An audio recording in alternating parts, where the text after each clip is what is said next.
And welcome to the Pierre Fabre Foundation for the 8th conference of the Observatory of the e-santé in southern countries. Since it was created in 2016, the objective, the aim of the observatory has been to identify, promote and support innovative digital solutions in Africa and Asia that improve access to healthcare. So more than 200 programs were analyzed and documented, including with field surveys, and 45 projects have won awards, and they received financial support from the Pierre Fabre Foundation, thanks to an annual endowment of about 1 million euros. Today's conference will enable us to discover the 4 new prize winners who have come from Thailand, the Philippines, Rwanda, and Zimbabwe, and they will present their project.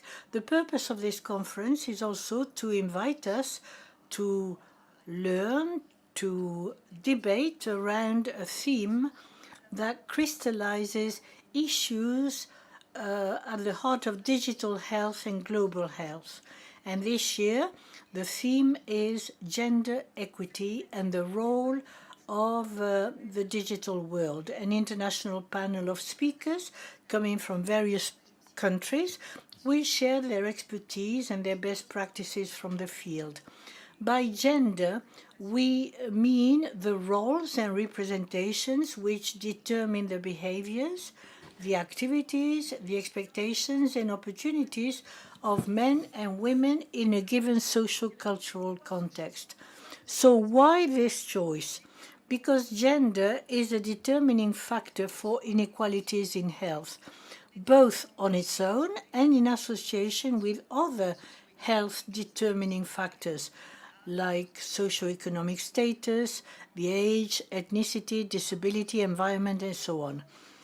The first principle of the WHO Constitution stresses that the organization must act not only to reduce the burden of the disease, but also to address its root causes. And this is important for the social and economic determining factors. This is not very well documented yet, but inequalities and biases in health intervene at all stages of the healthcare pathway, be it in prevention, diagnosis and treatment. In the design of messages, it is important to see whether these messages contain stereotypes or if they don't take into account the social reality.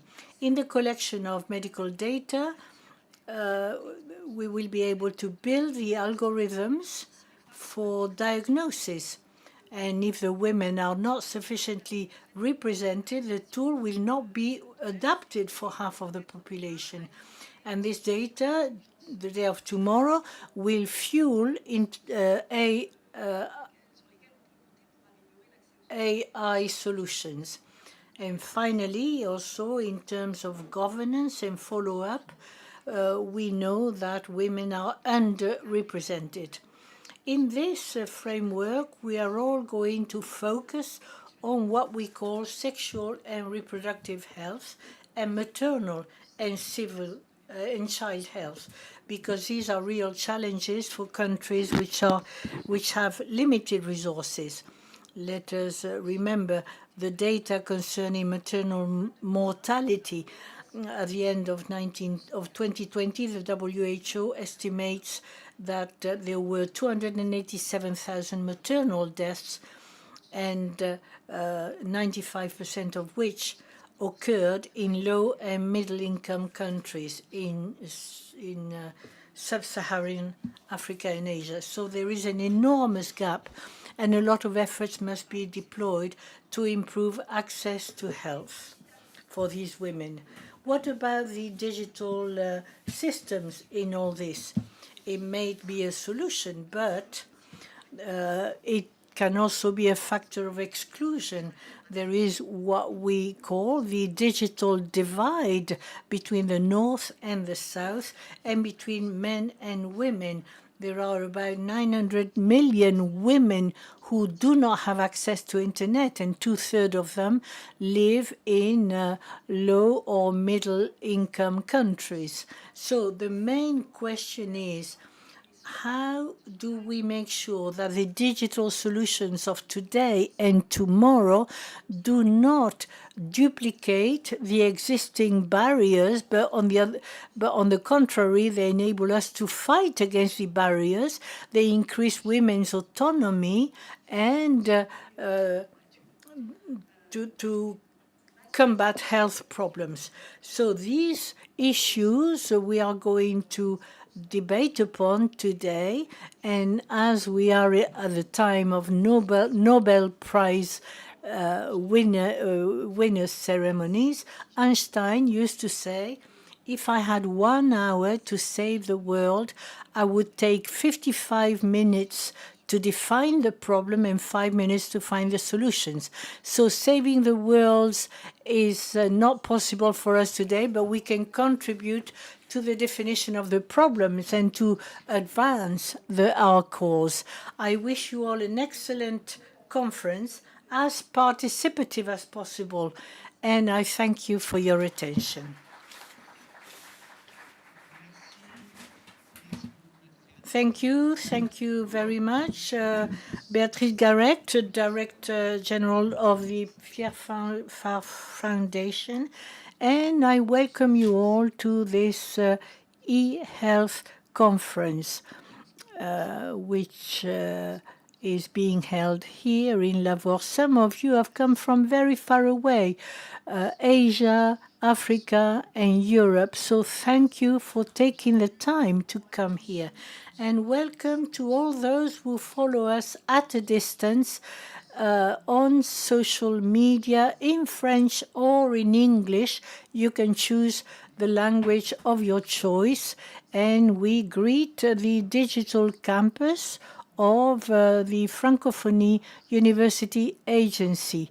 There's a lot of people gathered together all around the planet. A lot of people listen to us in Alexandria, Egypt, Yaoundé, Cameroon, Abidjan in Côte d'Ivoire.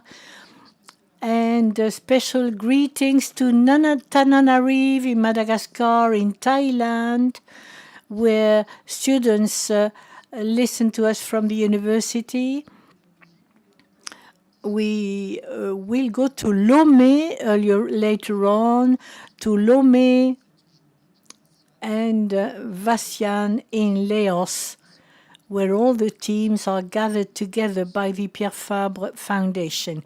For all of you at a distance, do not hesitate to send your question throughout today, your questions and your comments, or even to say hello. It's always pleasant to have greetings from Dakar, for example, or from Thailand.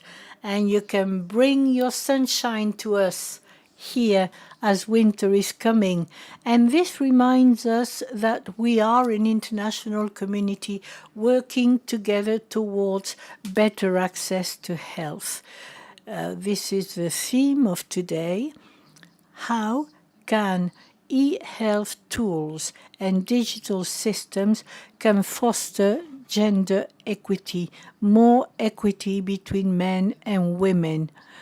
The Observatory of E-Health in southern countries has encouraged a lot of initiatives in favor of women in terms of training, anything to do with maternity, sexuality, digital tools, pregnancy monitoring for the newborn as well. All this for populations that were very remote, in Nepal, for example. Today, the observatory wants to go even further on the way to improve all these applications. How can we make sure that we reach women really, while in many households, it is a man who owns or who uses the mobile telephone. How to facilitate access to health services for women, because very often women come last. They put their children and their husbands first, and they do not always take time to look after themselves. So how can we avoid gender biases in e-health services application? Normally, algorithms are in favor of men. So you can see that there are a lot of questions on all these issues, and the more we develop digital tools, the more we'll have to try to respond to all these questions.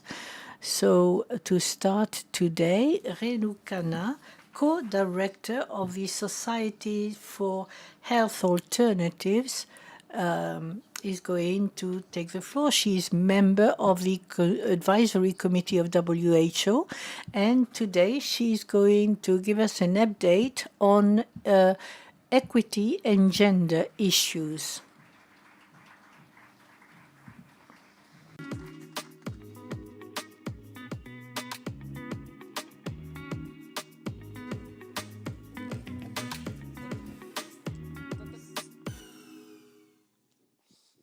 Thank you very, very much.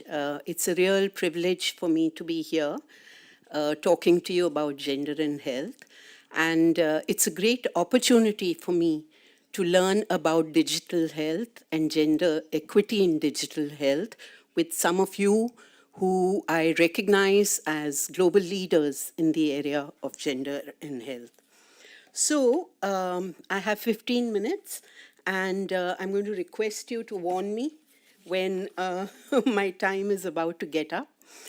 The outline of what I'm going to speak about today is, as you can see, what is gender, how it affects health, what are some of the gender issues in health systems, and some reflections from my own practice from a community-based organization on what the potentials for digital health can be and what are some of the concerns. So, gender means different things to different people. For some, there is no difference between gender and sex. For many, it is to do with women and women's empowerment.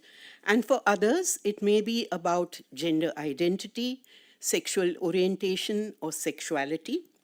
However, gender and sex are different. While sex is biological and assigned at birth on the basis of our sexual and reproductive organs, gender is socially constructed. It is society that defines what it means to be a man or a woman in a given context, at a given time, in a given place. And there are other ways of understanding gender. Gender is fundamentally relational and applies to women as well as to men, in fact, to all people in a society. It concerns all types of relationships, economic relationships, emotional relationships, as well as the power that resides in these relationships. So gender is essentially, for me, about power relations, and that is something that we have to keep at the center of our analysis. Gender is also intersectional. Not all women are disadvantaged and vulnerable in the same way. Not all men are privileged in the same way. A woman professor, for instance, in a university in the United States has a very different set of privileges and vulnerabilities as compared to an indigenous woman, let's say, in Nepal. So, gender is structural. It works as a system. It is built on our reproductive bodies through social beliefs, gender norms for behavior, sexual division of labor, different activities and tasks for men, and activities of women are generally invisible, undervalued, And all of this provides differential access to and control over resources. And when I'm talking about resources, it's not just money or property, it's also resources like information, mobility, self-esteem, credit, control over technologies, and all of that. And it leads to differential decision-making and power. It's a system that feeds on itself, perpetuates itself. The beauty is that it can be broken. It can be broken at any of these subsystems. You can change gender norms for behavior. You can change access to and control over resources and all of that. So does gender matter in health? Both biological susceptibilities and vulnerabilities and gender affect health outcomes, and health differences for women and men exist beyond the sexual and reproductive health. Due to their biological, due to their biological and social standing, men, women, and LGBTQI people experience differences in their health status, in their exposure to risk and vulnerability, in their access to and use of services, their experiences in the healthcare facilities, their health-seeking behavior may be different, and the result is that health and social outcomes are different with great disparities. And here are some examples. More men die in road traffic accidents than women, and this is mainly due to gender reasons. Masculinity demands that men be adventurous, risk-taking, competitive. Gender roles demand that men go out for work and leisure. Division of resources gives men greater access to vehicles and mobility. There's another example of anemia. It's higher in women because of both biological and gender reasons. Women and girls menstruate and lose blood because of menstruation and in childbirth. And the gender dimension is that women several times in many of our contexts are the last to eat and eat only leftovers in the family. Yet another example of malaria. Both men and women are equally vulnerable to malaria, except pregnant women because of their reduced immunity. Malaria in pregnancy can result in obstetric complications, including increased anemia, which causes maternal deaths. Despite all of these risks, less than 5%, and all of this known facts, less than 5% of pregnant women have access to effective interventions. Several times, sex disaggregated data is not available nor used. This chart is, I don't know whether you can read everything, you obviously can't, but it captures for me, and this is from Lancet 2018, it captures for me whatever I have been speaking about in the last few minutes. There's a pointer here. So this, for instance, oops, yeah. Okay, sorry. So I'm not going to bother to use this because I don't have mastery over technology. But over here you can see this is the sex angle where the genes, the genitalia, body features, hormones is the basis of the social production of gender through institutions like the family, the community, through structures and policies which dictate the power and the norms which are bestowed upon men and women differentially. That then leads to the gendered social position, the intersectionality that I was talking about, which is based on your race, your class, your age, your ability, your sexuality, your location. And you can see men of a certain class are right on top, and the most below are the marginalized women, younger women, for instance. And all of this then leads to gendered pathways in health, gendered pathways to health, which show up as gender differences to exposure, gendered health behaviors, gendered impact on accessing care, gender-based health systems, and gender-based health research and data collection. And all of that finally leads to gender inequities and outcomes. And this happens across the life course, from childhood to old age.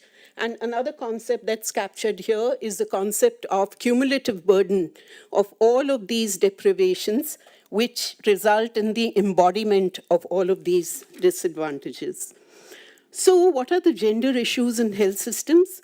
And here I'm looking at the 6 building blocks defined by WHO as the building blocks of health systems. Health service delivery is the first building block. Is quality and needed healthcare accessible to women and girls across their life cycle? Do trans persons and men receive the healthcare that they need? Does the organization and modes of service delivery acknowledge and respond to gender differentials in roles and responsibilities and access to resources and power? What about acceptability of health services, timings of clinic hours, spaces, for example, for privacy and confidentiality for adolescent health? What about provider-patient communication, especially for women from marginalized communities, for trans persons? Trans women with whom we work report facing extreme discrimination in the healthcare facilities when they try and access healthcare. Health workforce is a second building block. And is there bias-free working environment for women and men in the health workforce? Are health service providers trained in gender responsiveness? Do health systems recognize that women community health workers, unpaid care work, needs to be valued, needs to be recognized? Where are women in leadership positions? Even as principals of nursing colleges in my country, we found more men than women. Health systems, health information systems, which is what most of you are possibly concerned with. Can we readily get good quality sex disaggregated and age disaggregated data? Is it made use of at the point of data collection or only collected to be transmitted upwards? Are gender-sensitive health indicators monitored? What are the kinds of burdens of digitalization that health workers experience? Is it actually an aid and a support for their work, or does it add more burdens for their work? A recent study that I was reviewing in India was showing that the ASHA workers actually felt overburdened because they were maintaining physical records as well as digital records. And the women were saying that this is taking us away from our caring function. All that we're doing is recording. Medical products, vaccines, and technologies is another building block. Are essential medicines and devices available for women without stockouts? Medicines act differently on men and women. Our doctors taught this in the medical colleges. We saw in COVID, pregnant women were deprived of vaccines in the first phase of the pandemic because clinical trials did not include pregnant women. Health financing, because of high out-of-pocket expenses, women's health needs come last in most contexts. Households as a unit for insurance schemes means that women get excluded many times. This is something that Beatrice was talking about earlier. Many insurance packages have failed to include pregnancy and childbirth because they are not random events. So all of this are some of the issues, and this is, I'm just touching the tip of the iceberg. Leadership and governance. Are there processes and structures for participation of women in workforce like community health workers? Is there representation of women in decision-making fora? Do accountability and redressal mechanisms exist for the women service seekers? With over-medicalization and commodification of health, including women's health, resulting in increasing rates of hysterectomies and cesarean sections, We see this in my country. We argue that regulation of the private sector is really essential. I'm sure you're going to be discussing many of these issues related to gender equity in digital health. Beatrice actually spoke about some of them. There does exist a gender digital divide. Women's access to digital technologies is much less than men's. WHO is pushing for self-care for reproductive health. And while this is empowering and improving access, this is also a cause of concern for some of us in resource-poor contexts, because I feel that the state is absolving itself of its responsibility to guarantee essential health services. Ownership and privacy of data, I'm sure this is something else that you're going to be discussing in the coming 1.5 days. What does it do for women's autonomy and safety? Frontline workers' issues. I'm running out of time. And so let me just finish this. From our own work, we see that adolescent health and sexuality, use of digital devices really leads to empowerment and citizenship building. And social accountability is, real-time monitoring of services is something which our young people and women in the collectives that we work with are doing. So what is the way forward? My suggestion would be that we use the gender and health analysis frameworks, including the intersectionality lens, and the health systems building block frameworks to evolve guidelines for promoting gender equity in digital health. Thank you very much for your attention. It's been really nice to talk to all of you. Thank you. Merci, merci beaucoup. Thank you very much, Renou. There will be, so there is a conference heard all over the world today. So I'd like to greet Dr. Boua in Togo, in Mali, encouraged by the Pierre Fabre Foundation, Jedi Kernou from the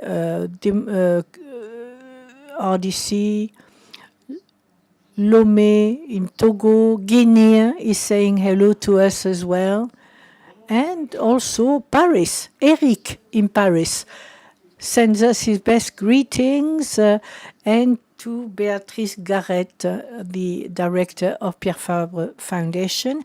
We have an hello from the Congo, and from Bamako, the dermatology hospital. So hello to all the internauts. Please send us, keep sending messages and send us your sunshine. We are now going to go to the ground after laying the foundations, and we're going to listen to players who are engaged with women and thanks to digital tools.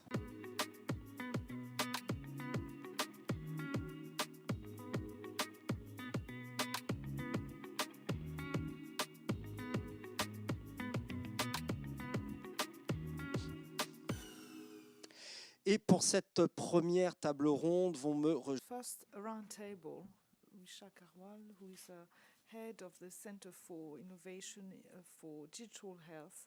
Professor, please come.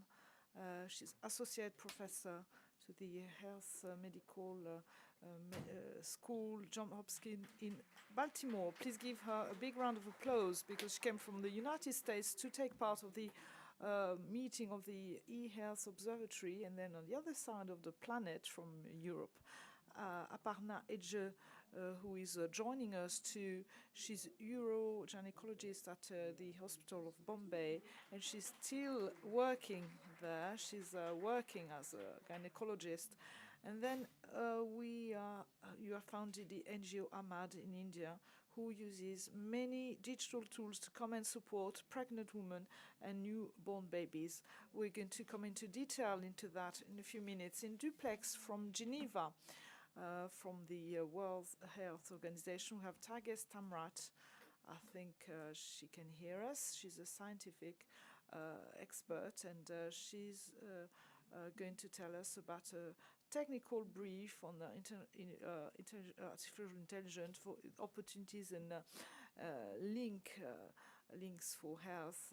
That shows really how relevant topics we are talking about are important, how important they are, because the World Health Organization is working actively on that.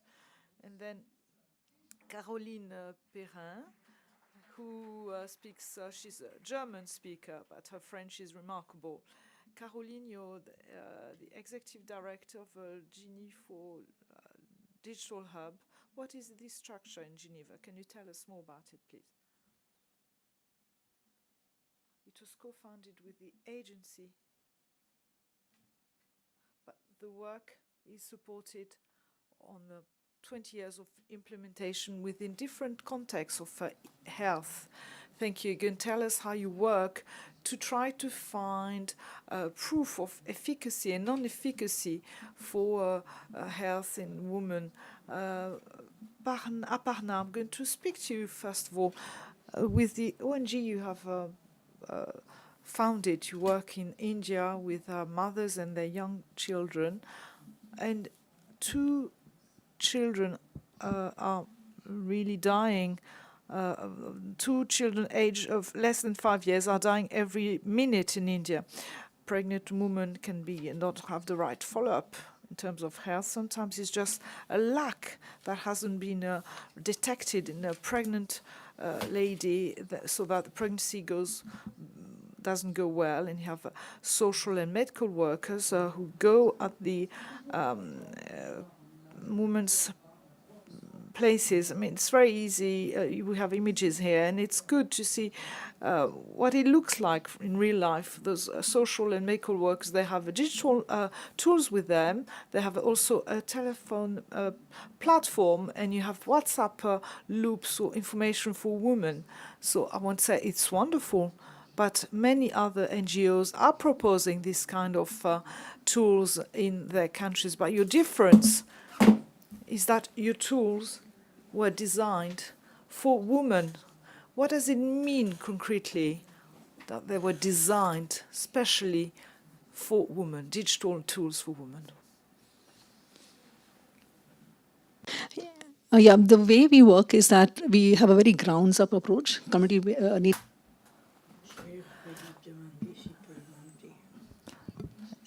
En fait, c'était conçu au départ avec cette around the constraints of the women. So we had, so on the one hand, we have a voice calling service that handholds women through pregnancy till the child is 1 year of age. And the other hand, we train health workers through the health system.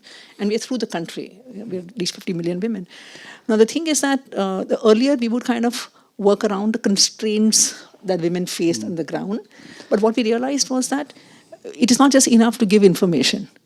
It's so important to also understand the social and cultural barriers that prevent the women from exercising the behavioral change that we are espousing. And so when we went in the field, what we did was that we recognized that we have to actually now get the male into the system. Our content has now become gender transformative, because the woman is not a decision-making entity in the family. It's the husbands and the mothers-in-law who exercise the control. The women, we inform them, but they're not able to kind of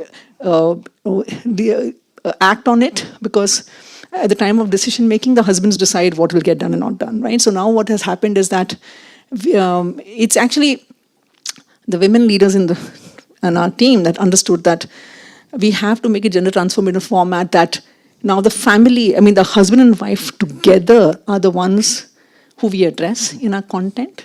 They are the ones who, work together to make the decisions for themselves and their children, and they bring their other family members into the conversation. That's how we've transformed our content over time.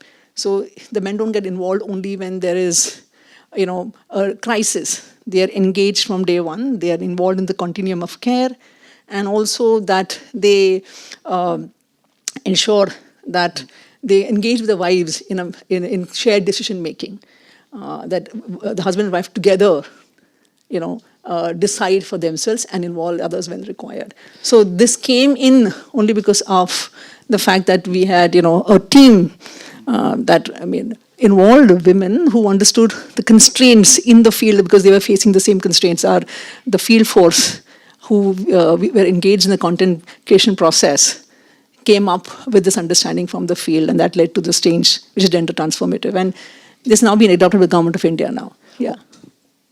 On entend bien dans vos propos justement l'importance de bien connaître To know the context. The social context, what we have to do before we imagine the contest, whether it is the answer, whether it is a technical or not. You're saying that to understand well what's happening in the field, in certain communities, it's very important to have women who are talking to other women, because in some communities, women will not answer to social workers who are men. They're not going to give all the information. Can you confirm this? It's beyond just that the women would not. Yes, it's beyond just that the women would not talk to men. It's about the fact that inequity plays a huge role in access to healthcare, right? So when we started off with mHealth-based solutions, mobile health-based solutions, it was an equality-based lens. You have one program that goes to everybody. But what we recognized was that there are subsections underprivileged in India, being underprivileged in India. Like if you're a scheduled caste, scheduled tribe woman, if you're a Muslim woman, if you're an adolescent mother, you're a migrant mother, your access to healthcare is severely limited. And if technology does not design for this inequity, you're actually going to worsen the inequity. Right? So, we have solutions where we, train health workers right through the health system, but they would not even approach scheduled caste, scheduled tribe women because of the hierarchical nature of caregiving. Migrant mothers are not tracked from source to destinations, and Muslim women, there are a lot of, difficulties in reaching out to them because they don't have trust in the health system. So what we are doing is to actually build systems, lateral approaches to these subgroups. So why not get every village has a self-help women's group. Why don't we use those groups to reach out to scheduled caste, scheduled tribe women, because they are from the same community and they understand the constraints. Same thing with Muslim women, right? We are getting in culturally nuanced content that speaks to them, involves community leaders and peer groups within the Muslim community. Same thing with adolescent girls, right? So it's very important to have adolescent health champions, who communicate with the adolescent mothers to ensure that they get they listen to the information and content. So we are adopting lateral approaches to these subgroups. Yeah. Vous citez à plusieurs reprises. You're quoting two words that are really key, everyone know, which is information and content. You're talking a lot about that. Of course, you're saying information is empowerment. Of course, that gives empowerment to women if they get the right information. If we talk about content, so that we understand really concretely, what does it mean to you, a content that will be designed by women, for women, to allow them for the information to be conveyed? Is it only written by women? Only with a gender biased, woman biased? We have men. In fact, we've got the male voice in. In fact, we're evaluating how men, respond to the content, and we are ensuring that, their involvement is assessed along with it. And the first part of your question about information is empowerment. This is something that I really learned along the way, right? As a typical doctor, when I designed Arman programs, as a doctor, you give information, you expect them to remember it, act on it, exercise behavioral change, we use the technical terms, and then there will be improved health outcomes. And what I realized in the field is that, the women have it within themselves. They are very smart. These are all women who understand, have a sense of justice. And what we actually able to do is that when you give them the right information at the right time, they're able to, it ignites that sense of, knowledge, like the justice within themselves, and they go beyond what you expect. I'll give a small example, right? In the slums of Mumbai, there was this Muslim girl who was the wife of an Azan preacher, right? And she got pregnant, and during that pregnancy, she didn't get our service, the voice calling service that handhelds women. And then she got pregnant again within the first 2 months. of delivering the first child. And she knew that there's something wrong, that you have to have spacing. Internally, she knew that it was not right for her body. And when she spoke to her husband and in-laws, they didn't agree, you know. But then Mitra, our program, which supported the woman, came to her. It spoke of spacing. It spoke of family planning. And it really ignited inside her this sense that, yes, I was right. So she convinced her Azan preacher husband to adopt family planning. Right? And same thing with, examples of women who've given up wearing a veil, they've sent their daughters to English medium school. So this information goes beyond what we are actually talking about, is intergenerational change. Yeah. Smisha, je vois que vous aviez envie de réagir à ce que nous raconte Aparna, qui vient du terrain. C'est vrai qu'on a souvent soutenu... Do you want to react to what Aparna said? We have supported many technical solutions, applications. First of all, it was a technical bias, but Aparna tells us that it is a sociological aspect that is very important. The application, the way it is built, is it going to reach the public it is supposed to be reaching? It's part of the themes that you're studying at university. And yeah, absolutely agree with Aparna and the work that... Voilà. Thank you. With Aparna and her perspectives. So first of all, I think increasingly women's access to technology... On va peut-être just change the microphone. I suppose that there are some interferences. If you can take Aparna's microphone, please. Thank you. That women's access to technology over time is increasing. It's still not equitable. So on average, women are about 15% less likely to have access to mobile phones and internet connectivity than men globally. And but it is improving over time, and the gender gap is decreasing. But access to technology in and of itself does not address the social and the digital determinants of healthcare, which is what Aparna is speaking to. There are some fundamental structural barriers in access to services that are deep-rooted in the culture of every community, of every country. And the programs that we undertake, digital or not, they must actively address those. So in the case of Arman, ensuring that the images that are used represent men and women, because in India, in the context of India, often the decision-making capacity is within household elders, within the men, whereas the pregnancy is largely experienced by women. And so how do we bring them into the experience of pregnancy? How do we bring the men into the experience of pregnancy, as Aparna said? The use of imagery, the use of voice, whose voice are you using? The design of the digital intervention must address that, and that only speaks to the knowledge. Then there is access, right? Even if you are able to convey the right knowledge, people may not actually get to services because it requires transportation, requires financial independence. And how do we address that barrier? And then even when women do get to services, or even then when people do get to health services, there are other barriers to consider. So just noting that it's not just access to technology. We often limit ourselves there, but a gender transformative approach, as Aparna is alluding to, really entails addressing the ecosystem of which technology is a small part. Smisha, une autre question pour prolonger ce que... Another question to understand what you're saying and to go beyond and to get away with prejudices.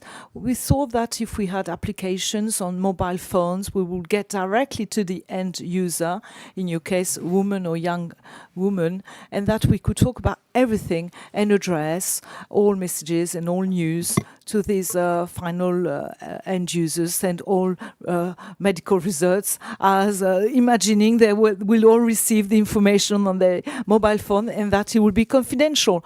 But we can see that certain messages are complicated to convey, are complicated. I'm talking about IST, of abortion, of HIV, and different news for the woman who's pregnant, and she doesn't want this information to be propagated around her. She wants it to keep it for herself.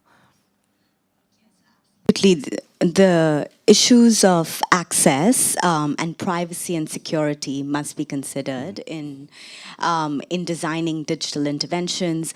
There is, in fact, there is a lot of health information that should be private. But if mobile phones are owned or if they are shared by different members of the household, privacy is, of course, questionable in that case, especially when health information is sensitive. So there is some evidence that in cases where sensitive information is shared through mobile phones, there is increased likelihood of domestic violence. And so, and that might have to do with the nature of the information. And so there is a need to be cautious and to, I think there is a reason to pause and say, is mobile the right interface, right? Because in some cases, depending on the context or depending on the type of information, sending information as text messages or as voice messages may not be appropriate. Aparna, vous développez très fort. Aparna, you're developing a digital strategy. You've been doing that for many years. You have call centers, of course, where women can call and ask for help and ask questions. But you've been supporting also, and we have supported the Association in Africa with call centers to answer often young women about, they had questions about sexuality and reproduction. In the northern countries, of course, with applications and mobile phones, we're going to really have access to many, many people in much quicker way, and then you don't need call centers anymore.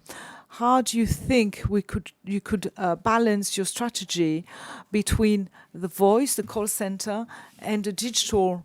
What is the percentage you would say of the one of the and the other?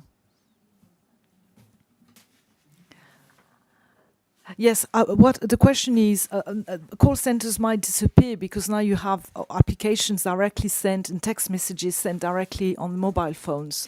So what do you think? We were a voice-based service. In India, SMS would not work because women can't read an SMS, open SMS. When we started Arman, but it was always voice-based, where we sent automated voice calls, hand-holding women and health workers. And we had a call center for additional support, for two-way communication. But now, because smartphone usage in the country has really spread, I mean, in tribal Jharkhand, I would like you to come and see how 70% of households have access to a smartphone. And now we're using multimedia approaches and two-way communication. So it's a video format, because our preliminary research showed video works the best. People really like to imbibe information where, they can actually watch for long. I mean, and what we have created now is a drama format around one family, which is followed over time through pregnancy and infancy. And so the families can learn by introjection. You're suggesting subtle behavioral changes, which is adopted by the family. And the way it is actually going to be is that the video goes across and then there'll be a little quiz. And they'll be surprised how women in Jharkhand are responding to the quizzes and answering questions. So why the quizzes are important, because it allows two-way communication. They can give feedback. We can understand how much they've understood. And are they even exercising those behaviors? Because say, for example, iron supplementation, we can follow them over time and then ask them, are they really taking those iron tablets? And based on the answer, we can send an affirmative moving poster, or we can talk about, if you don't exercise these behaviors, what can go wrong? So it's an interactive thing. And also we are integrating AI. So I'm very happy to say in Uttar Pradesh, so we have with women and with health workers, right? So we train health workers at every level of the health system. So the protocols have been, we've created a Gen AI-based, help desk, which has been taught those protocols. And so when the ANMs, the nurses ask questions, we have a stratified system where the Gen AI can answer because it knows the universe of the content. And then if there is anything, then the live person can get in when there are more complex things that can't be answered by the Gen AI. So we're going on to the stratified approach, which is making use of all the digital tools. I'm very happy to tell you that it actually works in the most rural parts of the country. Yeah. Misha et Aparna, quand je vous écoute tous les... When I hear you, Aparna and Misha, I realize all the possibilities one has for communicating and to reach people who are really huge thanks to this digital tool. And artificial intelligence multiplies the spread and the risk. Temre Samrat, who is with us live from Geneva, Thai guest Amrat. Thank you very much for being with us, Thai guest. The World Health Organization just spoke about, is talking about those topics for AI and the effect for reproductive health, and you're doing the synthesis of 12,000 studies to compare, see how relevant the tools are, the risks they convey. Can you please give us a few examples of tools you're analyzing to see how diverse those digital tools are? Can you please tell us? Me here, and it's been an honor to be alongside other panelists.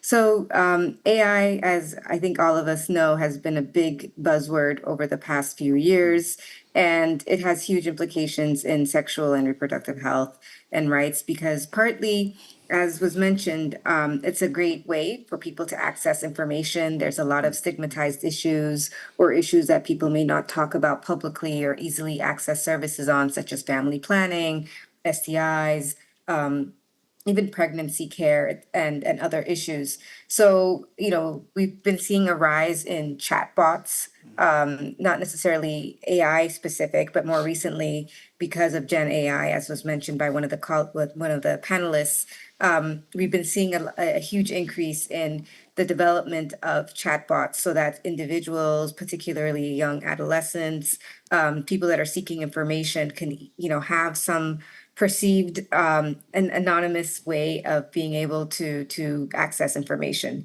There is still potential around misinformation or not having complete information within these chatbots, but I think the technology is really advancing. And as was mentioned, digital devices are now in more people's hands than ever, and it's actually a really great way to be able to provide information, access to services, if it's done correctly and appropriately and with all the contextual considerations.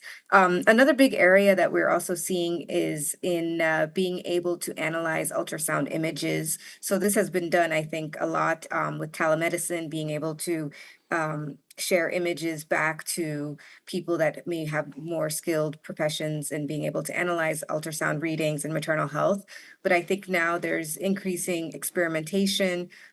We cannot definitively say what, the trend that these things are going in. We still need to do our research around this, but we do see huge trends in trying to address a lot of maternal health complications using either images generated from ultrasounds and having AI systems and tools be able to analyze it at a much faster rate, or to be able to access, to do it with similar clinical precision. We're also seeing, Yes. and then the last part I'll just mention is we're seeing a lot of use of personal health record information to be able to understand potential risk factors, to be able to potentially target interventions to those that may have, particular needs or risks for complications. So this is what we're seeing. We still have to wait to actually see whether there's impact coming out of this. Thank you. Taiga, je voudrais vous poser, si vous me le...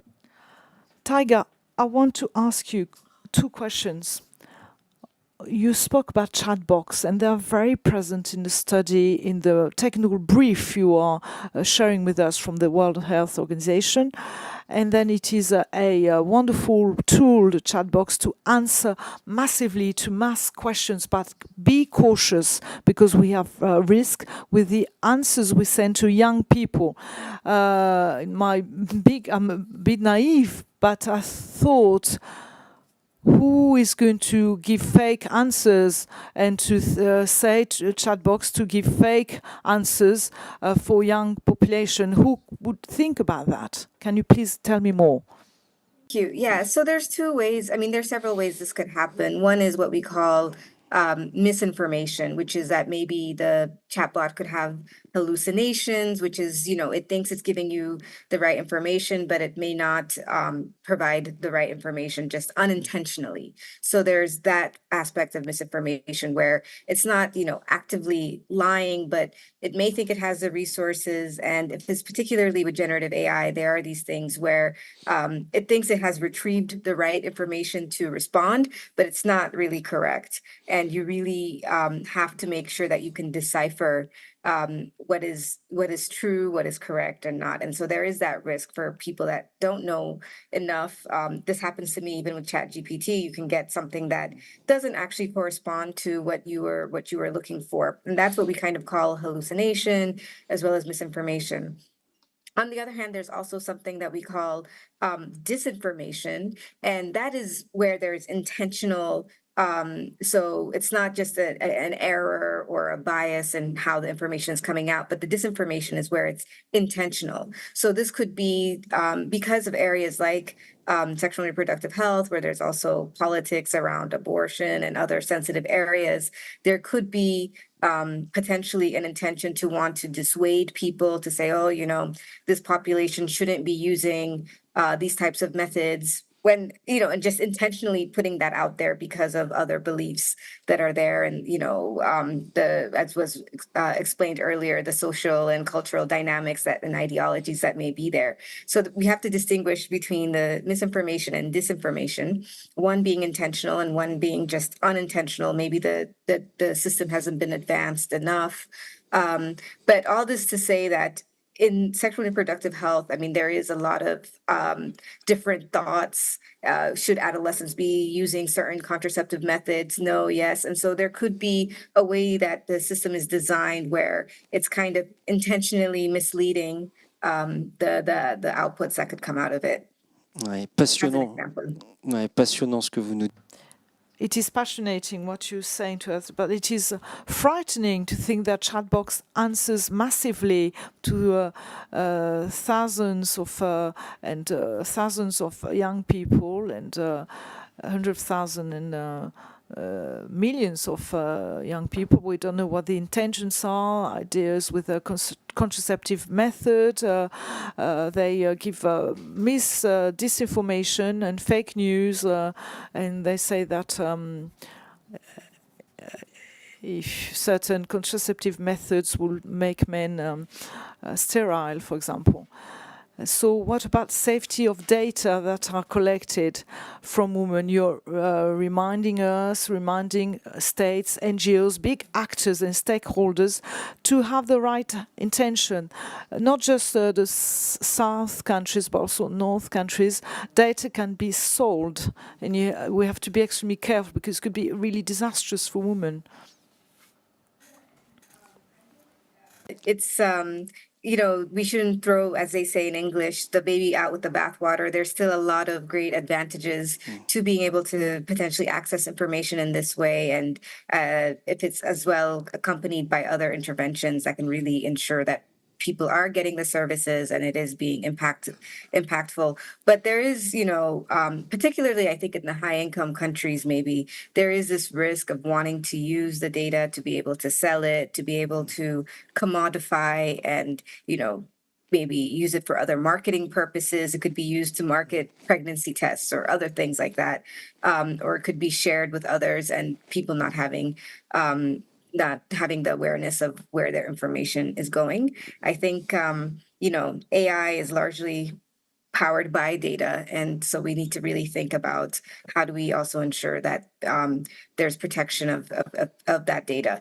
But I think, you know, these conversations are happening and it's good to see that there is more thought happening in this space than probably even a few years back with legislation. Et ceci est valable, bien sûr, ce que vous rappelez dans le Nord comme dans le Sud, hein, qu'en France, une grande société aujourd'hui. And that is valid for North and South. We have recently 800,000 euros penalty. A company had this penalty because it sold data without making them anonymous. So there's a real risk. Parna, you wanted to talk quickly. Misha. Thank you, Lionel. I actually just wanted to clarify a comment that you made. I think there is a difference between fake news, health programs, and health-focused conversational agents or chatbots that Tigist was mentioning. They do not spread fake news. Not typically, it would be an anomaly. So I think we want to be careful of like creating information, of seeing this as threatening.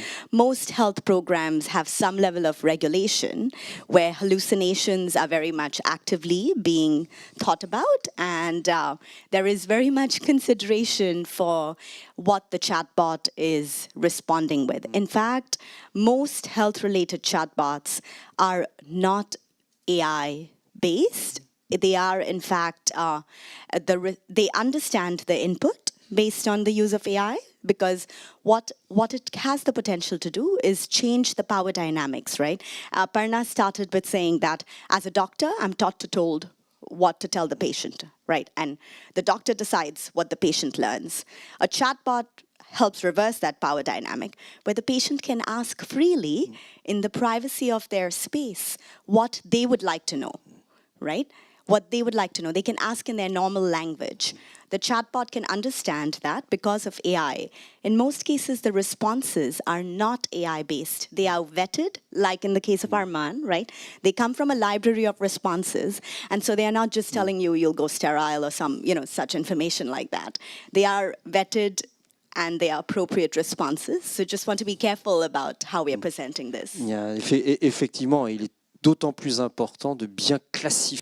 And it is very important to classify things very well, to have the right classification. Aparna, very quickly.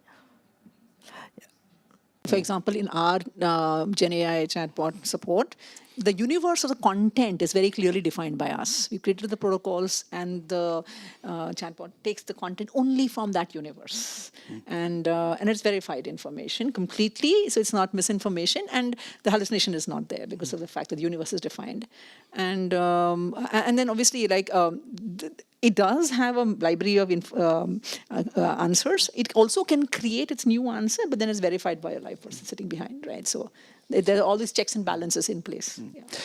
On voit derrière toutes les précisions. Hein. One can see behind everything you're saying, behind what the World Health Organization technical brief that is coming out to really classify things and to prove the efficacy of the digital solutions. D'évaluation, Caroline. So in terms of Caroline Perrin, within your organization, you're really following the implementation of digital health solutions in South countries. And you can see that we lack hindsight and feedback in terms of data to take the right decisions to develop those digital tools. So just launched very recently a very important study on remote health systems in Mali and in Nepal. Can you tell us what systems we're talking about? Why did you do this study? In Nepal, we created a telemedicine and tele-expertise network. That is to say that we connect doctors or nurses, health professionals that are in primary health care in rural areas to specialists in hospitals. So it's not a connection between doctor and patient, but it is between doctors and specialist physicians. So it makes it possible for professionals in rural areas to be connected, because traveling around can be complicated. Even if it's only a few kilometers distance, you can take several hours. We've been doing this for several years, for a long time. And in Nepal, we have noticed that the number of women in telemedicine has increased. We have observed that there is a need now to carry out a scientific survey with data that will make it possible for us to make decisions on this. So it is important to analyze the role of telemedicine in rural areas to improve access to healthcare, but also, does telemedicine improve everything? What is your theory? What are your hypotheses that make you conclude that women are more numerous and women use these services more? Perhaps the study will show that there is no difference, but in any case, with the retrospective data that we have, we can see that a lot more women consult. It is a facilitation for women to have access to health services. Women, through telemedicine, can be connected to hospital, and this is a nice, good way for women's access to improve. Indeed, this can be a good way of proving that this service will be good for women. When you launch this study, you said this study is extremely complex because data collection about women is complicated. Well, it's not so much data about women, but generally speaking, when you work in digital health, you know that we still lack a lot of data and evidence, but it is also easy to do. We also have methodologies in place, but it is complicated because in maternal health, for example, for women, sometimes we need to wait for 10 years before we can see results, and then the project has disappeared. And there's a practical side of it as well. Health professionals are overloaded with work. We have to recruit more people to collect data. We had recruited men and women for this because men didn't want to answer questions when it was a woman asking the question. There's a lot of complications of this nature, and that is a reason why probably we need to do a lot more, where we can see with you the difference between what we can imagine in terms of digital applications and then the field reality. It is interesting. You carried out other studies on other subjects, on diabetes, for example, the risk of diabetes in pregnant women. And already then, you had questioned the distance tools, the telemedicine tools. Well, as I said before, there may be complications because some women asked us not to send the results because very often it is a man who has access to the telephone, and the wife, the woman, doesn't want the husband to know the results. It is not the fault of women, but it is a cultural reason, and it is complicated. So when we design solutions, we must take into account all societal aspects. Bisha Gawal, we can say that data collection, the collection of good data, good information is absolutely crucial. It is difficult, but you say that if we limit the data to the fact that we are talking to women, we can get it wrong. And you insist on the notion of intersexuality that has to be taken into account. What is this notion of intersexuality? Intersectionality is the idea, and I think Renu in her opening remarks described it really well when she said that just our gender does not determine how we experience the world.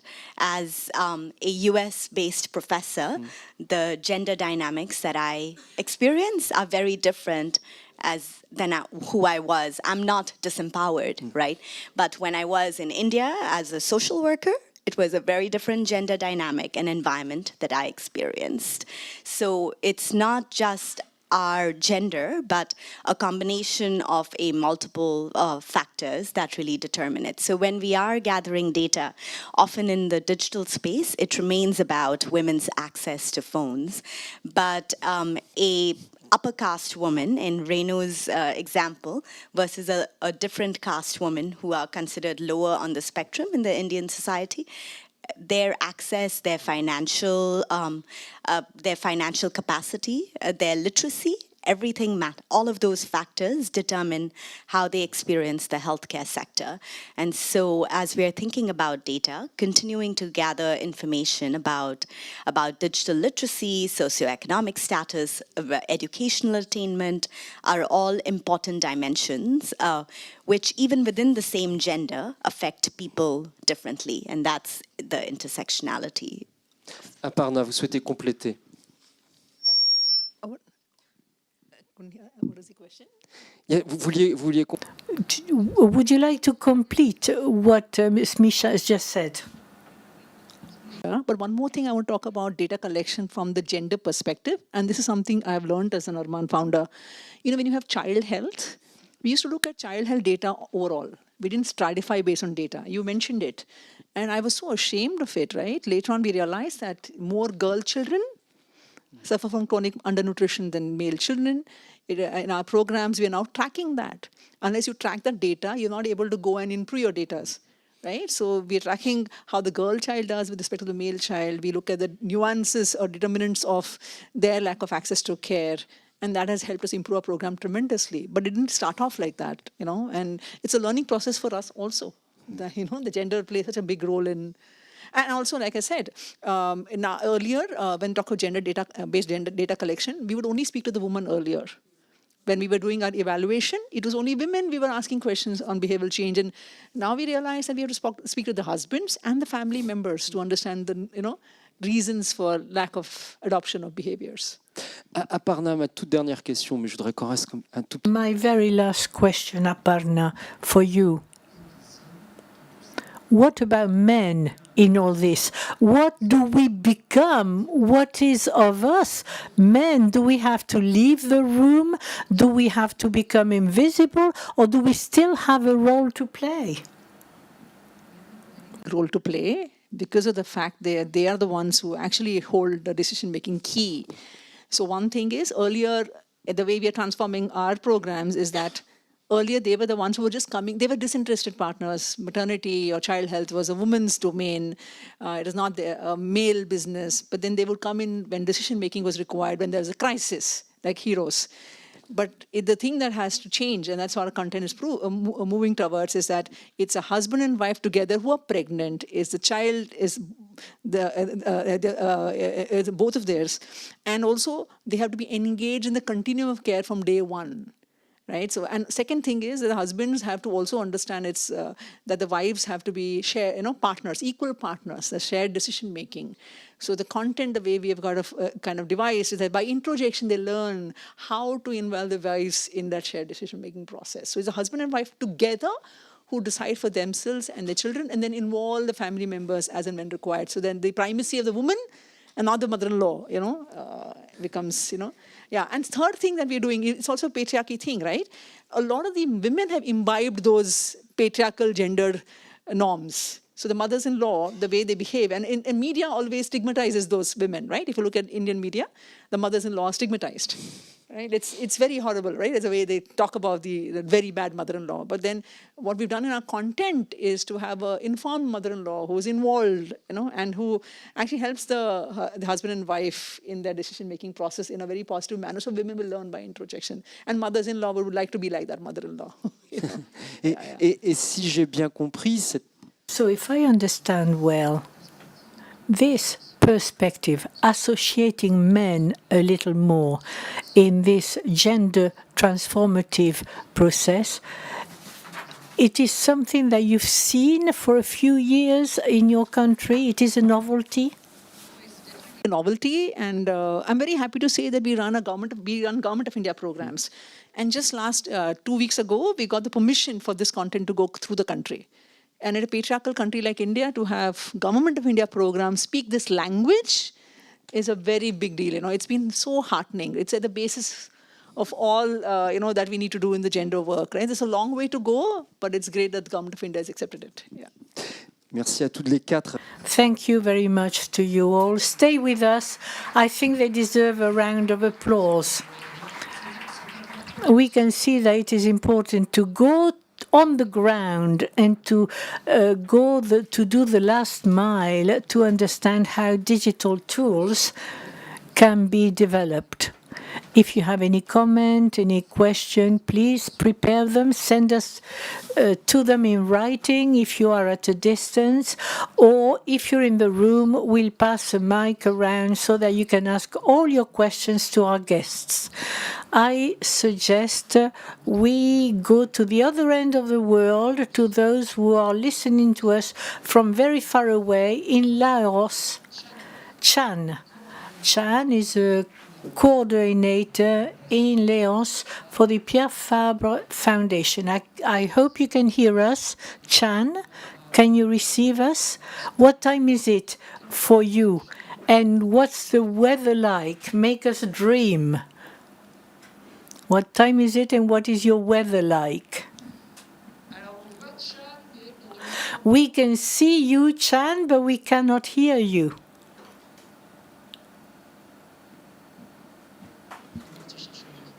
I think Chan has gone to get another mic. I don't know whether we'll be able to establish the connection because Chan has disappeared. Well, we'll come back to you in a few minutes when the connection... Hello? Hear us.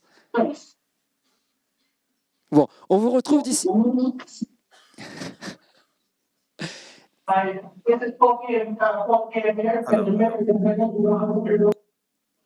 Okay. On a un petit souci avec votre micro. We have a sound issue.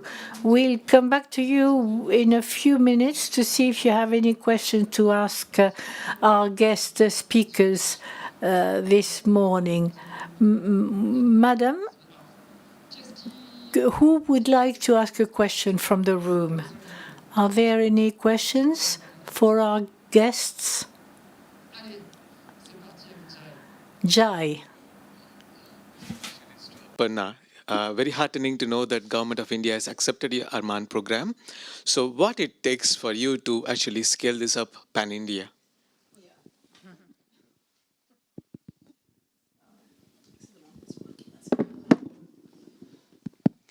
So we, from the time of inception of Arman, we realized that it's very important that we work with the government health systems to achieve true scale and cost-effective scale. So the way we have our programs is a co-invested public-private partnership. Government funds the program in the scale-up and we fund ourselves, because unless we fund ourselves, there won't be any innovation and augmentation. So the way we worked actually is that we started off with our own program called Mitra, which is a voice calling service to women that, through pregnancy and infancy. And we went to 3 million women in 9 states, and the Government of India noticed the success. In 2018, they came to us and asked us to take over their program. It is a similar program called Kilkari, and the idea was to innovate and augment it. And then COVID struck, but I'm very happy to say that the augmentation plan is in place.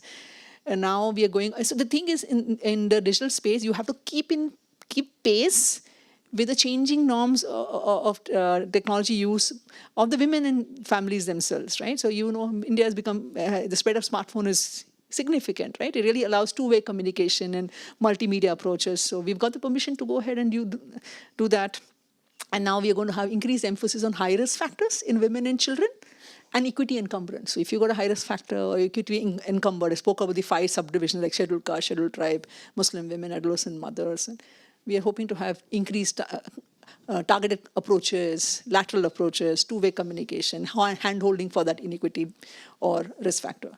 So, and it's with the Government of India. Same thing with the health worker training. So we work with health workers at every level. The ASHA training program in the country, we run the mobile health-based solution. So we've reached around 50 million women and trained over 414,000 health workers in 20 states of India. Oui, Jai, on vous apporte un micro pour la traduction. Yeah, it's a connected question. I was expecting this localization because India is like easily 30 plus countries put together. Yes. L'Inde, c'est comme une trentaine de pays chez nous.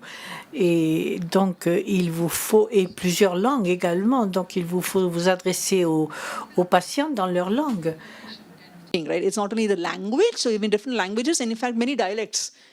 So if you look at Madhya Pradesh or in some of the bigger tribal languages, we have it all translated. And also when it goes from one state to the other, it's not just the language, the cultural nuance, the myths might change. So all of the content speaks to all of that.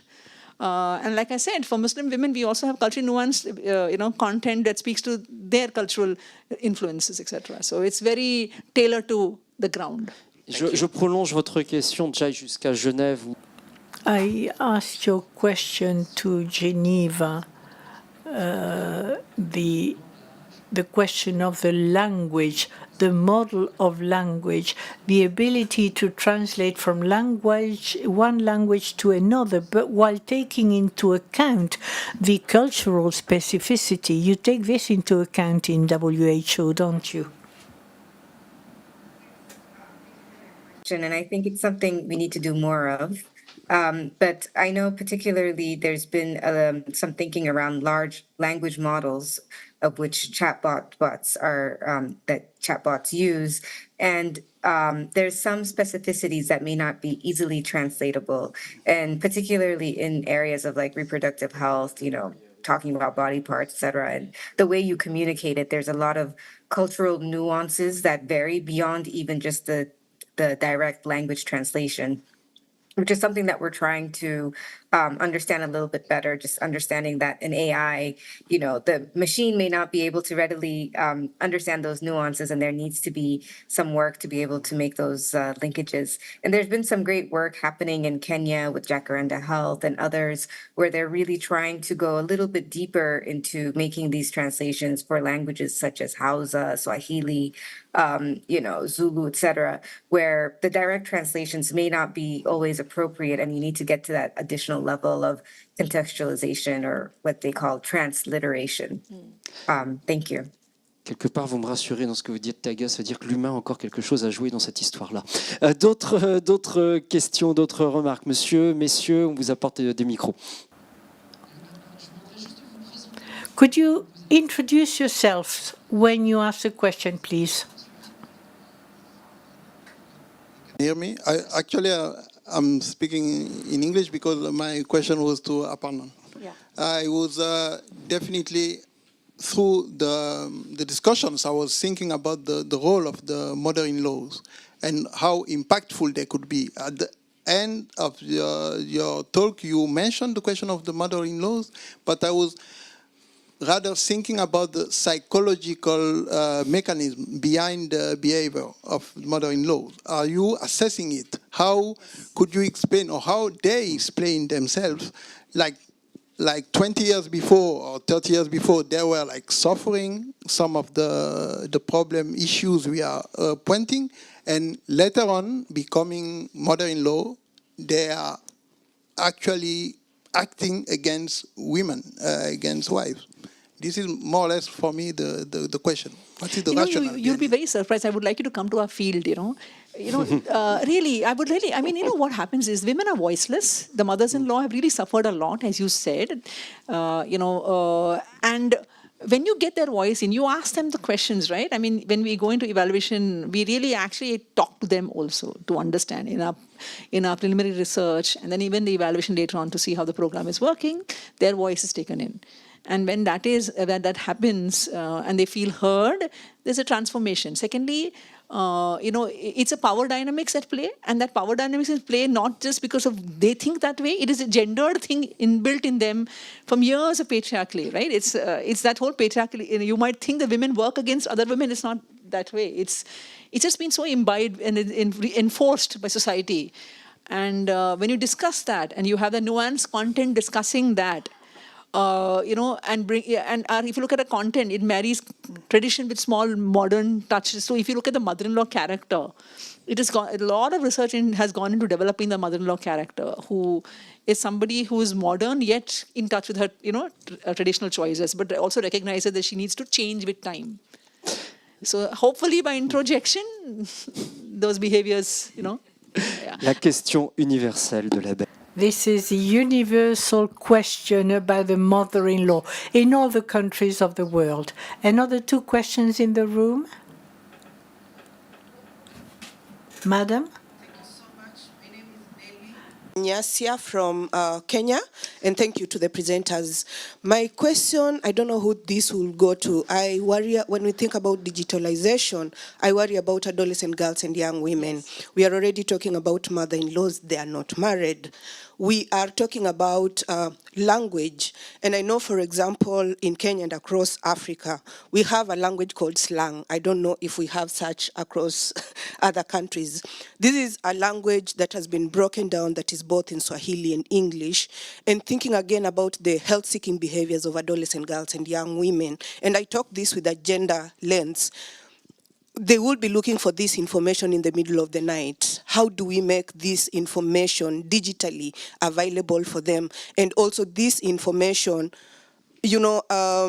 appropriately available for them, and who is this that is providing, which is this digital platform that is available to take care of their needs. Also appreciating that they would not also maybe be in a position to afford even the bundles for them to either access a chatbot or a website or a WhatsApp platform where some of this information could be. Thank you. Qu'est-ce qui peut répondre, Smisha? Très rapidement, et ensuite on enchaînera sur la suite. Very briefly, please.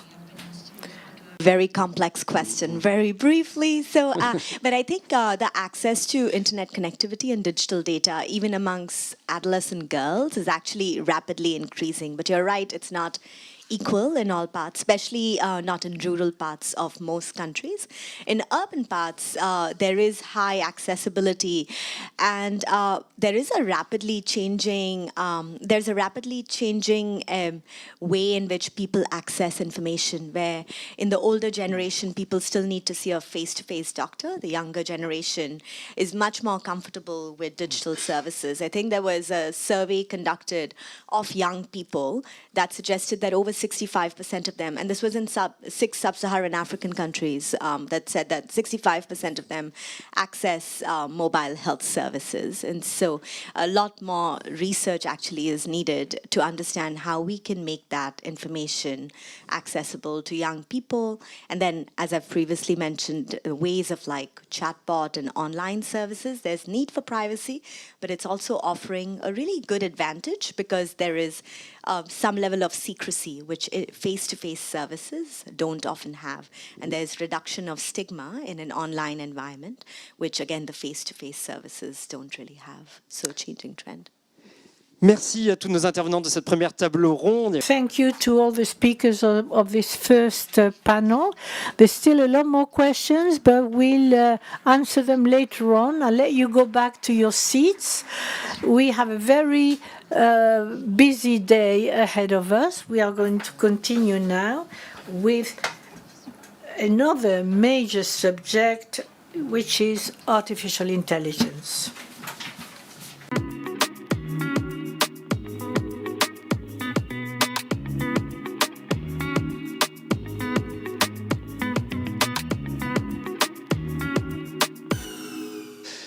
Bouleversement majeur dans le monde, je vous le disais, avec le développement donc de... Well, a major development in the world with the arrival of artificial intelligence with incredible possibilities, but the risks of errors are many as well. AI needs enormous databases, and in the field of health, there is a risk of bias if women are not numerous enough and the data not used correctly. Isabelle, a founder of DataCraft, is a group of experts with 600 research scientists with many large companies. I give you the floor. Thank you very much. We have 42 companies now. Oui, bonjour à tous. Quand on m'a demandé de réfléchir à ce sujet, des biais de genre qui existent dans les systèmes de... Good morning to everyone. When I've been asked to talk about this gender bias, whether they're enhanced by artificial intelligence or not, I thought it was a great topic. Generative AI, they do happen in society, so they do happen in AI, or they are highlighted and accentuated in AI. Of course, you have to take that into account, but I wanted to talk to you about thinking about AI, whether it can help us to really be aware of this gender bias and try to eradicate them in a certain way and work on them anyhow. I think both approaches are interesting. To start with, I thought it was a topic that was highly interesting, that many people were talking and working on it, and I spoke to many friends in the health world, and how do you address this topic?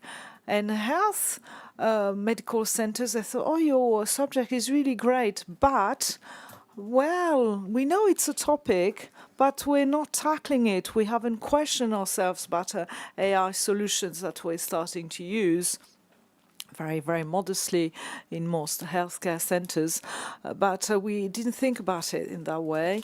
And if we did, about gender bias, they exist in healthcare centers, and how do we address them? So in the same way, I spoke to people who are in charge with everything that has to do with institutional regulatory systems for health systems. They gave the same answer. So the ones who were more advanced were a few researchers, a few doctors. I don't have the right representative sample, I'm not pretending that, but the ones who had questioned themselves about this topic were health professionals, researchers, where there are resiliences with symptoms, where there are differences between men and women, or cardiologists and other doctors, and their testimonies are interesting. And I have noted them, and I think it is very interesting. And I started thinking, what is a gender bias? I had my own idea, but I wanted a more scientific definition of it. Gender bias are cognitive bias that are due to unequal representation of men and women, which information are really feeding a decision. We know that information are paramount to create algorithm.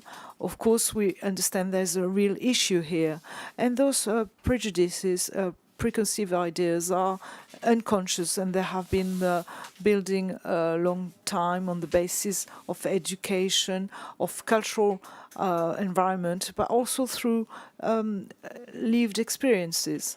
And you need a real effort to really be aware of this gender bias and to accept them. Because you might think, I don't have any gender bias, but if you want to work upon it, you need to really make an effort. And why are we wondering about those questions today? Because, of course, it can contribute to a society model that will be more sustainable and fairer in its way, but also because you have potential effects that are unexpected. And for all those reasons, it is important to think about it. We were talking where the World Health Organization spoke earlier. Since the end of the 80s, the World Health Organization wrote a lot about this topic and displayed many theories. So you have those bias, gender bias in the health system at all levels, everything that has to do with prevention, and it is well documented. I was very surprised. I have found work dated back from 2022 about a cohort in a prevention center of cardiovascular diseases, and there's a real difference between men and women in cardiac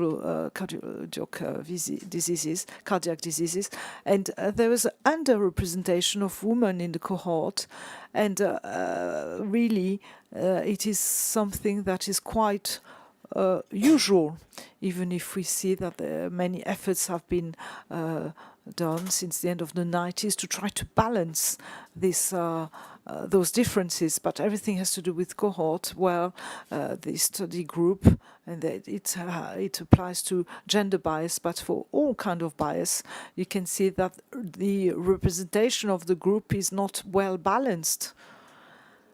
And often the diagnostic phase, when you see in the interviews that are carried out, one can see on a regular basis that the interpretation of symptoms is influenced by those prejudices and by gender prejudices. Therefore, in many studies I have found, and within the exchanges I might have had with professionals, one can see that health professionals they were going to focus on the emotions that can be expressed by women, because it's more representative, and they will focus more on diagnostic, scientific diagnostic, and body examination of men, where it is linked to the gender bias that we have.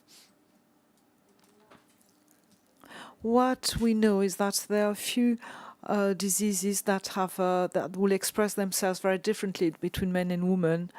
And there again, it is not documented at all. So it is a very important gender bias in our healthcare system, cardiology, but everything's to do with urinary tract diseases. The treatment response is not the same at all. So it is paramount to take into account those gender bias from the onset. And in our traditional system, it is not the case. What would be interesting would be to know whether it's going to get worse with using the artificial intelligence system. Is it going to improve things or make them worse? In the World Health Organization report, there's prevention, diagnostic, but there's a whole part also on taking care and treatments. With the care and treatments, in many studies, it's coming out of these World Health Organization report, but also in many other reports. You can see that in clinical trials, there's a real question about the presentation of men and prevention, even if it's more inclusive now, but there are more men in clinical studies. I'm going to read that to you. I have a few testimonies which I found really interesting to highlight that. This cardiologist was saying, we are caring better for people who look like us, people like us. And that was her report, and she was aware of that. She said that she takes better care of women's health when it's a woman who is caring. You can see that in many studies. There's in The Economist an article in April which was touching upon that issue, and she was saying that I find it more difficult, more easy to be show more empathy with patients I am identifying with women, because she was a woman, and she was questioning that, saying that maybe using artificial intelligence solutions, this empathic bias, to be a woman or woman or men, maybe it's going to help to reduce this gender bias.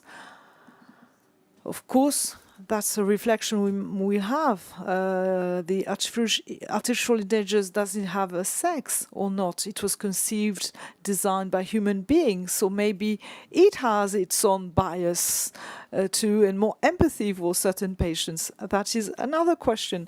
But I thought it was very interesting to have this questioning. Then also now we're talking about this topic of gender bias in the healthcare system.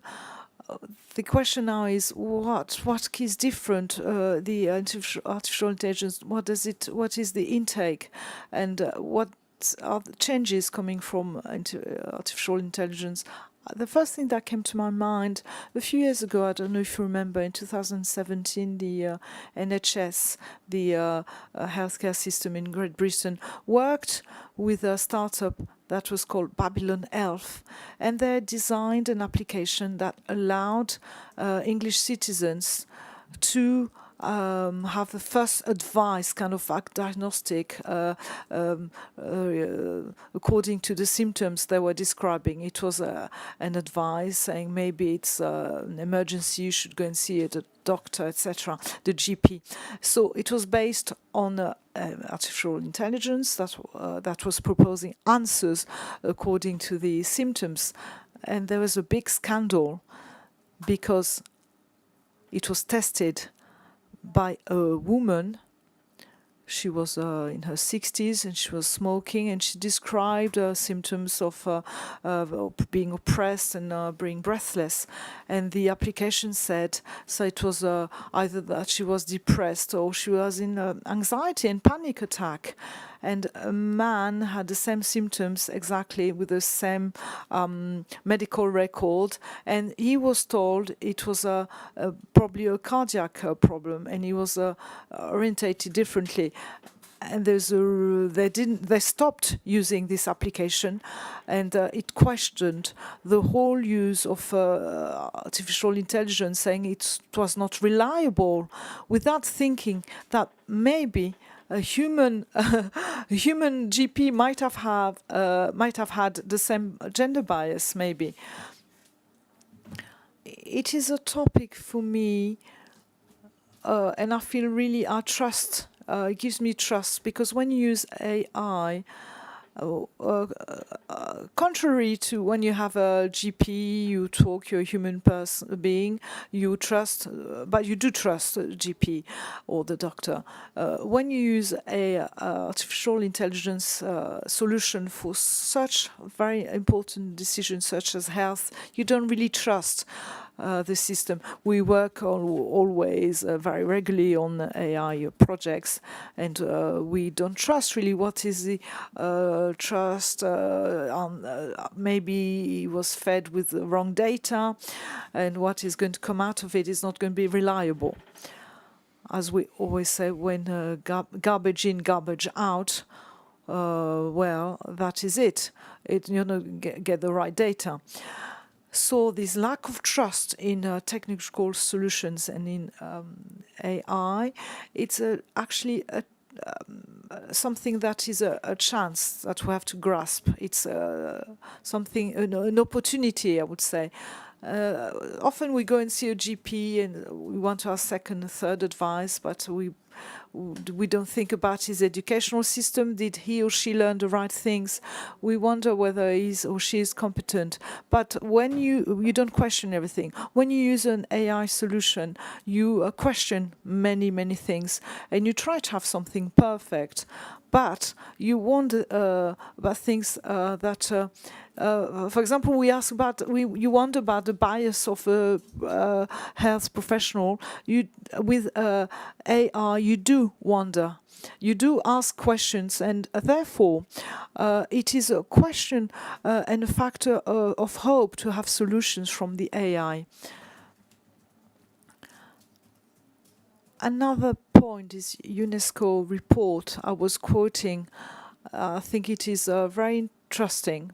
Look at it if you can. It's called Challenging Systematic Prejudices and Investigation into Bias Against Women and Girls in Large Negative Models. So it is a recent report, and the UNESCO team, it was the department that was working on new technologies and artificial intelligence, tested many solutions for a large engagement model to see whether they have biased. It wasn't not just for health, just to see what were gender bias in models. So they've GPT-2, Gemini, and Meta. Of course, every day we have new models coming out. So, of course, there's an improvement and attention that is given to those topics. But for Amadeus, what was important is that 20% of the content that was generated, that was sexist and misogynic. So, really, you think if that is used, if it is customized to make recommendations about health, it is worrying. In the exchanges that we had earlier in the roundtable, there is this thinking, reflection about whether it is intentional or not to feed information that involuntary are creating models that have sexist biases. That's a real topic.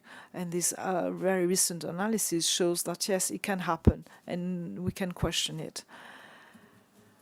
I think what is important to look at, and in this UNESCO report, they chose to look at the data collection issue that is really a topic.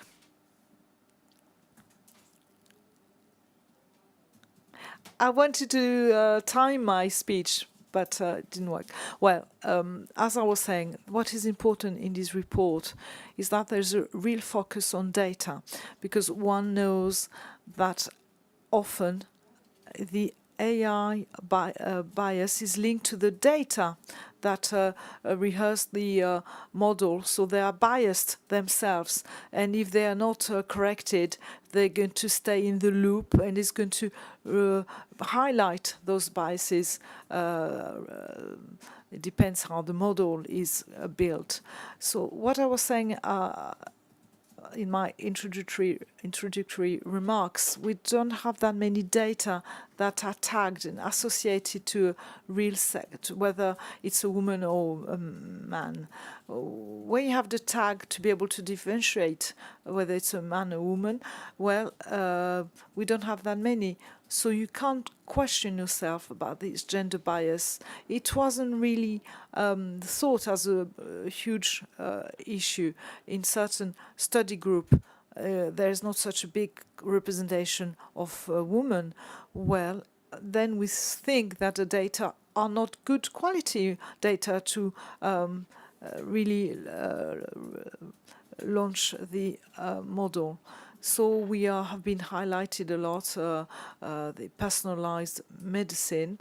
It's very important. But when you think about personalized medicine, you think about giving the right treatment to each individual. But it wasn't well addressed under the gender angle. It was personalized, but the way it is conceived, we don't say we start collecting data specifically for men or women, or for women, to be able to personalize medicine. So therefore, if we want to do that, if we want to launch algorithms, you would need to collect data that are tagged and the right data. The second topic, once you have selected data, is selecting the right algorithm. And there you have algorithm libraries that are available. Yeah, lots of open source algorithms that are open sourced, that are available. Some are you have to pay a fee. Others are developed by organizations. But one can see that there are many algorithms that were launched with a bias. Not in health, but a few years ago, Amazon used an algorithm to recruit, and the algorithm was rehearsed on population of Amazon teams. Decide that the best profile to be data scientist or on text messages were men, because it was only men who were represented in the personnel. It wasn't intentional at the time, but it did recreate a bias of the situation. And then another bias said that best GPs will be women, because now there are many, many women working as GPs. So it would be a total gender bias to say that if data were not corrected. Also, you have deployment bias. What I mean is that once you have rehearsed an algorithm on within a certain context, if you change the context and you didn't take into account the specificities of the gender bias, when you use it within another context, it's not going to work, and you can have things that are completely wrong, mistakes that are generated by the AI. Maybe, how long? 1 minute. Okay, I'm going to be quicker. I can give you a list of good practices, and maybe I'll give you a few testimonies later. But for good practices, when you implement an AI project, what is important is to have a very inclusive team from the onset, not necessarily experts. Inclusive means with non-experts of artificial intelligence, inclusion of the trade, the business, but also we have Asperger, autists, boys, girls, and men and women who are working on this AI, and they have a different outlook on things. And in another way, you can have more women, and you can have AI solutions, and women can develop that. Governments too. It's very important. It was designed to use data in a way that is not the one done with AI. It is important to think about governments, in organization, the fact that we include everyone. We think that all stakeholders, all actors have the right understanding of this topic. What can we do and cannot do with AI? I think it's very important to use the AI correctly within their organization.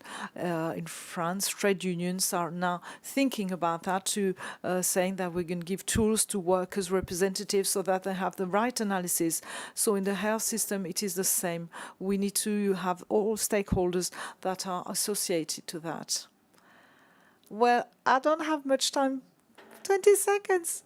Okay, so one testimony. I shall finish with that. I think it was a urologist, and he said the strength of ChatGPT. He was talking about generative AI. He was talking about hypothesis generation, and it gives many hypotheses. I have a patient who's had he came for all his abdominal pain, and ChatGPT gave me many ideas of diagnostic, more or less serious. And then he thought maybe I have too many tests. But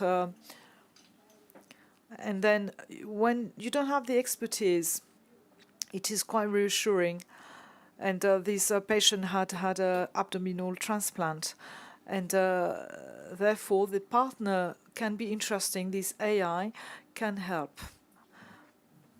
And as a conclusion, what I'm thinking is that we need to be heard in health matters. It's really important. When you look at AI solutions, when you do that, they're quite empathetic, and they answer quite well, and people feel they have been listened to. So you think that's great. But when you carry a second study, you realize that even if there are all these positive points, people have a feeling of they've been listened to in a much better way when they speak to a human being. So it is a tool that allows to make things more reliable. It is a first listening, first reading, but then you need to have the human listening, the human contact. That is paramount. Thank you very much, Isabel. Thanks for reminding us that we're human above everything. So we are going to go to the award ceremony now for the ODS 2024 key awards.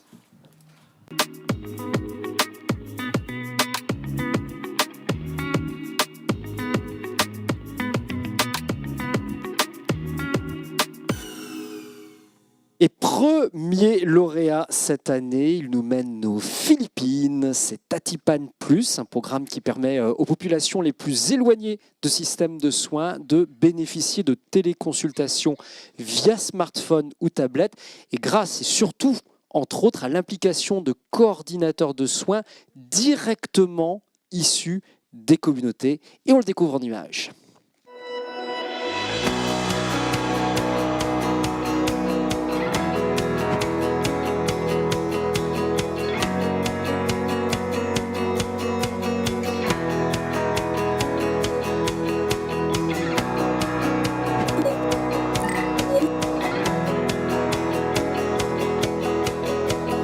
Our project is called Atipan Plus.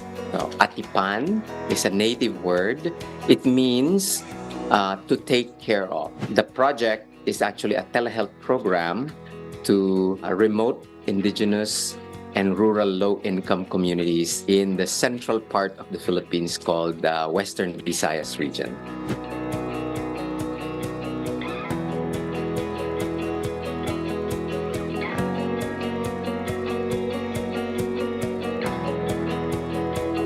Their communities are very small communities that are subsistence communities, so they occur very far from the cities, and they're very poor and marginalized. So in those places where they dwell, there are no healthcare facilities, and it takes a while to get to their community sometimes. So we established this telehealth program so that they can do their healthcare within the locality.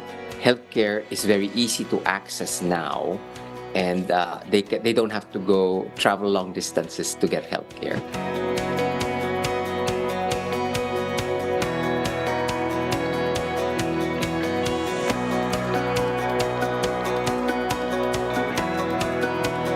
I think our community healthcare coordinators were almost the heart of our telehealth program, because they were community leaders, and then they were the ones leading the facilitation of the telehealth. So I think maybe this is the reason also it became very successful, because we already had somebody who was highly trained and who was trusted by the community.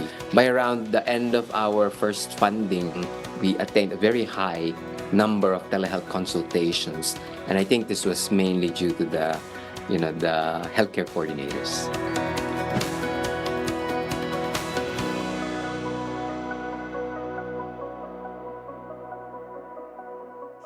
Voilà, Atipan Plus. Atipan Plus. Pia, Regina, Fatima, Zamora.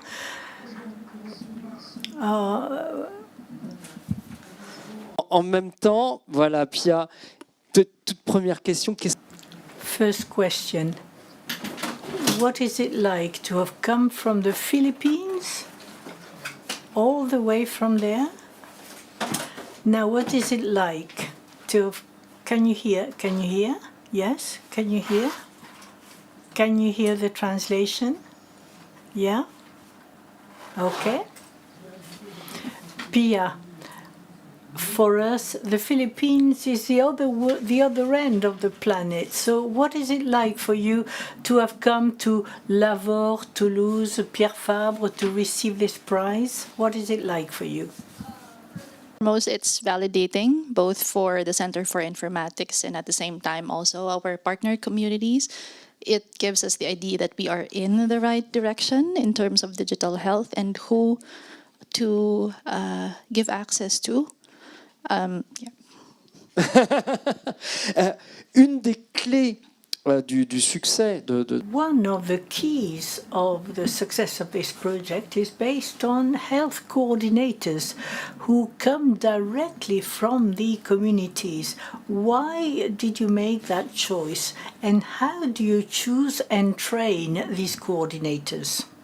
So we wanted to work with the communities. So for the telehealth setup to be able to work and to be able to be implemented well, we needed health coordinators from the community. So they know the language, they know the social, cultural barriers, and they are chosen by the leaders of their community. Not only the leaders, some of these communities, they have the community resolution. At the same time, they do hold meetings, and they are the ones who chose them. We have our own criteria, but it's just a guide for the community leaders who to choose. Like, for example, those who can understand Hiligaynon, so that's our dialect, as most of our doctors actually speak Hiligaynon. They have to, at the very least, know how to speak Tagalog, and English is not a required language, so either of the two. I think Le reste de la question, effectivement, c'est comment... And the rest of the question is, how do you train these coordinators in your center?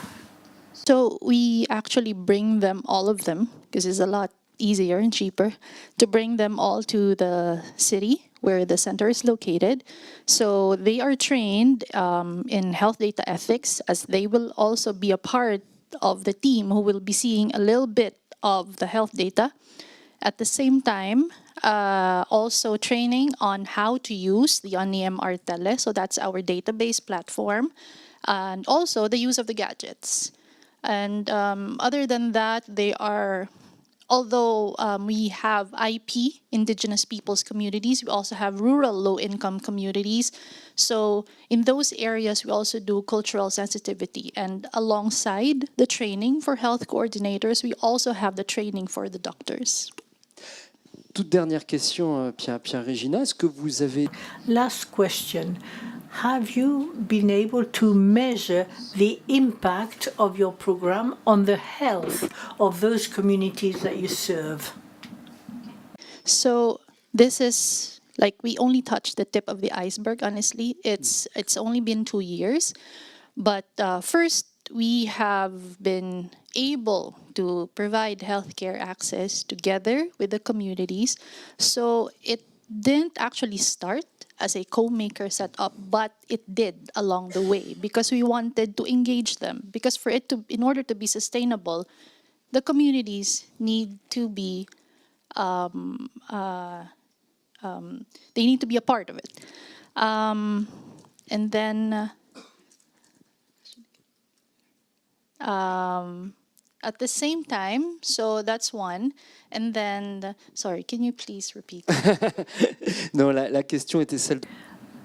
I was asking you, what is the impact on the health of the inhabitants?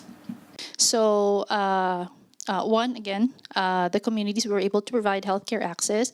So as shown in the video, there were, at the end of 2023, so that was the end of the 2-year project of the first funding that we got, there were about 7,000 plus beneficiaries. So those beneficiaries are from the partner communities themselves. Also, some of the communities that were not originally partnered communities, but actually heard that the Atipan services are being made available in our partner communities, they actually go to the healthcare coordinator. So we actually did not, the services weren't contained in the partner communities, but all the other underserved areas in the region actually were able to benefit. So this just gives us an idea of how much more we can do in this setup. And then other than that, although we haven't really did a formal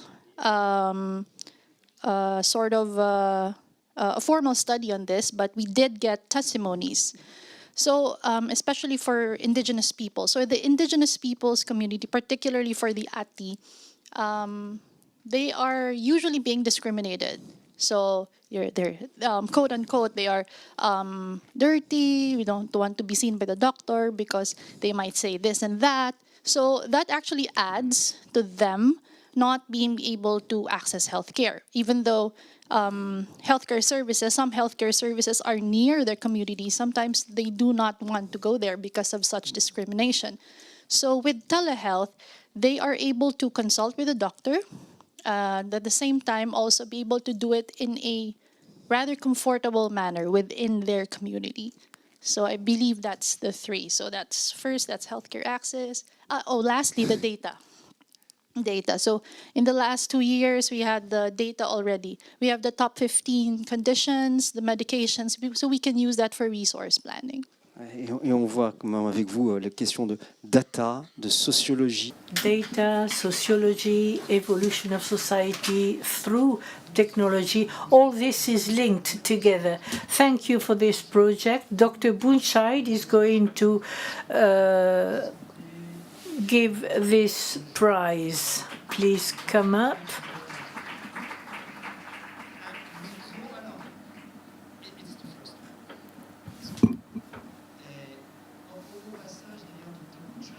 Dr. Buchai,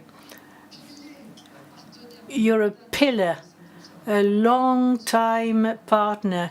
Why is this partnership important for you?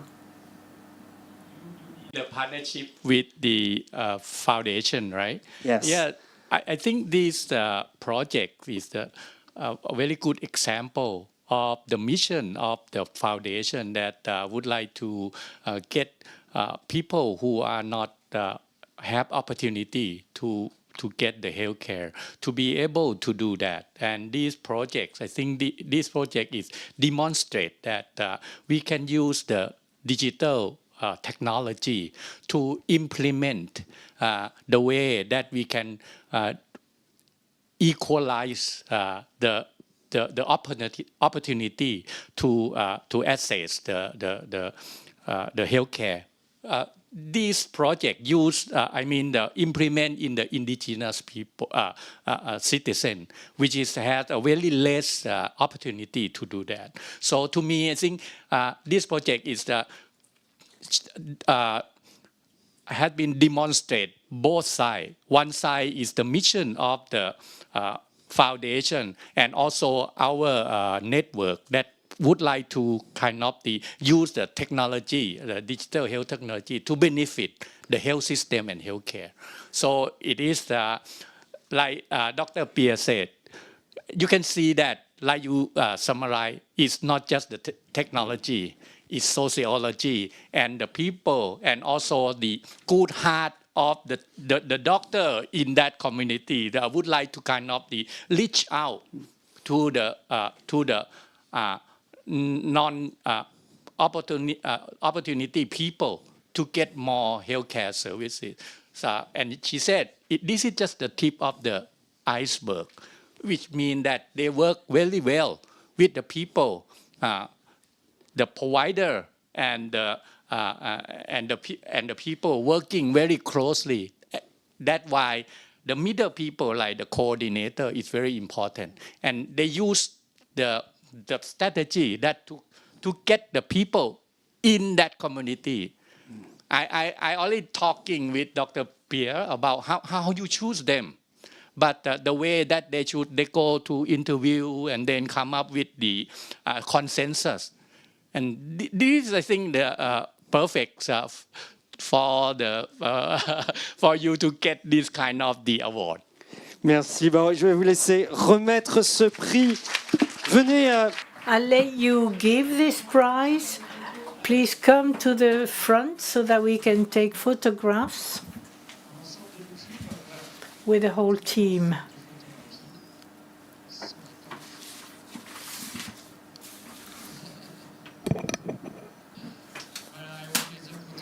A round of applause for this prize. Atipan Plus, a project developed for remote communities in the Philippines.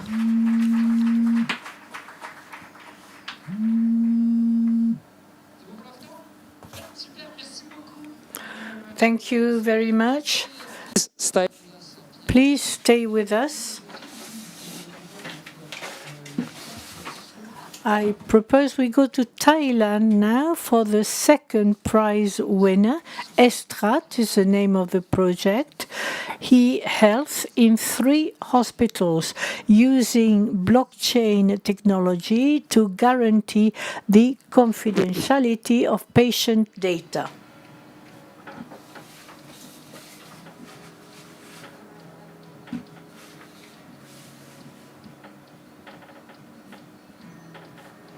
Digitalize healthcare data via blockchain.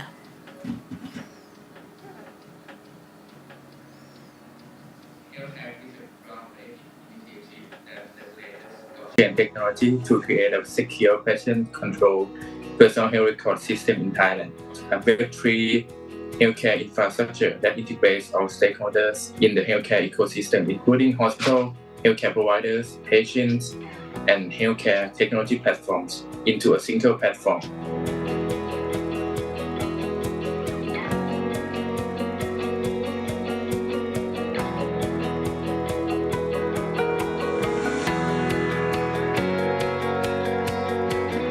This system enables seamless and secure sharing of healthcare information with high levels of privacy, trust, and transparency, putting patients at the center and ensuring interoperability across the ecosystem.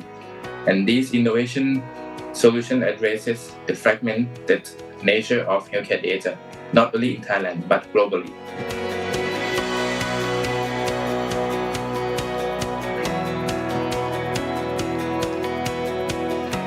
Health tech has a significant impact on the healthcare landscape by empowering patients, streamlining workflows for providers, and fostering a data-driven ecosystem. Patients benefit from secure control over their health data, enabling informed decisions and improved care coordination. Healthcare providers gain access to comprehensive patient records, facilitating accurate diagnosis, efficient treatments, and reduce administrative burdens. Ultimately, health tech contributes to a more connected and effective healthcare system, supporting the future of healthcare and improving health outcomes for all.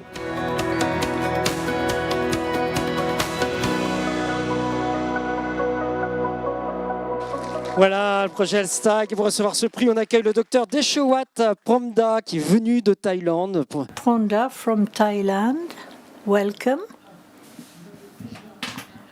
You already have a mic, so congratulations. I have a question. Now we understand how important blockchain is to guarantee the confidentiality of patients' records. But is the patient sensitive to that? Is it important for the patient?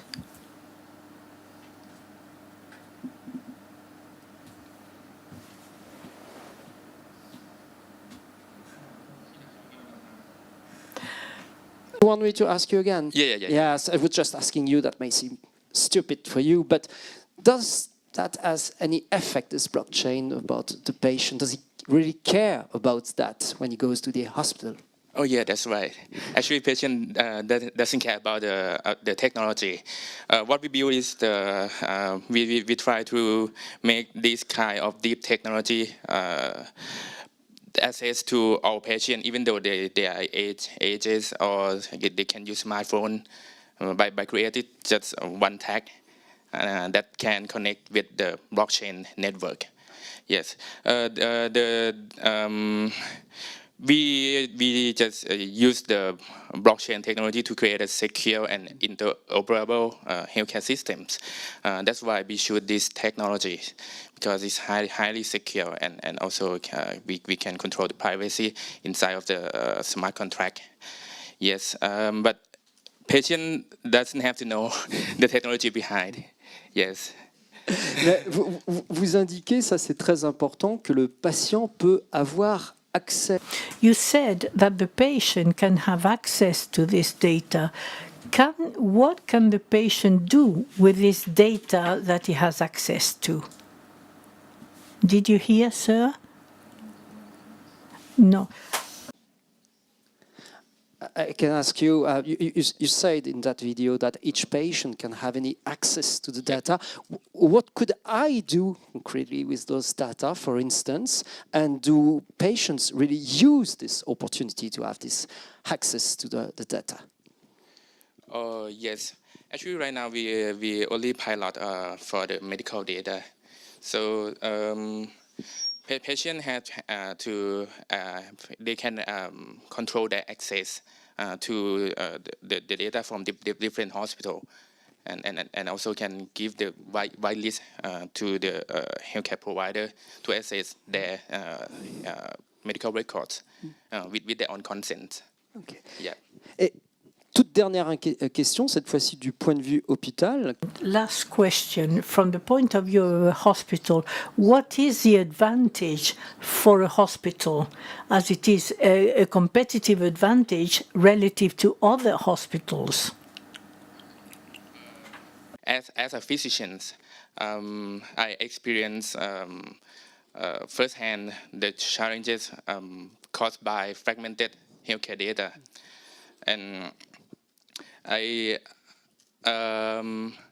that is why I create this kind of technology to reduce the problem, to enhance more efficiency of healthcare providers, and also reduce the problem from the fragmented data. That is the benefits from the hospital. Yes. Ouais, d'avoir un bénéfice pour les soignants. Je peux oublier, ce sont eux qui sont aussi au cœur du... I had forgotten that caregivers are the heart of the system. Nicolas Menetti, Regional Director for Asia and the Pacific, the university agency which is a long-standing partner of the e-health observatory. Nicolas Manetti, what is your opinion about this project? The mic. Congratulations for this project. As you recalled, I work in Asia and the Pacific for e-health, and this is a good testimony of the high innovative capacity of this region. So this is encouraging. Why did you come today here to award this prize? The University Agency of Francophonie is the first university network in the world with more than 1,000 member universities, and we are a regular collaborator of the Pierre Fabre Foundation in Southeast Asia with various networks, and we also various programs, and we also have networks of pharmacists and physicians. So we are highly directly concerned by this theme. And we are going to have our International Assembly next week. Thank you, Nicolas Magnetti. Please come to the center of the room so that you can award this prize. And we'll take a photograph. Voilà, on va faire une belle remise de prix, une belle photo. Right, beautiful photograph for this prize award.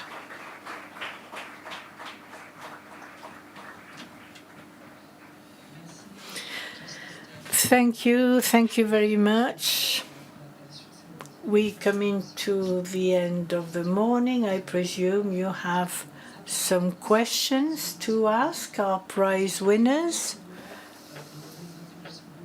Do you have any question? Yes?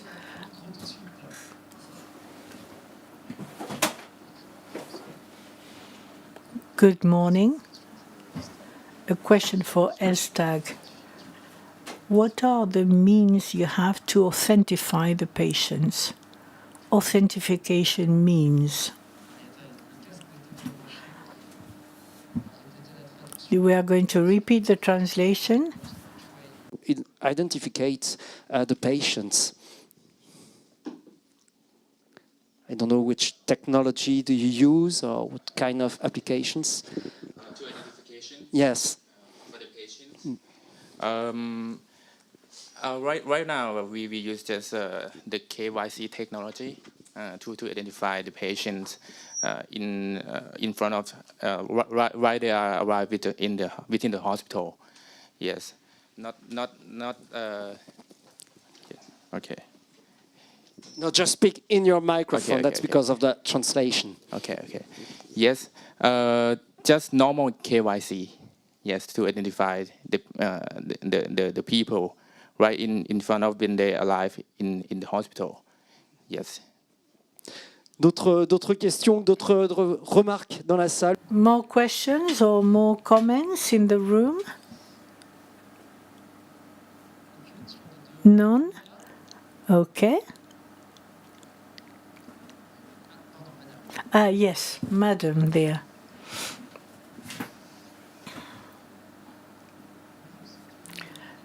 Good morning. I'd like to congratulate you and ask you a question on the teleconsultation program. I understand that there is a dialogue with health professionals.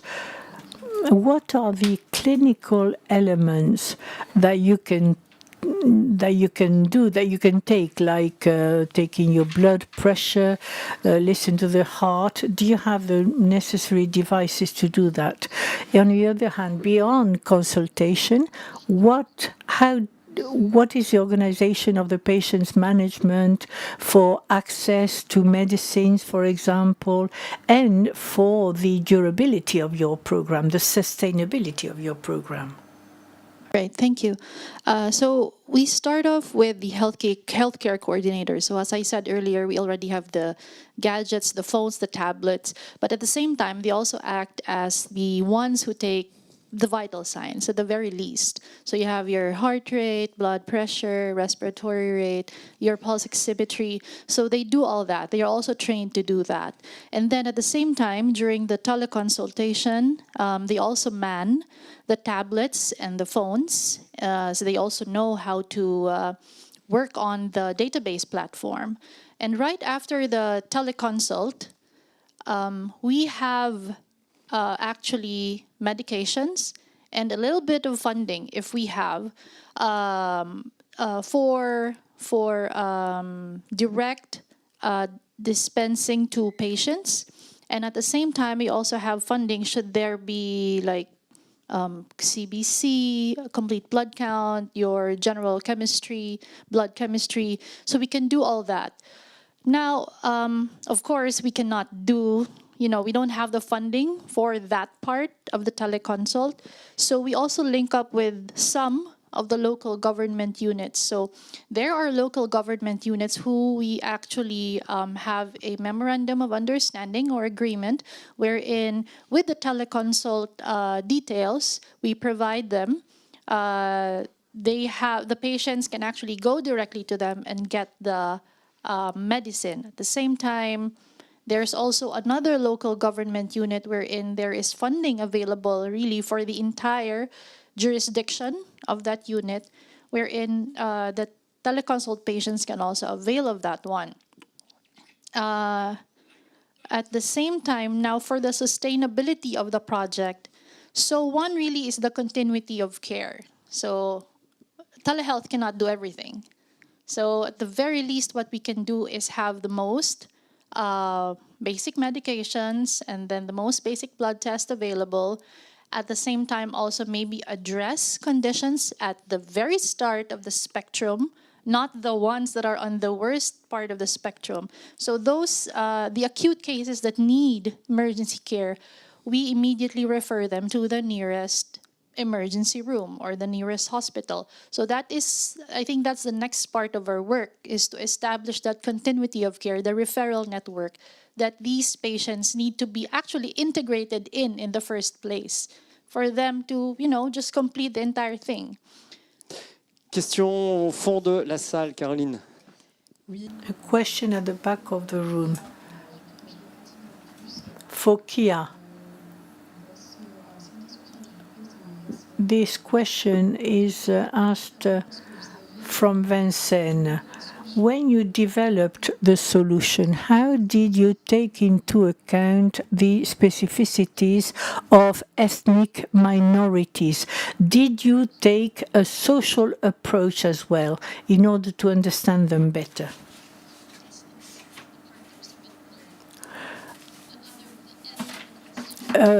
On demandait lorsque... When you developed the solution, how did you take into account ethnic specificities, the specificities of ethnic minorities? Did you adopt a social approach in order to understand better how they operate and their culture? So if I understand it right, so there are specificities socially within the community. So, okay, in terms of accessing healthcare for these communities, what we noted most was most women actually go to consultation together with their children or sisters, grandmothers, mothers, aunts.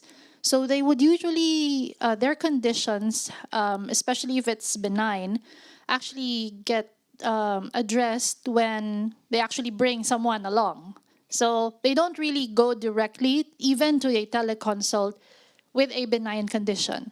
So only if it's truly painful or if it's really they're really afraid of what the outcome might be. That's the time when they go to a consult. So that's for the women.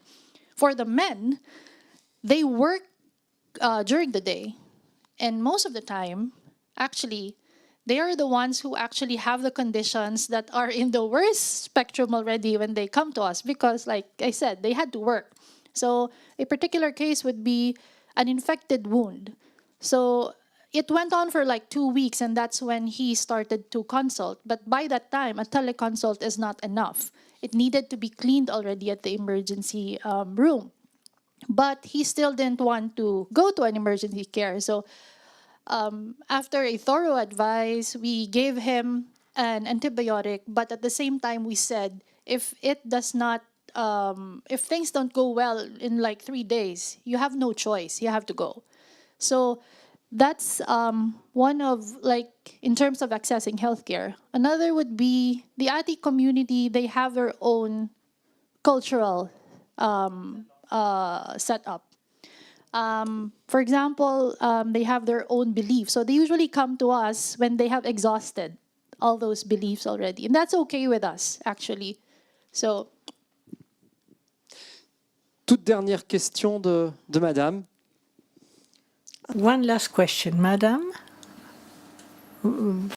So my question is for health tech, and if I understood correctly, health tech using blockchain technology and FHIR standard, you make the health data available to the patients, the health data that is from the electronic health records of these 3 hospitals, right?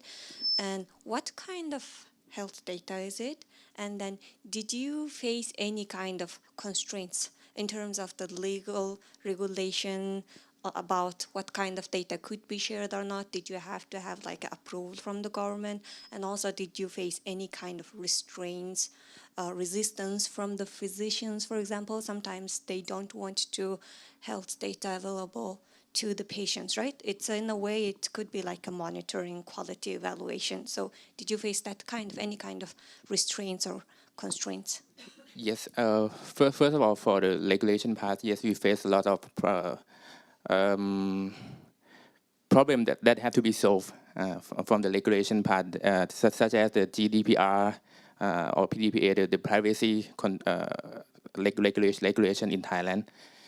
Yes, we have to work with the government and let them approve our system and also our technology for using to manage the privacy of sensitivity of healthcare data of the patients. And yes, we got some resistance from the providers as well, from the different hospitals, especially in the private sector. They don't want to share the records.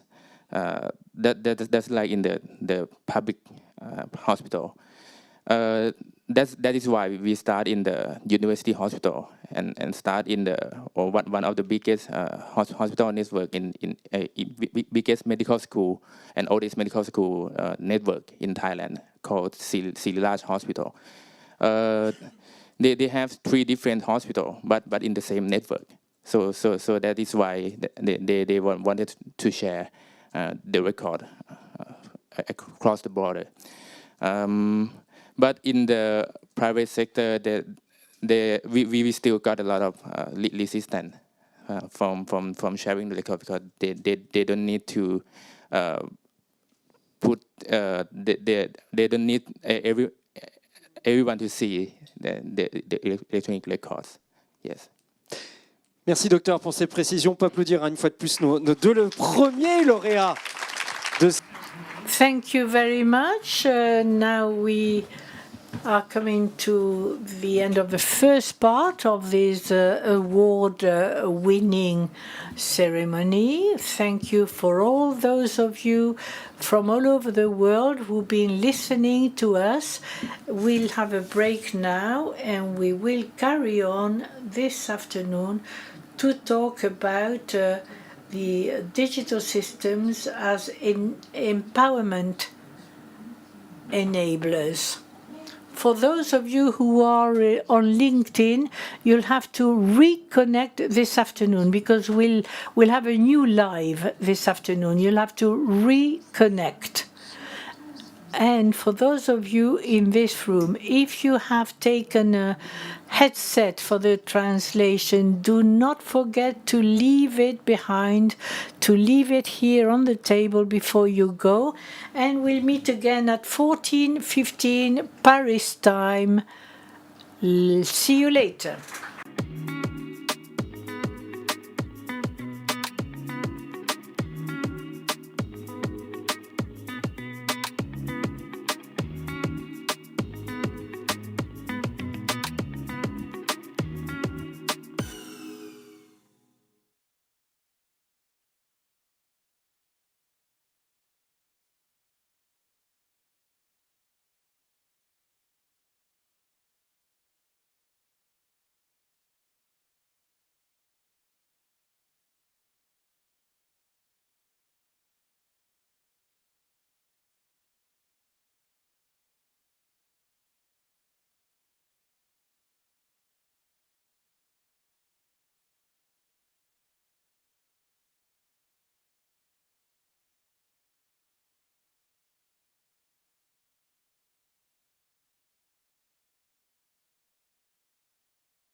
The definition of the problems and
I can't hear you.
Yeah, can you hear me?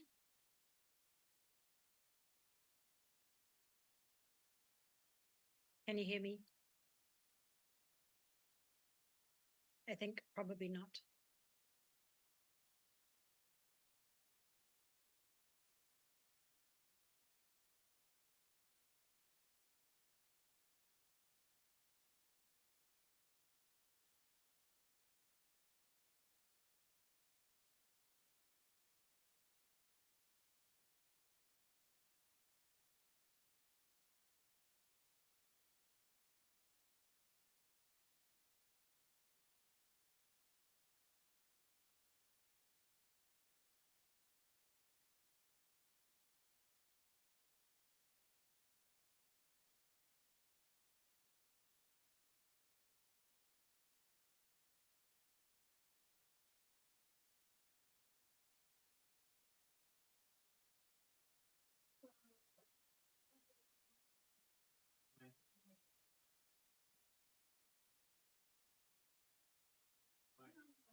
Okay. Can you hear me now? Yeah, I can hear you now. Could you hear me? Okay. Yeah. Okay. Thank you. Sorry, it's my Bluetooth headphone. Yeah. Okay. I think it will be very easy because I can hear you and see you very well. So if you are in the same configuration in 1 hour or two, I don't know, but if you are in the same configuration, it will be perfect. Okay, so I dialed on earlier and I could hear the English and like the French, so I will just listen to the translator and then I speak in English, obviously, right? Yeah, exactly, exactly. It's very Okay. important that you need to select English interpretation so Okay. that we can hear you in English too. But I that's see. yeah, and you unmute unmute original audio. That's what they say in English. Okay, but it's perfect if you use this kind of video card, etc. It's well, you look great like this, so it's perfect. Great. So that's Okay. it? That's it. We don't need more tests from you. It's just to check your internet connection, etc. But as you are on with your own computer, with your own equipment, etc. Earlier we tried to talk with the Laos, but they was in the big school room, etc. And we can't hear them. For you, it's very easy. So that's it. Great. So I will come online maybe 10 minutes before. 10 minutes before the round table. Yeah. Yeah. Okay. Okay. Great. Okay. Thank you very And much. just yeah, but you open your chat. I will be with the chat. So if there is any problem or if there is any I don't know delay or something like this, I will write you. Okay, I have another meeting at like on the hour, so I can only stay from like 8:15 my time. I think it's 4:15 to 5 o'clock. Okay. Okay. Is that okay? Yeah. And if it's late for you after this, I think you will have the time to talk because we start with your we say your panel. But yeah, I'm confident you should be able to be on time. Okay, great. So I'll join again in about 1 hour. Okay, thank you very much. Okay, thank you. Merci. Bye.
formés, ils sont diplômés, mais la loi togolaise ne prévoit pas cette partie.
Bonjour à tous donc, et bienvenue dans cette 8e édition de la conférence annuelle de l'Observatoire de la e-santé dans les pays du Sud. Seconde partie, toujours consacrée cette année aux iniquités de genre, toujours en direct de la Fondation Pierre Fabre à Lavore, près de Toulouse, en France, et retransmis en direct sur les réseaux sociaux partout dans le monde, en français comme en anglais. Pour information, sachez que plus de 500 personnes nous suivaient ce matin en direct pour cette conférence, avec des campus qui étaient ouverts en plus un peu partout, en Égypte, au Cameroun, en Côte d'Ivoire, à Madagascar, à Bordeaux, au Laos, en Thaïlande, mais aussi à Lomé, où nous irons tout à l'heure au Togo. Merci à vous tous qui nous regardez vraiment en direct sur les réseaux sociaux. N'hésitez pas toujours à envoyer vos questions, envoyer un petit coucou. On en a eu pas mal ce matin, et chaque fois qu'on reçoit un petit message, je trouve que c'est un rayon de soleil qui arrive depuis les pays du Sud dans cet hiver du Nord, et le Sud, eh bien, on y replonge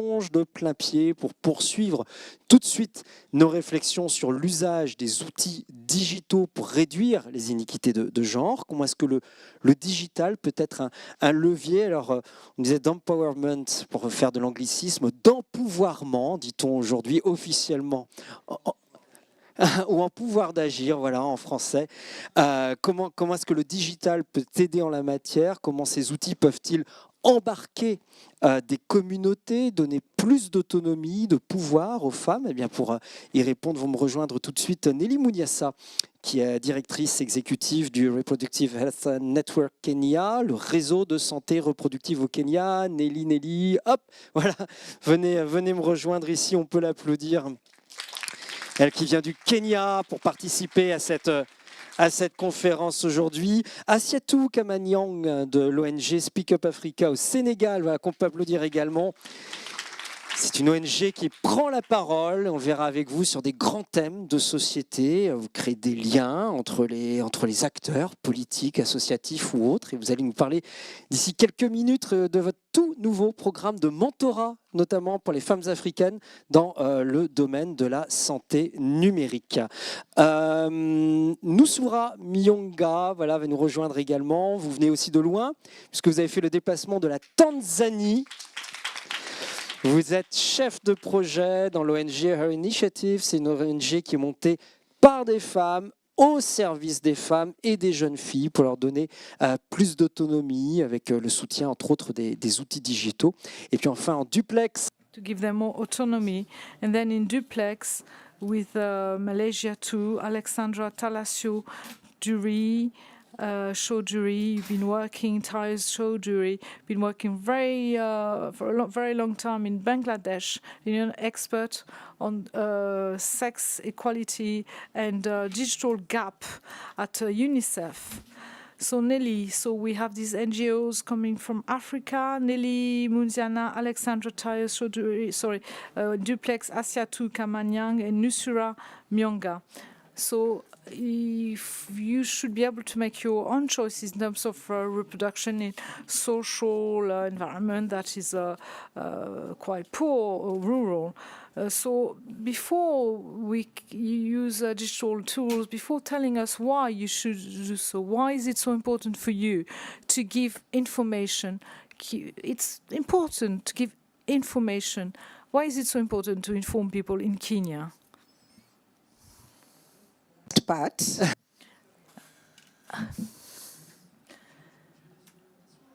yes, I'll summarize again. Very simply, we insist a lot on information of young ladies and women in general since this morning. Why, for you in Kenya, is it so important, this challenge of information? And really excited to be part of this very, very rich conversation, especially around digital health.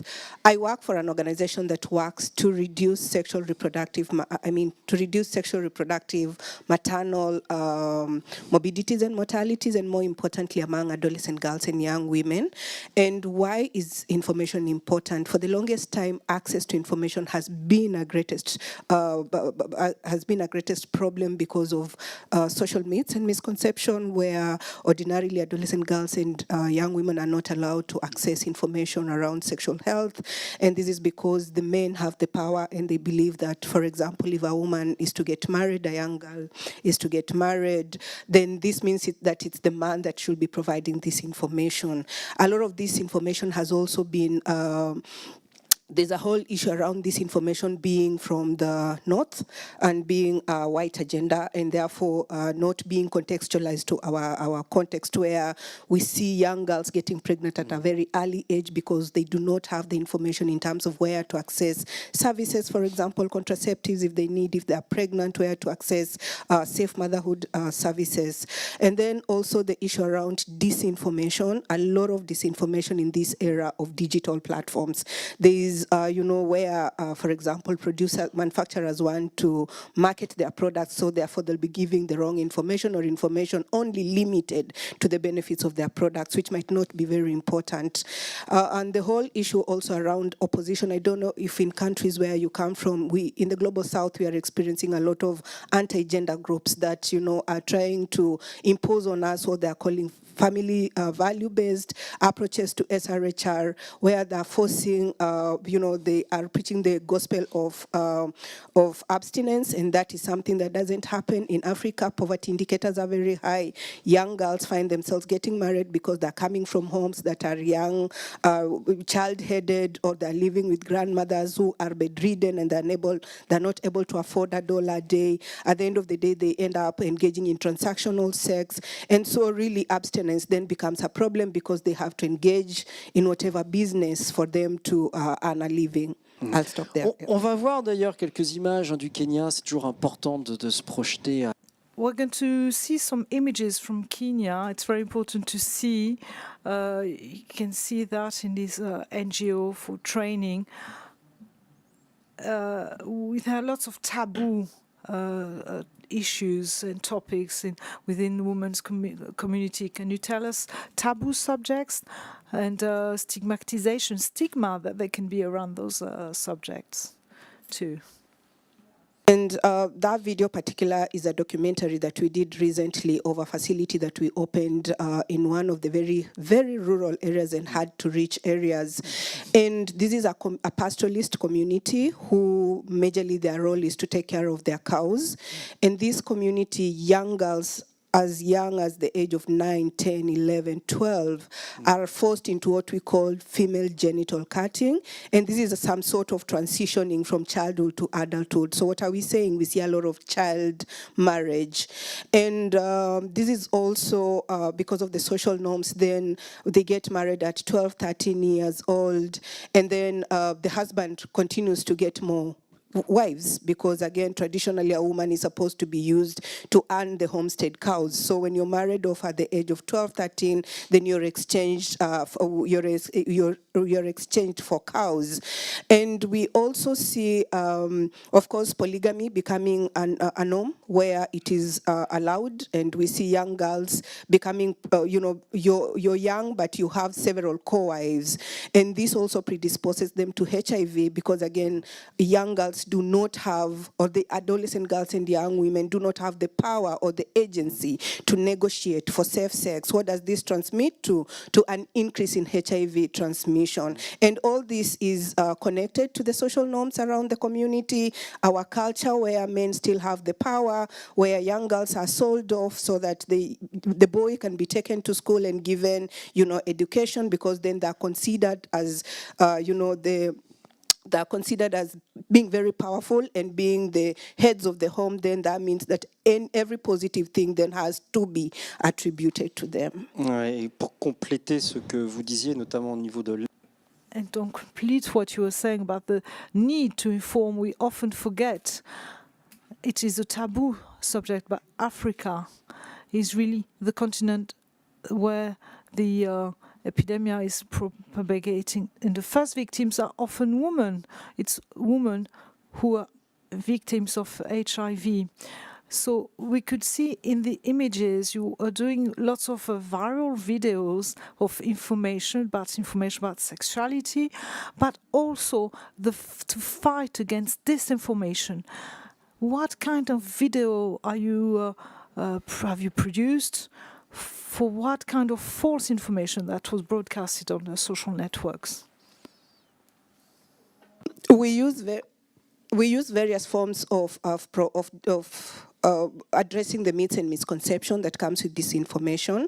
And we have a huge following on Facebook. If you've clicked Reproductive Health Network Kenya or Nena na Binti Hotline, which is our call center, we have a huge following. And we use that because, one, when I say that access to contraceptives, for example, is considered a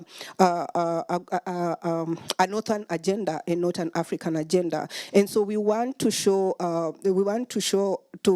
rather provide information that population issue, demographic issue continue to be a very important conversation in Africa, and contraceptive is the only, approach or the only way that we are going to improve even our poverty indicators in our country. We also use Instagram, where we are targeting adolescent girls and young women. Like I mentioned earlier on, health-seeking behaviors of adolescent girls is quite different. They do not want to walk into facilities where they'll meet their aunts or people age mates of their parents, and therefore we are very intentional in using social media platforms where young people are comfortable at the middle of the night, where they would wake up and find the right information when it comes to sexual reproductive health. And also we are currently using TikTok, and TikTok is a big thing in the global south. We are seeing influencers that are young people, and what we've done as an organization is also build the capacity of those young influencers so that whatever content they're putting on their TikTok medias, then it's information that is very, it is useful information and helpful information to the young people. Then finally, we also run a call center called Nena na Binti, loosely translated, speak to an aunt. An aunt is a very important person in the global south. And therefore, we have a trained nurse counselor for about 5-6 of them, who manage the call center, and they provide right information, provide a safe space where young people can call in, speak to a counselor, and also provide information. And Kenya was able to be among the leading countries that domesticated the WHO 2019 reproductive health guidelines last year. And it is very broad. It is allowed for telehealth, has allowed for self-managed abortion. I know in Kenya, abortion is a bit restricted, but it gives the power to the healthcare providers. And so there is the grounds that have been broadened to allow for self-managed abortion, self-injection, HIV self-testing, and this allows for autonomy and choice. And we are using our call center that is also attached to a digital platform to provide information and refer to healthcare providers. Finally, in all this, we are centering healthcare providers at the center of all this conversation because they remain very critical and important element of the ecosystem. In case of any complications, then the healthcare provider, nurse, midwife, doctor, gynecologist remain very critical to ensure that they provide the relevant information and service. Thank you. Passionnant parce que vous nous dites d'abord énormément de choses qui viennent du terrain, de votre expérience. Yes, you're telling us a very important thing from the field, from the terrain. You are really, you have platforms that exist. You don't need to exist new tools. That very important platforms that are there, and you use them fully. Facebook, Instagram, TikTok. Lots of videos also that are on the WhatsApp. You have your own platform. You complete with a call center. You can see the digital strategy is really strong and massive, so that you can really have an effect on young populations. Throughout those social networks, do you see movements for changing the communities? When you send a message, well, through Instagram, let's say, or TikTok, you don't just touch one person. Touch one person, you can spread it around and share it with his or her circle of friends and family. So does it make mentalities and mindsets, do they evolve quickly then? Of course, advocacy is not something you expect results tomorrow, but we are seeing a lot of, change in social norms. We are seeing a lot of change in attitude. We are seeing young people becoming more bolder and even asking for these services. And because what we do using our social media platforms and our digital platforms is, for example, provide information in terms of the legal framework when it comes to something like abortion, which is, usually very problematic, and just trying to let them understand what does the law of Kenya do, and therefore they are able to hold the government accountable and tell them, we know very well our constitution says this and we are demanding for these services. For healthcare providers, then we also see the attitude change, and we see in terms of how they even provide services to adolescent girls and young women in their diversities. And I insist on in their diversities because we have the trans population, people that identify themselves otherwise, that are also in need of these services. And a lot of times, these are conversations, again, in the Global South that are not being allowed. However, as a healthcare provider, then you need to know that your role is to provide services without judging. So using our social media platform, we see the change in attitude of healthcare providers, and also just getting the communities, creating an enabling environment for the young people that are in need of these services to access the services, and also the providers that are providing these services to be bold enough to provide these services. So we see the change. Et on voit quelle est la force, la puissance de ces médias pour amener. And one can see the power of those media to bring new ideas in communities, and communities are changing and a lot quicker. Just a last question, because you have lots of feedback from the field, from thousands of people. What are the topics, the questions that are more frequently asked on your different platforms? One, is abortion legal in Kenya? And I think that one, if you went to any of our social media platform, you'll see that. And then number two, of course, the myths and misconceptions they keep on hearing when it comes to contraceptives, those are the most frequently asked questions. And you'll hear men saying, will my wife become, or will my partner be able to get children if they used contraceptives? And this is because of the myths and misconceptions that they get to hear. Then also the issue around sexuality education, they ask, aren't we sexualizing the young, the young children? So we are able to provide the right information when it comes to that. Yeah. On voit avec vous l'importance. One can see the importance of this digital strategy that is really well targeted, well identified, and the use is massively social network. And this morning we heard the importance to adapt messages to the people you had in front of you, and this is what you are working on, Alexandra Tyers-Choudhury. You're with us live from Malaysia. So, of course, I'm going to ask you, what weather do you have there in Malaysia today?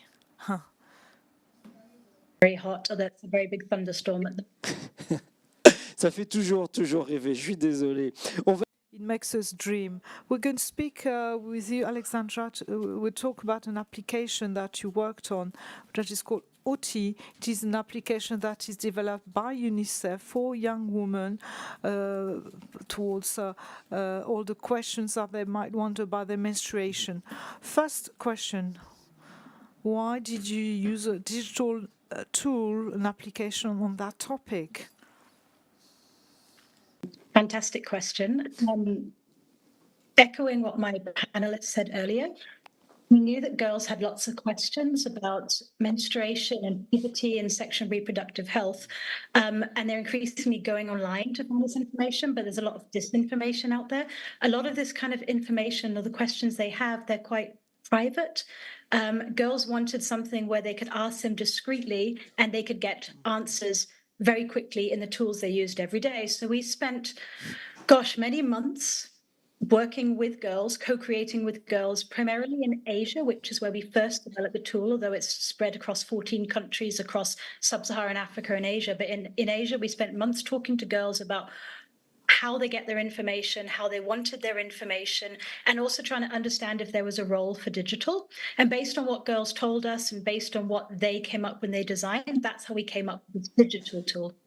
Et avec une spécialité. One specificity, this application, you don't see a GP, a nurse, or a physician that will give you advice. It is like an older sister that will give advice to the younger sister. Why? Great question. So the way the app has been developed, we use an avatar, which takes the form of an older sister. And when we spoke to girls, and we see this in every new market that we build Oki in, girls tell us that the kind of information they want and the questions they have are much more comfortable talking to an older sister figure because they feel they can ask broader questions at things they might be a little bit embarrassed about. So that was why we designed it like that, but girls told us that's what they wanted. We don't use like connections to doctors or to nurses for two reasons. One, for privacy. Privacy is a very big part of this application. We don't have anything like geolocation. We don't have anything that can identify the girls, but also connectivity. The app works completely offline. Girls don't need the internet to use it.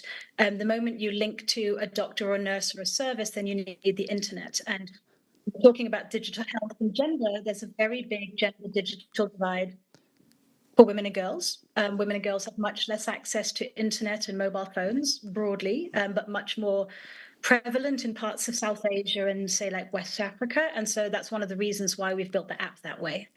Et c'est une application pour vraiment voir à quoi elle ressemble que je vous... It is an application we're going to discover now in a short video. Aki, a period tracker app for girls like you. My name is Ari. Use Aki to get to know you by tracking what's going on with your body and mood every month and learn about periods in fun ways. Create an account and choose an Aki friend like me to accompany you. We are here for you every step of the way. This is your monthly menstruation cycle. Each shape is a day of the month. And this number is your personal countdown. It shows how many days until your next period, or how many days left of your current period. Track your mood, period flow, body, and activities with emojis on the daily cards. Write in your private diary card. Test your knowledge and take fun quizzes. Check out your calendar and see your whole month at a glance. And check out the Aki menstruation and puberty information to learn new things about your body and health. And don't forget to send me some love. Welcome, friends, to Aki. For girls, by girls, period.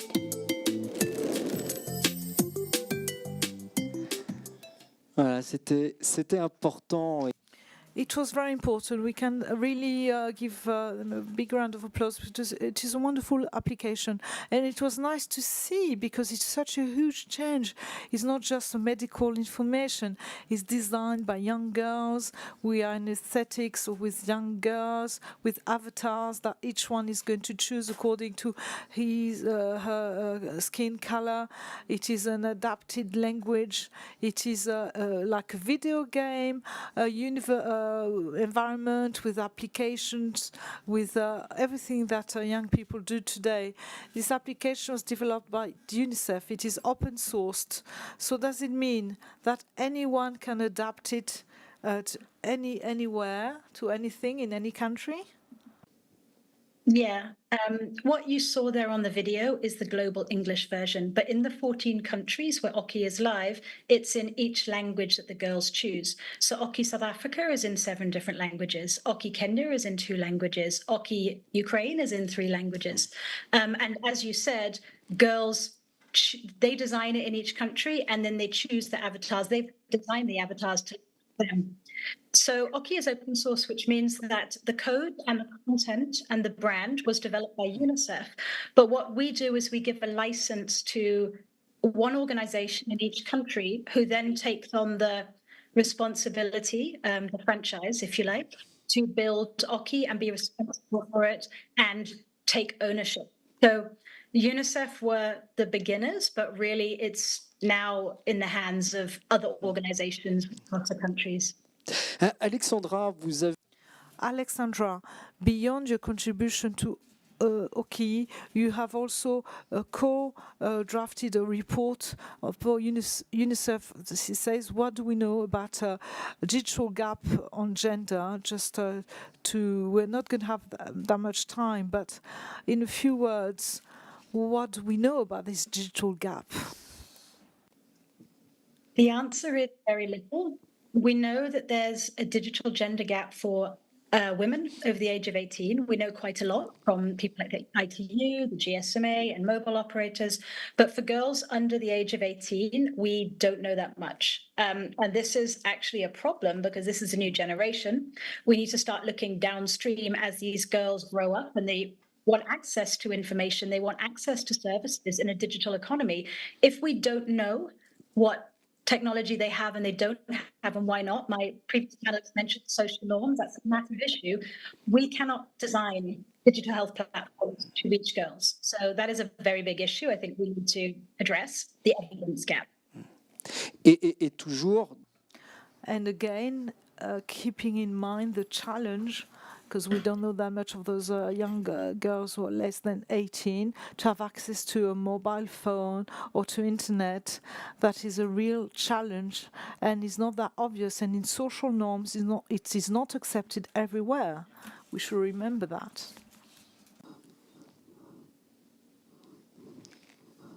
Vous me citiez... Yes, pardon, allez-y.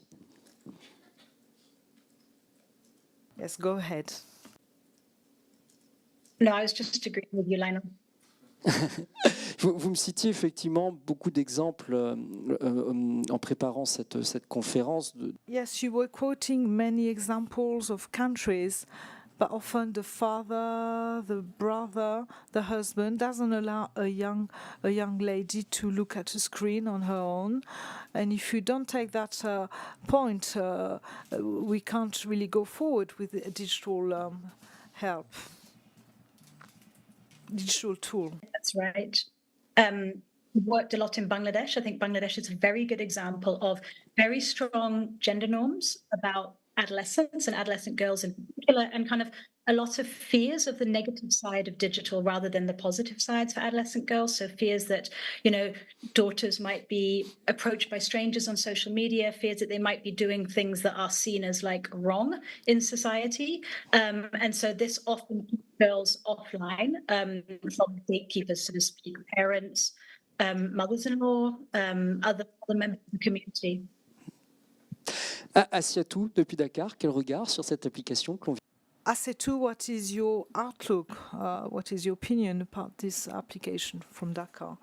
I think it is really relevant and it is put back into context because we can see that in many other countries, in many languages, and it is exactly an example of something that is an innovation within a context, and then it can target population and really contextualize the application. It's a very important idea. In 2022, your NGO Speak Up Africa launched with the African Union the Initiative for Women in Digital Health to make sure that women's health will be really well taken into account at all levels. Women who are very in rural areas, who are very far away from any health center. What kind of digital tools it could add for those people?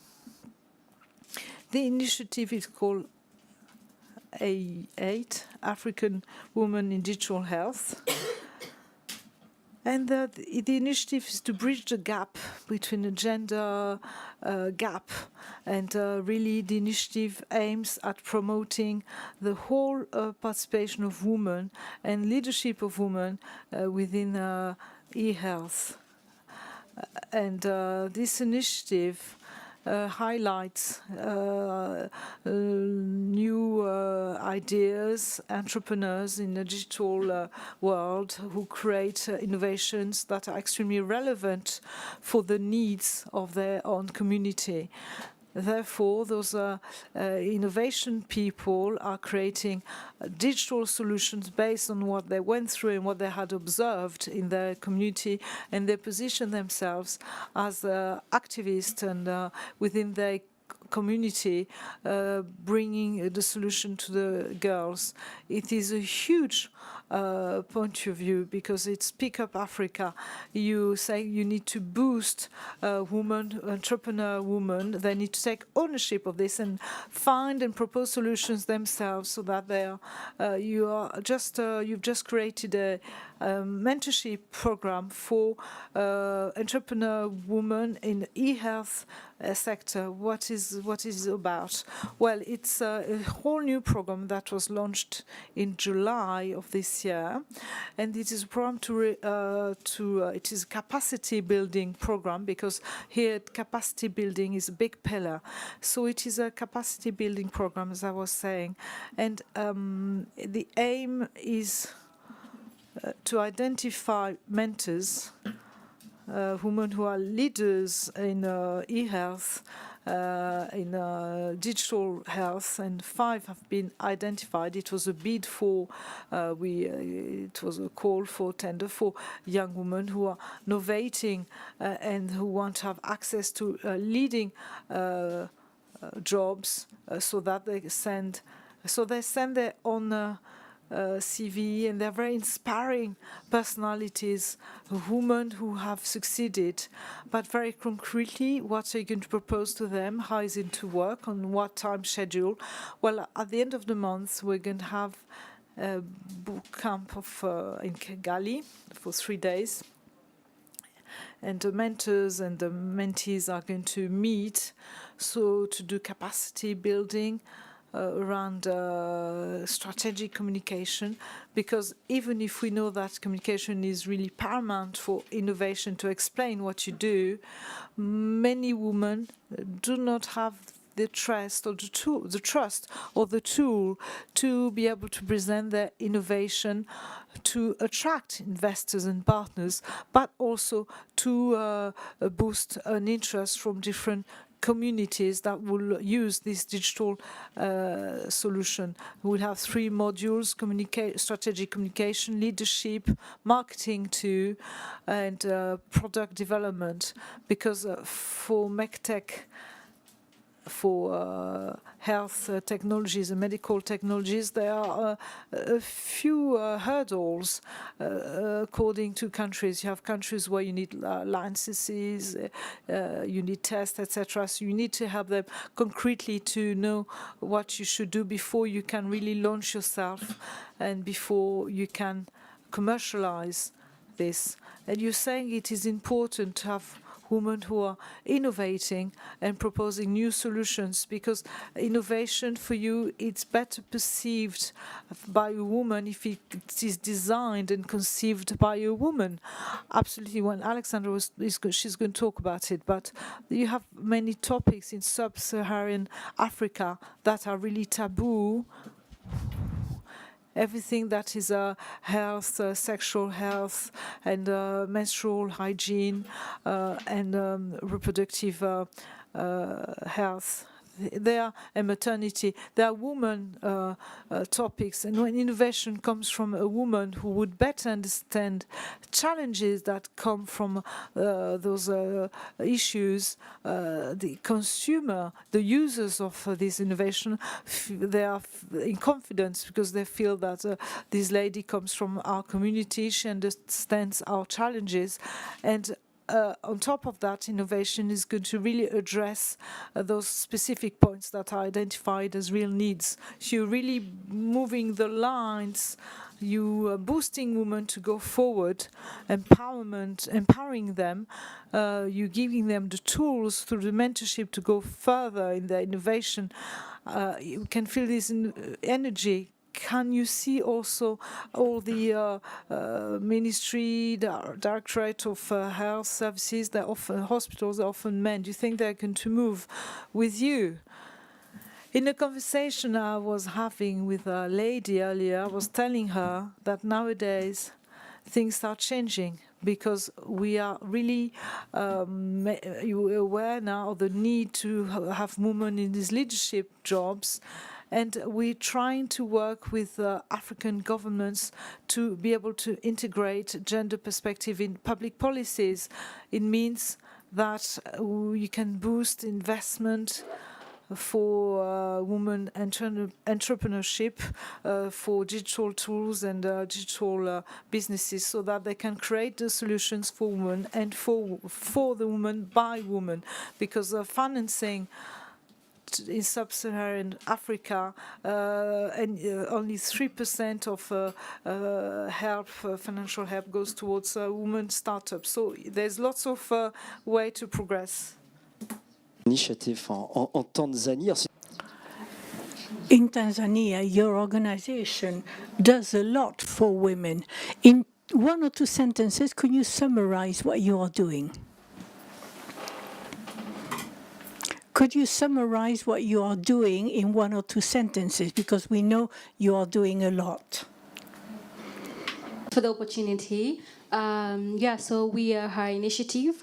We are a non-profit committed to break the first of all, society norms for young girls and adolescent girls, especially in Tanzania.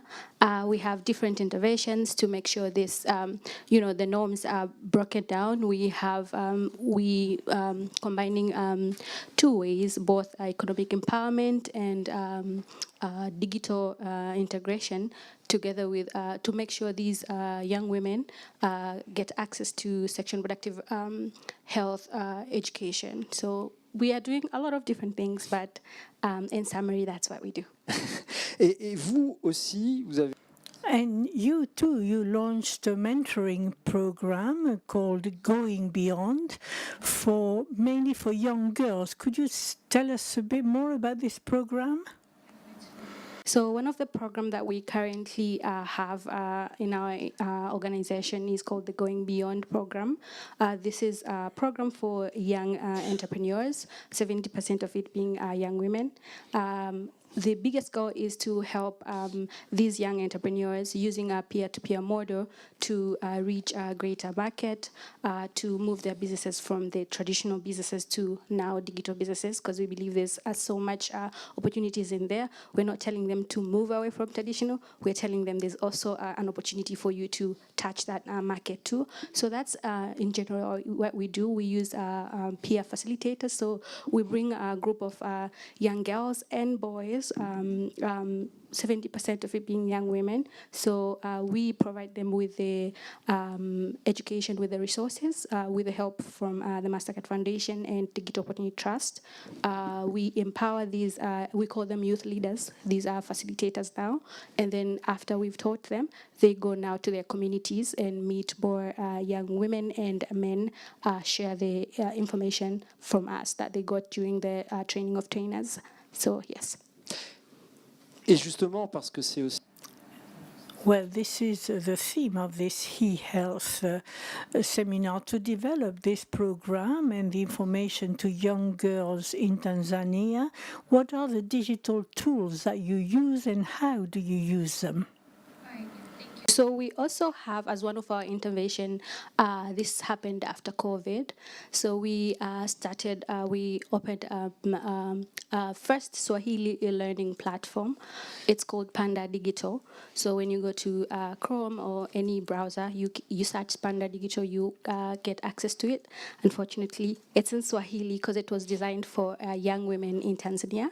So we're very proud of that, because there's not a lot of resources that are in Swahili that our people understand. So we thought that would be a great opportunity for them to come and learn using the platform. So in the platform, there's a lot of sections. There's a lot of things that we offer. But one of the most important things that we offer is called Ongea Hub. Ongea is speak. Ongea is a Swahili for speak. So it's a place where young women can come and report any cases of sexual harassment or sexual corruption that happens when they're doing their businesses. They also, sometimes they just don't have somebody to talk to about maybe their mental health, maybe, what is going on with them because of the society norms, because of like the cultural backgrounds in our communities. So the hub helps them to, connected with experts who will help them, who will talk to them and help them, and eventually connect them if there are cases where we have to connect them to like maybe courts, so we link them with a specialist that will assist them and help solve their problems. I wanted to add that on top of the e-learning platform that we have, that you can offer, we also have the SMS platform, because we believe not everybody has access to the internet, and the e-learning platform for now is reached when you are connected to the internet or bundle. So we have the e-learning platform. We use AI SMSing, so we have a special number. This is to reach people in rural areas, because we believe there's a lot of young women facing these challenges in rural areas, and they do not have these phones that has access to, internet where they can go and browse things. So there's a number, they send, they register themselves, they ask the questions. There's a lot of opportunities. There's a lot of things that they can do. But you choose what you want, what service you want, and then the SMSing helps you with that. J'ai une question pour vous quatre au fur et à mesure que je vous écoute. I have a question for the four of you as I am listening to you. This is a place here where we talk about e-health. We are very technical sometimes. We talk about innovations to do remote echographs, remote CT scans, very complex medical examinations. But I've been hearing some words this morning, such as information and choice for young girls about what they can do with their own body in the way they want, with their sexuality, with their reproduction potential. Is it my perception, or are we observing a change in needs? Is it true that needs are becoming less technical and more societal? Yeah. I think there is a lot of social and cultural factors linked to health. And today, in sub-Saharan Africa at least, women have a new freedom, a new understanding that they didn't have in the previous generations. So with some social and cultural hurdles, such as early marriage, which is quite widespread in sub-Saharan Africa, women realize now that they do have a choice, that they have the right not to get married early just because society tells them to, or they may decide not to get married early or not to have children early, and women make the choice. They can decide on what contraceptive to use, and they follow training courses a lot more than they did in previous generation, because that was taboo.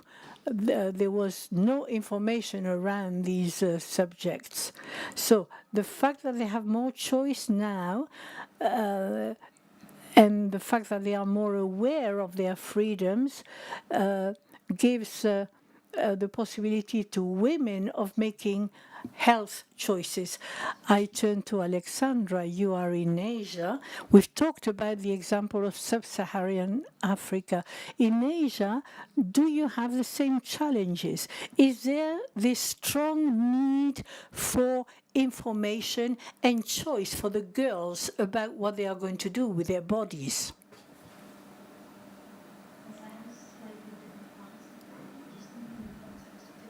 I think it's I think we're asking them, right? That question about needs, we are learning that to truly design an inclusive digital platform for girls that they want and need, we're actually asking them about what they need. And so your examples of how we've traditionally thought about e-health, I think that's where the shift is. Obviously, what fellow panelists said, absolutely. Just thinking about the digital thing, I don't think it's necessarily new. I think we're just asking different questions. Nelly, je voudrais connaître également votre point de vue sur cette question. Ce sera... Nelly, could you give us your viewpoint on this? Alors, of providing information. Of course, we are advocating for choice because it was one of the gender norms that we're dealing with, because we know that traditionally women did not have a right to choice. The decision was made on their behalf. So really we are just trying to work on the social norms that traditionally have made it a bit difficult for women to stand up for themselves. And this is something we are doing so that as young as 10, 11, 12, depending with context and where you're coming from, then young women are able to stand up for, to stand up for an informed choice. And like Alexander has correctly put it, so we are not working alone, we are working with the adolescents themselves, we are working with the youth themselves, so that whatever program we are coming up, whatever innovation we are coming up, they are at the center of it, and they're guiding the process and telling us, this is what we want, this is what we think will work for us. Even in terms of messaging, like I said, the issue in Kenya, you cannot just talk about comprehensive sexuality education. They are telling us innovatively say reproductive health, innovatively say age appropriate, because the kind of content we'll give a 9-year-old is not the content we're going to give a 15-year-old. Ouais, on voit comment dans ce monde de plus en plus globalisé, les réseaux sociaux amènent. Now, social media lead to massive changes on all continents. Thank you for the four of you, and remain here with us, because there will be questions to you from the room and from the internet as well. Before we have a session and answer question, let's go to Lomé, to Togo. In Lomé, there is a whole day of reflection on digital health in Togo. And you are attending our ODS conference here in France, Toulouse. Giscard Kofi Sambwe is a coordinator of the Foundation of Pierre Fabre in the country. Can you hear us? Who is with us today, with you today, Giscard? Can you hear me? We can hear you perfectly well. Unfortunately, the sound is not good. There's a lot of echo, we can't hear. We are together with the ministry.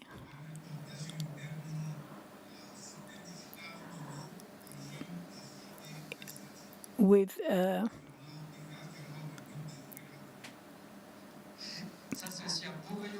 we apologize, the sound was not good. You talked about e-health in Togo. Now, what are the work you're doing at the moment in Togo? I apologize. The interpreter apologizes. We can't hear well. There's too much echo.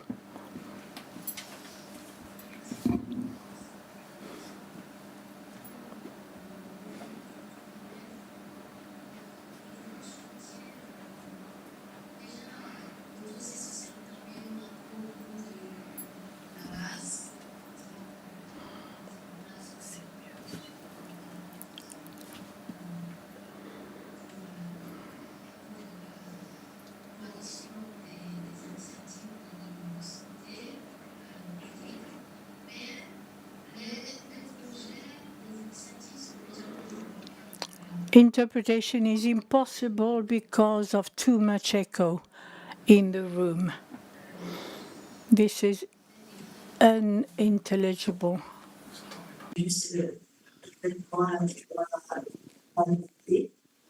Mais également des applications, des sites internet, des ventiles, pour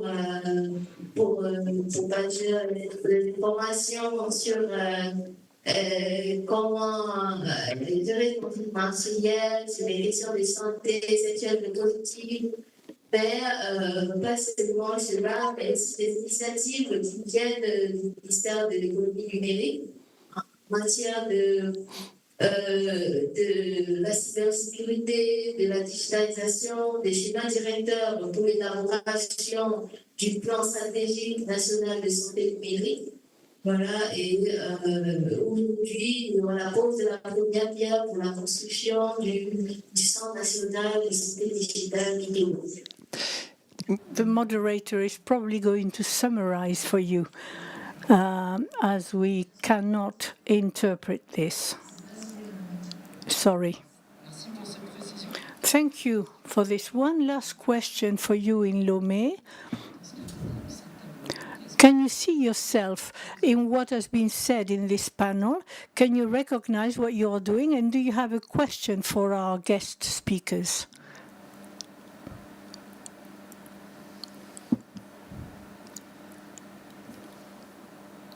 Alors, voyez, c'est comme à Pierre Fabre, comme ici à la Fondation, le micro circule dans l'amphithéâtre de l'Université de Lomé et on va pouvoir entendre.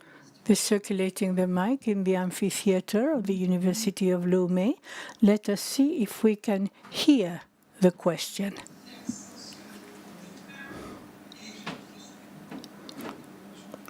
We work on women and young girls. No, sorry, we apologize. This is not doable. Very sorry. Inclure les hommes qui sont des moteurs donc, de la culture et qui perpétuent les éléments socioculturels. Donc, je vais faire un peu de pour les panélistes, pour ceux et celles qui ont présenté des projets, qu'on puisse inclure donc, les champions jeunes hommes aujourd'hui dans cette politique de changement et donc les endroits qui vont par rapport à. Alors, je vais reprendre votre. I am going to summarize your question and ask you, Setu, perhaps, how do you include men, the young generation of men, because we talk about young women, but how about young men? Do you see any changes in the young men's generation? Thank you for the question. I think that's a great question. And we get that every time when I speak about working with young girls. So our goal and mission is to work with young girls, but we believe in the communities that we live in, there's also men there. So in all of our approaches, there's, for example, with our Panda Digital, it is designed for by women for women, but young boys and young men have access to it. If you go there as a young man, you sign in, you log in, it won't log you out. But we are saying this is particularly is for the girls because, you know, there's been a challenge for them to access this information. So we're like, this is for them. And the biggest percentage, there's about 7,000 people who've reached the platform and 95% of it are young girls. Right. But the men and young boys are there too. In all of our other interventions too, young men are there. For example, the Going Beyond project that we currently do, 30% of it are young men. We believe in the integration of both. So we do involve young men too. D'autres questions depuis cette salle ici? Voilà, le micro est au fond. More questions in this room? Yes?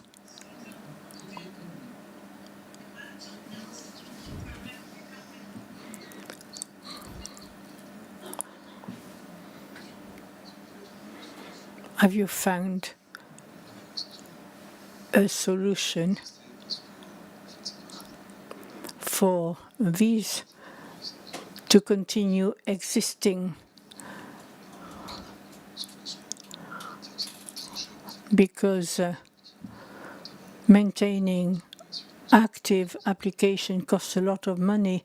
It seems simple to use, but in fact it's very complex. There must be continuous development, and that costs a lot of money. It is complex to publish them as well, to remain present on the platforms. All these are hurdles.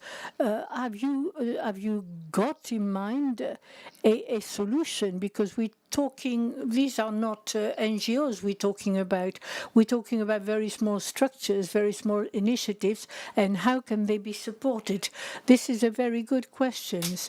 In fact, we've been able to observe that there is a sustainability problem for the existence of these platforms, above all for the small organizations who are in need of funds.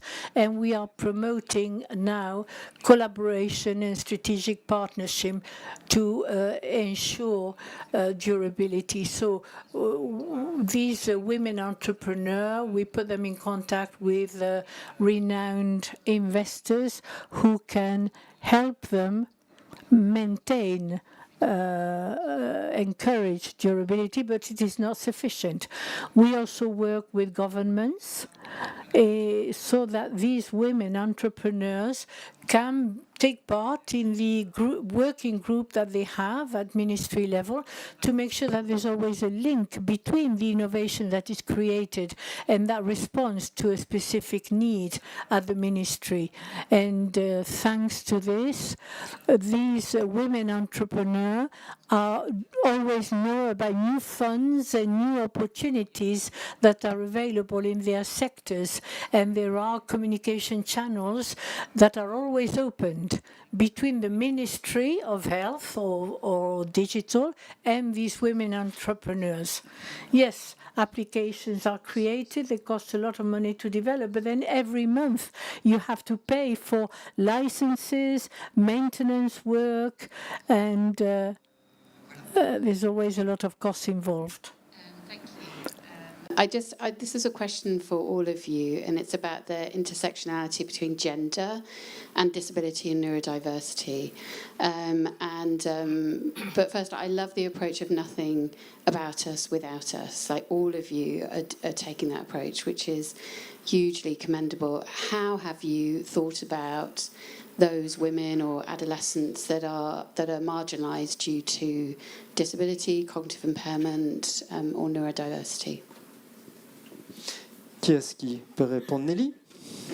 Yeah, probably I can go fast. Like I say, our target group is adolescent girls and young women in all their diversities. However, we also take note that working with, especially those with disabilities, takes a lot of investment. And I will talk about our network of providers. Our providers provide services to those with disabilities also, and our facilities have been set up in a way that they are accommodative of whatever disability then the adolescent girls and young women walk in. Our areas of focus, of course, we work in rural communities and peri-urban areas, and this is where you get a lot of this population. And just mentioning that they come with compounding vulnerabilities, disability being part of it. So our way of providing these services is integrating health, sexual reproductive health care. So it's a one-stop shop. You're not coming there for HIV, or you're coming in as a result of rape, and then we are referring you to facility X for HIV, facility Y for no. When you get to a facility, by the time you leave, you've gotten all the services, including referring you to a lawmaker if you're a case of GBV, and also ensuring that there's a lawyer on standby to provide pro bono legal support in case you need to take the case to court. However, disclaimer, this is quite financial intense because the lawyer has to be facilitated. Just the whole process of also just setting up the whole holistic care is also, resource intense. Yeah. Le temps pour une toute dernière question rapide. One very last question. Merci. Ellie, you actually answered a part of it regarding the pro bono legal support, but I wanted to ask you, because Kenya was one of the few countries that came up with the digital health bill. Last year it was released. Like, how do you actually because it extensively talks about the data governance, and the data that you're talking about is personal sensitive health information. So how do you actually govern that? And then, because having a law is one thing, but then ensuring compliance, because you are actually providing this service. So how do you take care of the security and confidentiality of this sensitive information that is residing, like where does it reside? And how do you take care of that? And then how is it actually taken care by the legislation? Thank you. Yes, thank you so much. And so just to speak a bit about Kenya having domesticated the WHO 2019 reproductive health guidelines, digital bill is part of it. We have the whole primary health care bill that then allows us to take the services to the community, giving power to community-based distributors, and forgive a lot of jargons that I'm using.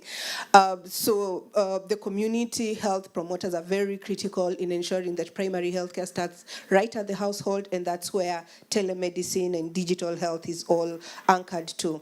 Talk of consent. Consent continues to be a very big issue in Kenya, and this is because age of consent, according to Constitution, is 18, but we have the Health Act that then allows you to access services, and as a healthcare provider, you come in, you're 15-year-old, you're a young person, you're in need of services. We have a whole adolescent and youth reproductive health bill.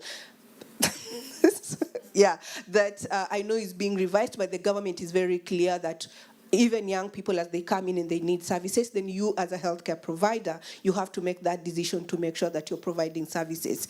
At organizational level, we have an ERP system that allows us to protect the client data. And our data, they know that it's only provided to the government and our donors. And where we need consent, especially for photos now, because that's very sensitive, we are getting consent before we provide any information for the clients. Did I summarize? Merci. Je vous savais, j'ai le difficile rôle de gardien du temps. I have the difficult role of timekeeper. This is absolutely fascinating, these testimony concerning the field. This is fascinating, but we can give you all a round of applause for this magnificent panel. I'll let you go back to your seats, and we are going to continue now with another approach, which concerns us as well. Violence against women. How can new technologies be useful in this field? Patricia Miquel, co-founder of Health Enabled, an NGO on the global health of people. And they use, amongst other, artificial intelligence. So you have the mic and we are listening to you.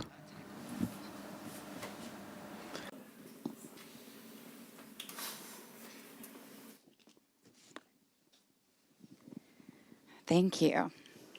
Is this on? Can you hear me? Okay. Thank you. I'm going to start with a story. When I was 9 years old, I was in Egypt. My family is Egyptian. I grew up in the United States. I was in Egypt. I'm not even sure how this all happened, but I was left alone in the house with a family friend. And that family friend grabbed me, tried to kiss me, and I kicked him and ran for my life. And then the family came out looking for me, and I was brought back home and grounded for the rest of the summer because I had run away.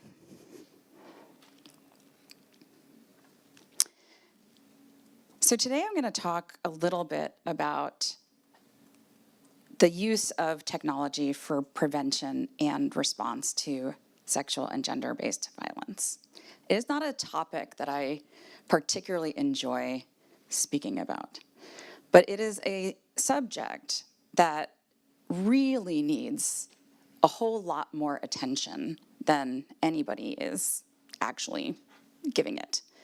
And I want to appreciate Renu because I'm actually a professor in an academic institution in the United States. So when you gave that example of like, oh, you could be, this is something that I think impacts a lot more people than we actually really think about.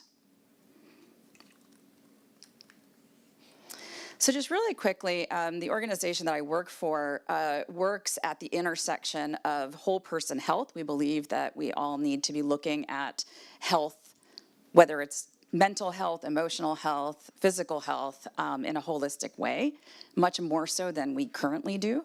Equity and technology in everyday life. And we focus on health equity and well-being for those most at risk of being left behind.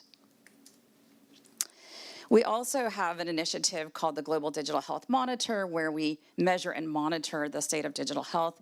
And in the last iteration of the monitor, we included an indicator on gender.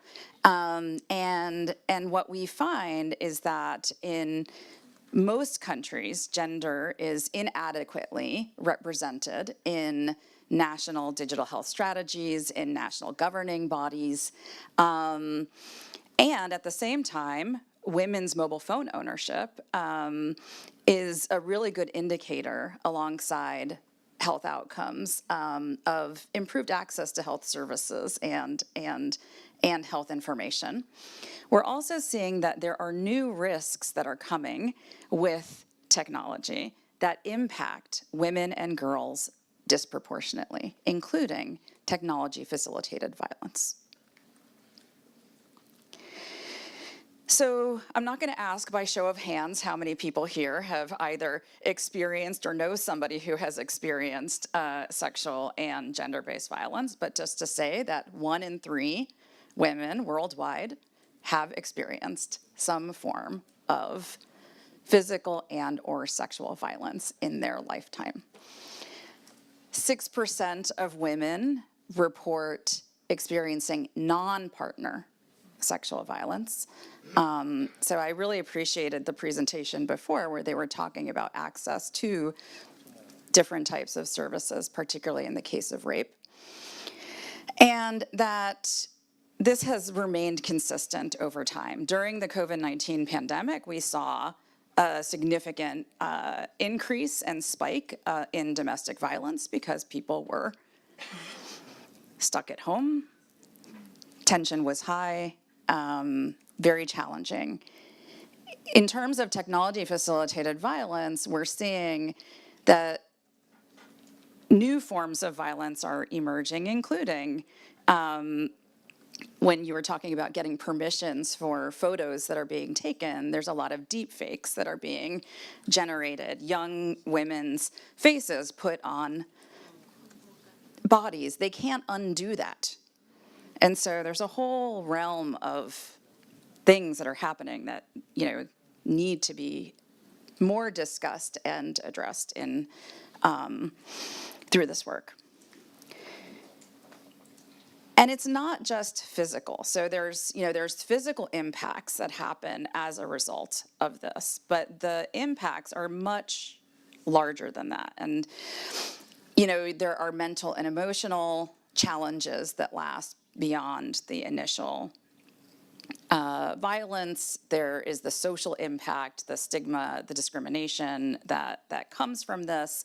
There's also economic impact, which I, was genuinely surprised to see that the cost of sexual and gender-based violence on the world is over $200 billion. $200 billion. And that the impact on the family and society, that you have intergenerational violence, you have violence that kind of carries on, and there's a cycle that continues on to the next generation if it's not addressed earlier.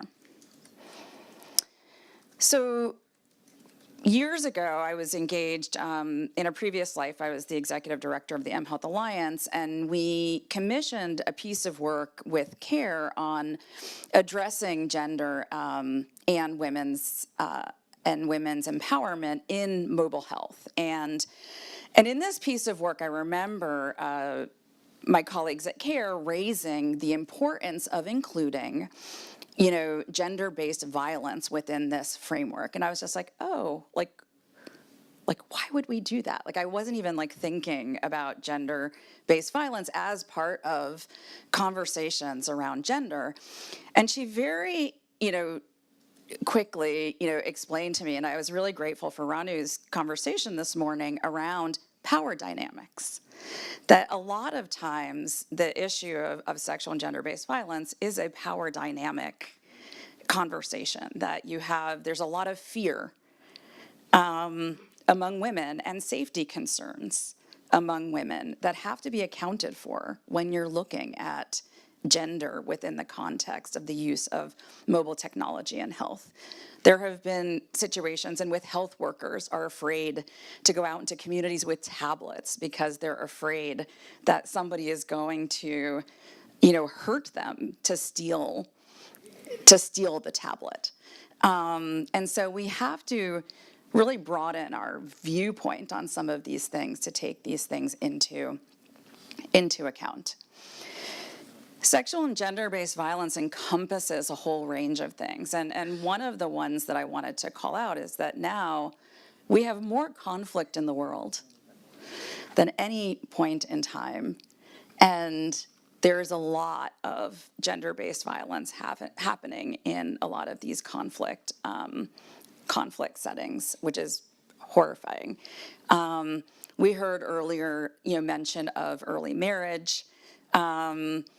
There's female genital mutilation. There's a number of different aspects of sexual and gender-based violence. A few years ago, Health Enabled was approached to lead a body of work to really try to understand the ways in which technology is being used to prevent sexual and gender-based violence and respond to it. And what we found is that there is a fair amount of work that is happening, but it's happening in like little pockets here and there, and it's not very comprehensive, and it's not kind of well designed. I think the example that Nellie shared earlier about this connection and this ability to connect work being done from a prevention perspective and a community engagement perspective to health services to then also engage in legal service support is really, really critical. On the prevention side, what we found was a lot of use of technology for gender and social norms, so engaging young girls and boys in gaming so that they can better understand and grow in terms of their own knowledge of what it is to be in a respectful relationship, what it is to engage with their own groups as well as the opposite sex in a respectful and responsible way. And we find that in the prevention side that it has to happen younger and younger, that we actually need to engage with children to really explain to them, like, what are your rights? What should you be thinking about? What are the conditions in which you can develop from a healthy developmental perspective? We saw a lot more on the response side in terms of reporting of incidents of sexual and gender-based violence, and then using even things like AI and chatbots to support the prevention of secondary, continuous incidents of sexual and gender-based violence, and some overlaps between the two. Ranu mentioned the use of important frameworks as part of the work that we do. The RESPECT framework from WHO is a really good one to really look at, the range of considerations that have to be accounted for when thinking about prevention and response to sexual and gender-based violence. And then in terms of some of the outcomes that we mapped in this is such a new area that there isn't really a lot out there. When we first started this work, we were very ambitious. We wanted to develop a theory of change. And there was really no way to develop a theory of change. Nobody had ever really studied this. Nobody had ever really tried to put some sense to it. And so what we wanted to do was at least identify what are some of the outcomes that are related or that we should be focusing on, trying to aspire toward in these areas. And some of these areas are things like improving, gender norms, improving self-efficacy. So the extent to which, you were talking earlier about choices, the extent to which, women have choices and options. We also identified some special considerations for children. There's a lot of violence against children, and they require a whole other set of key considerations, both in terms of really understanding, how to find themselves in safe spaces, how to protect themselves, engage with trusted adults, and then also in terms of how you communicate with young people. So just wanted to share, that sort of brief introduction in this and contextualize, sexual and gender-based violence within a broader conversation around gender and digital health. And then to introduce another sort of piece of work that we work on at Health Enabled, which is really around gender intentional digital health. So this morning we heard the difference between being gender sensitive and the difference between being gender transformative in terms of, and so what we really need is to be focusing to the extent possible on being gender transformative, that it's not enough to take into account gender considerations.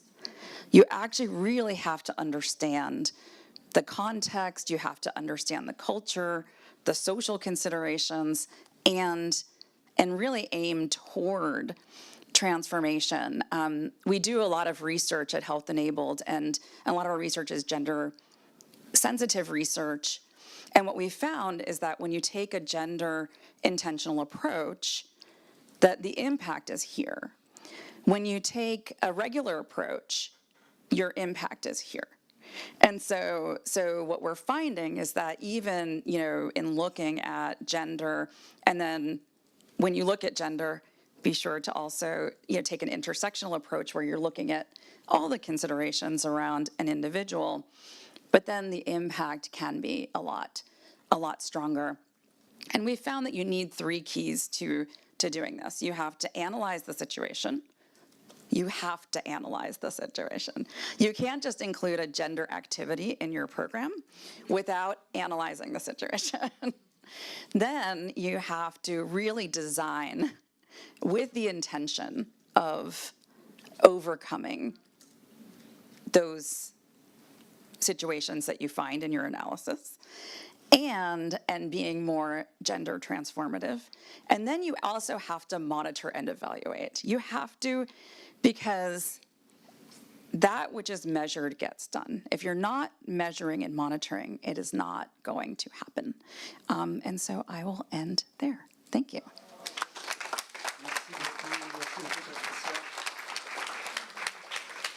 Pour cette présentation extrêmement. Thank you for this very moving presentation. We are going to continue this conference, and we are going to listen to LAUREATES 2024.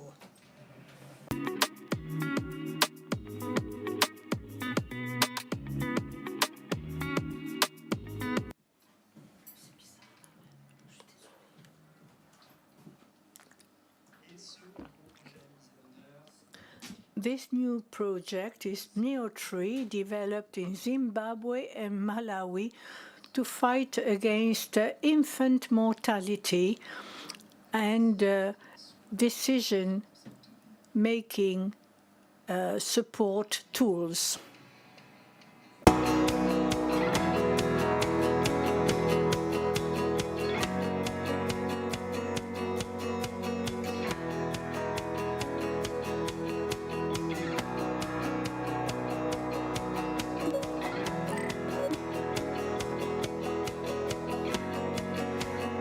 Our project is called NEO3, and our goal is to end preventable newborn mortality. Every year, 2.3 million babies die within the first 28 days of life. And of those 2.3 million babies, around 2/3 or 70% of those deaths could be prevented, not through providing really expensive equipment or drugs, but just through delivering the basic care at the right time in the right place for every baby.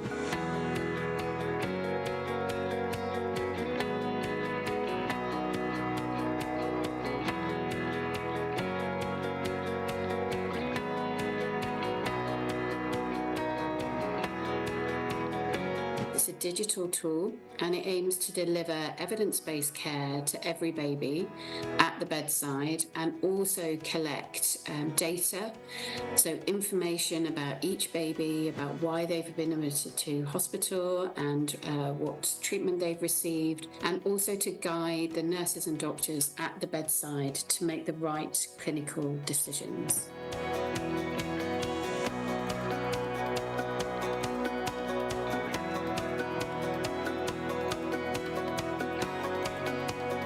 There are 30 million small and vulnerable babies born every year and cared for in low-resource settings, and so our mission is to catalyse the digital transformation of care for these babies. And our hope is that the NeoTree or interventions like the NeoTree will be used at the bedside for every one of those 30 million babies every year. And we also want to change the culture or be part of the narrative that changes the culture for the use of these types of tools within health services, within low-resource settings. Voilà, NeoTree. NeoTree prize winner, Observatory of e-health in the southern countries, and NeoTree, she's going to join us on stage, and we can give her a big round of applause. Give him, sorry. Please, Simbarache, come and join me. You're going to be given a mic. Simbarache Chimuya, well done for this prize, well done for this initiative from NeoTree. We have some feedback now about what NeoTree is doing on some part of the area you're addressing. Do you have a more general feedback for both countries on reduction of infantile mortality, but also capacity building of the e-health system, of the health system? Do you have any feedback? Okay, thank Just come next to me. So our e-health system has been implemented at 2 hospitals in Zimbabwe and 3 more hospitals in Malawi, and also primary health care facilities. And at the moment, we are also increasing the number of healthcare facilities that will be using this digital platform. And we hope that by the end of next year, we should have increased to up to 17 healthcare facilities using this platform to care for newborn babies. We also have other benefits apart from just mortality reduction.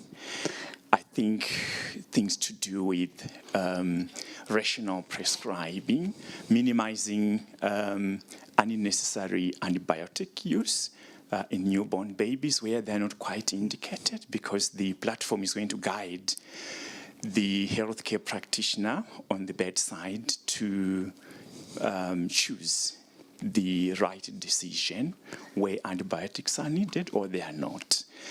And we also have deliberate efforts to train the healthcare workers on newborn care. And so we have reached to a number of healthcare practitioners, I can say more than 1,000 in these facilities where we are operating, who benefit from these educational programs and workshops and, refresher courses on newborn care. And that's another benefit which we bring through this platform. We also have, audits that we do, because we now have data which is not easily available on newborn care. And this data is used to, assess how we are doing in terms of providing care, what are the major causes of morbidity on our units, what are the major causes of mortality. and we take deliberate actions to teach and train our healthcare practitioners, addressing those major issues. For example, I can tell you that we managed to cut down the number of babies being presenting with or admitted to our unit with hypothermia, because we realized there were a lot of gaps in preventing hypothermia within the unit itself. And so this data came out, and we saw the need to address such kind of challenges, and we deliberately started the educational program, how to prevent newborn hypothermia, throughout our unit and also the maternity facility. So this resulted in a drop in the, proportion of babies who were coming to our unit for admission with hypothermia. It was really drastic drop. Yes. Félicitations. Lorsque je vous écoute, Simbaraché, j'ai vraiment... When I listen to you, well done. I feel that your system in Neo3, it's an application that gives a wonderful technical progress, because you need monitoring. It's very important for newborn babies. But then what I can see is the cultural progress, really, on the way you are taking into account new ideas that practitioners and GPs are changing their habits. Why not? What do you think about that? Indeed, we would like to see a change of culture in the way the healthcare practitioners who look after newborn babies. And we not only want to see that happening or affecting people at, higher level institutions or central hospitals, but we know that there are a lot of babies who are cared for at the primary care facility level by nurses and other practitioners who may not have a sufficient training in newborn care. So the more facilities we reach out to, we know the more the number of newborn babies who would be cared for by well-trained practitioners at all levels. So this is our hope. Vous allez recevoir là dans quelques instants, Bertrand, pendant... You're going to get your prize. Thanks. Please stay with us here. Stay with us, Simarache.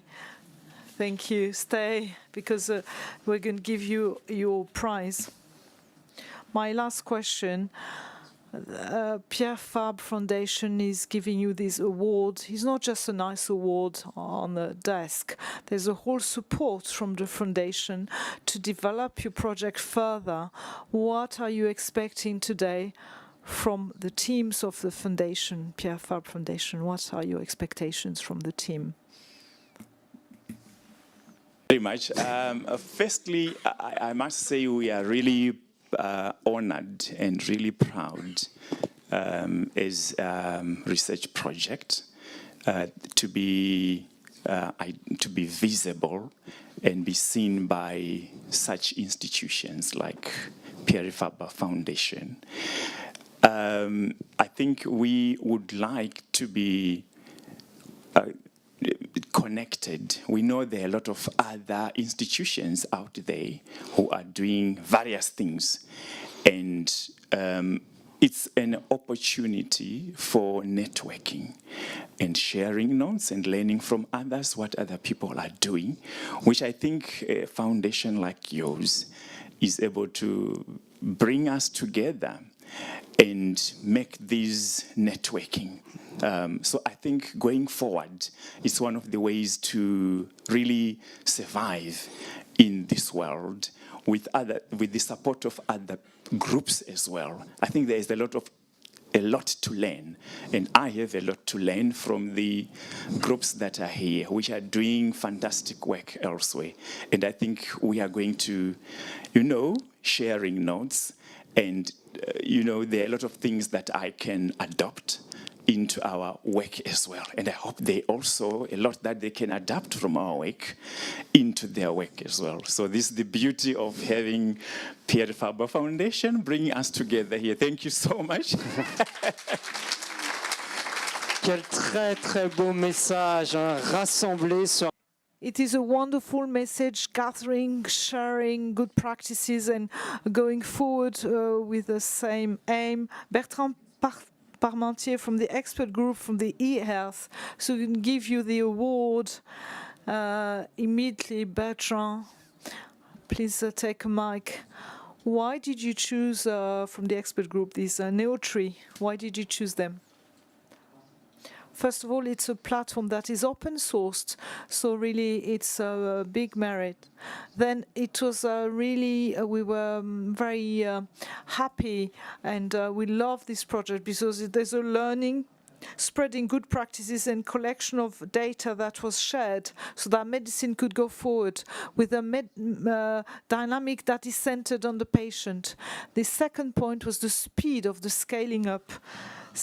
We are now working with 2 countries with many hospitals, so this dimension of sharing that Simbarash said is operating as from now, and what is really remarkable, it is the heart of e-health, is that now we have tools that do not need lots of capital, and we have a wonderful leverage for public health policies that are addressed to everyone, and that is paramount in countries where people are very often isolated and extremely living in poverty. Bertrand Ducoin, Neotree, please come. Simbarashi, come at the center of the stage for the photo.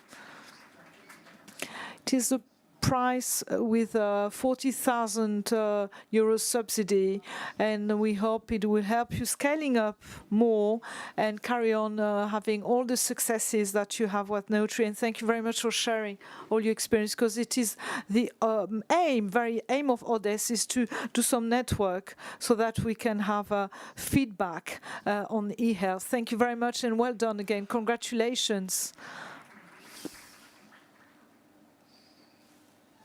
Voilà. Et l'ensemble. And the whole of the team is here, a Neotree team.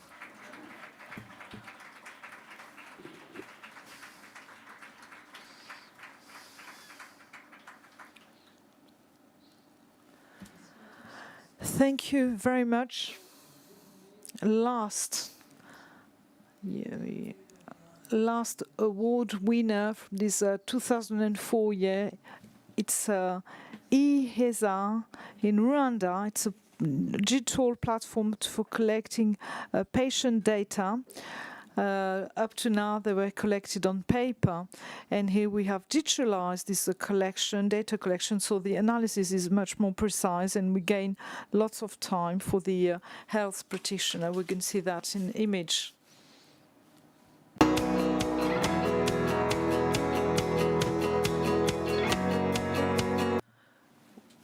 We need to improve data and analyzing of data collection and analysis.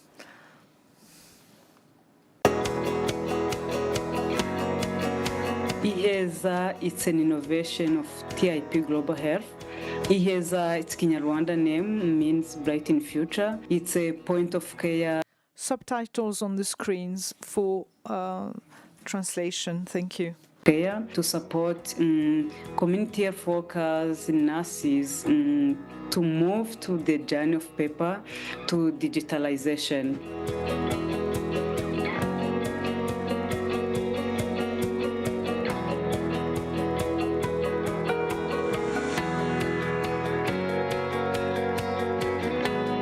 We had made sure that all their paperwork has been digitalized in a way that is comprehensive to simplify their workflows, the time they are spending doing different activities, but also in a simplified way that allow them to diagnose, treat, provide medication, as well as transfer across different levels of care, primary health care, but beyond.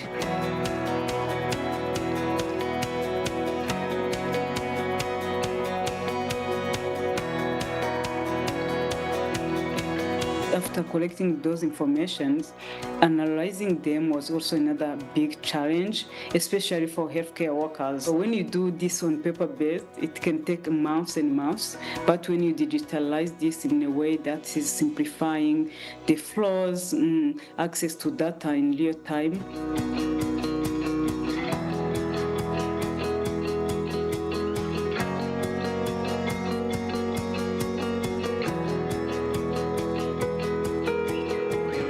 data can support to tailor education to each patient based upon their specific needs.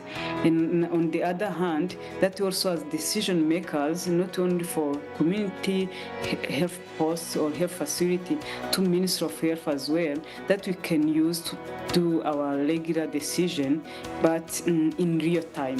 It solves some of the biggest challenges or the problem they were facing at that moment.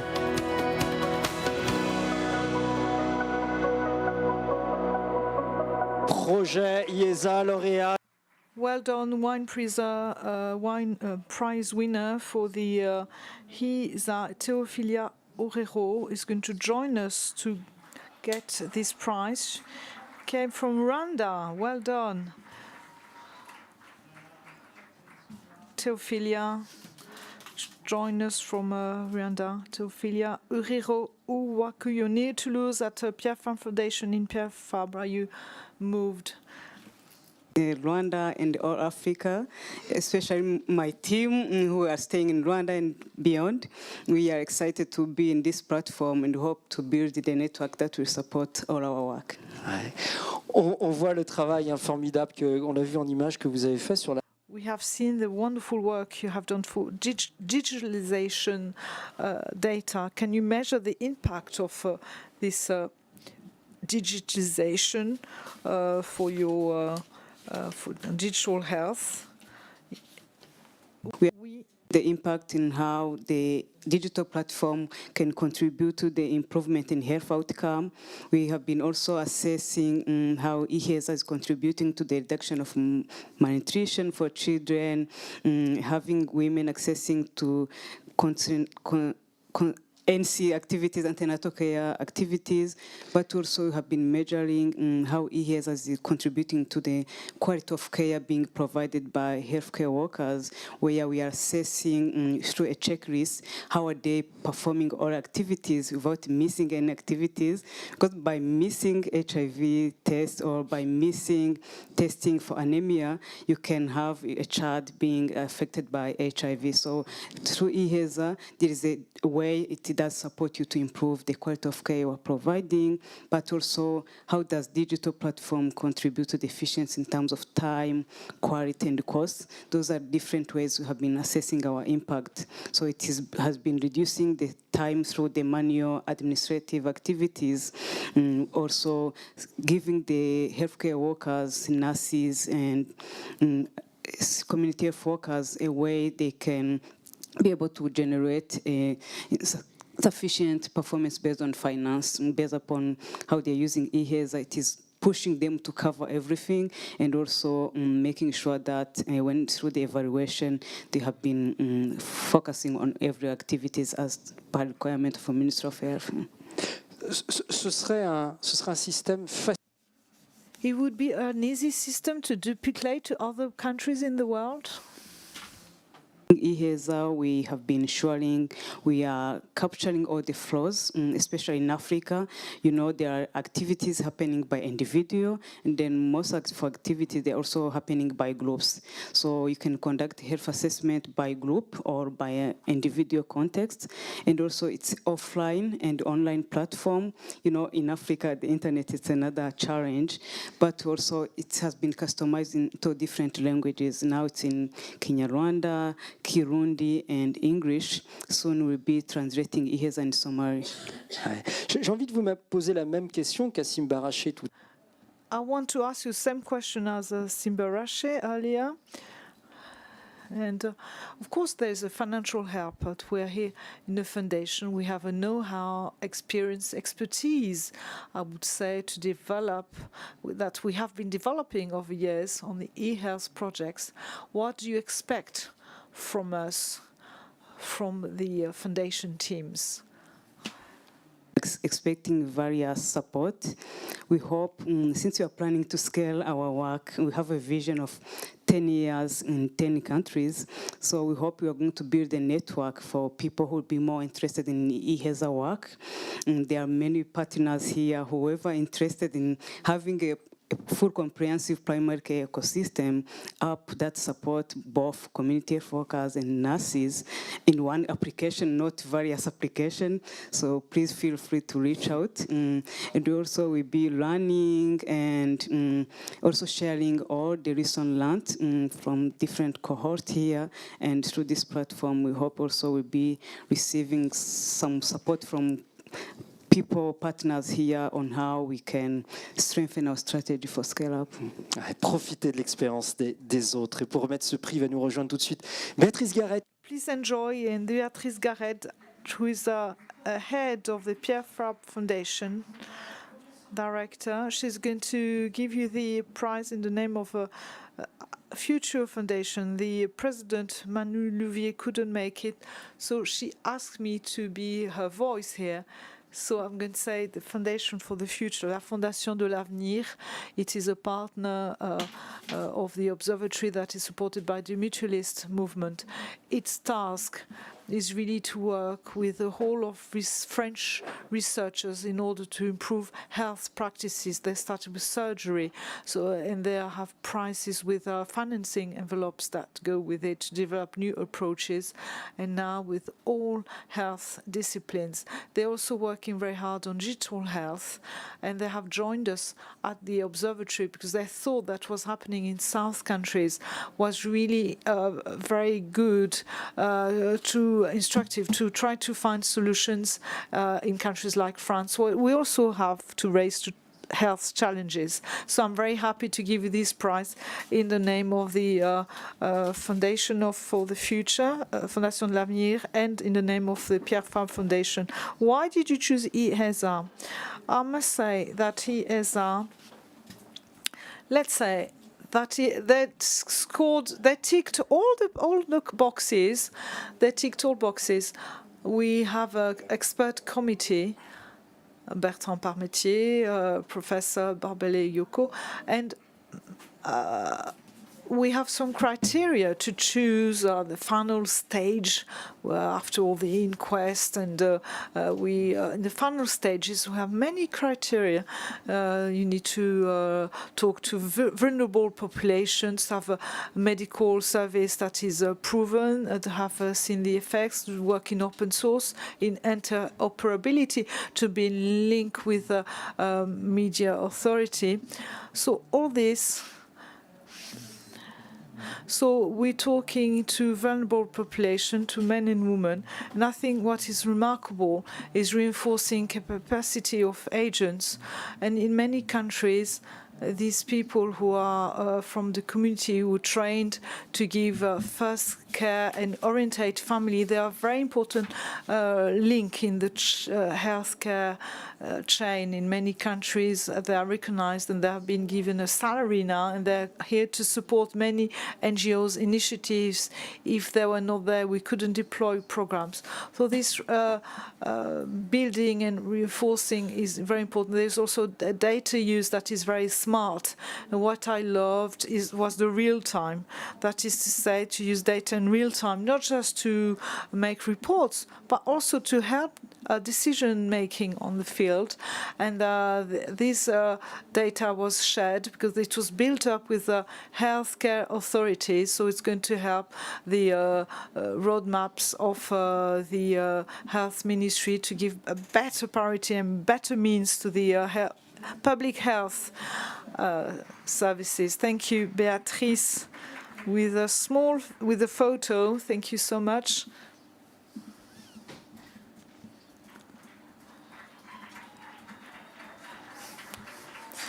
Well done.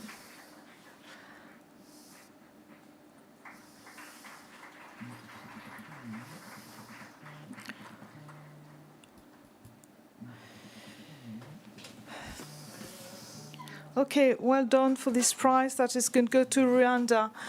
To finish with, you stay with us, please, because we have.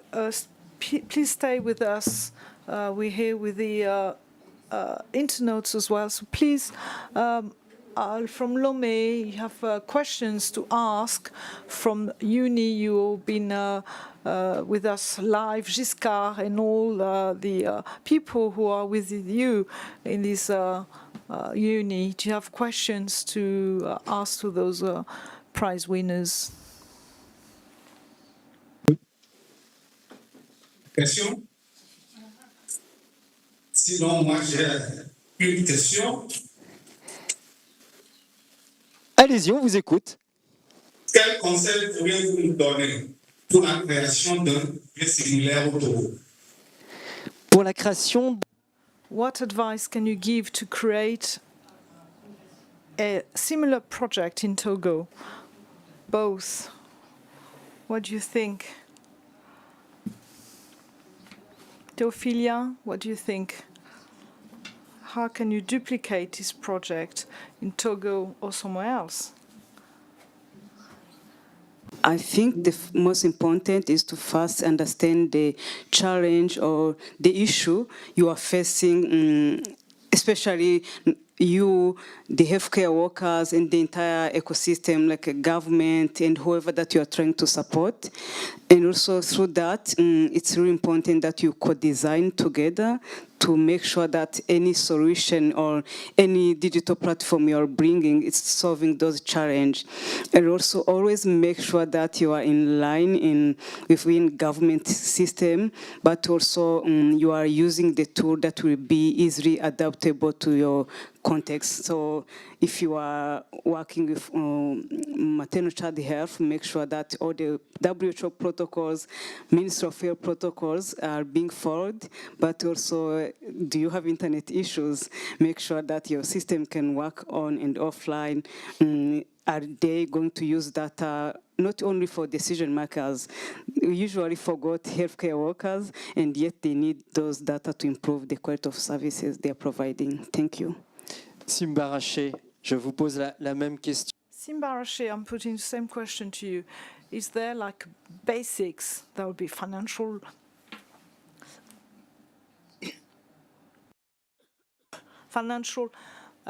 basis that is absolutely indispensable to be able to duplicate Neotree somewhere else? What do you think? What are the basics to duplicate Neotree in another country?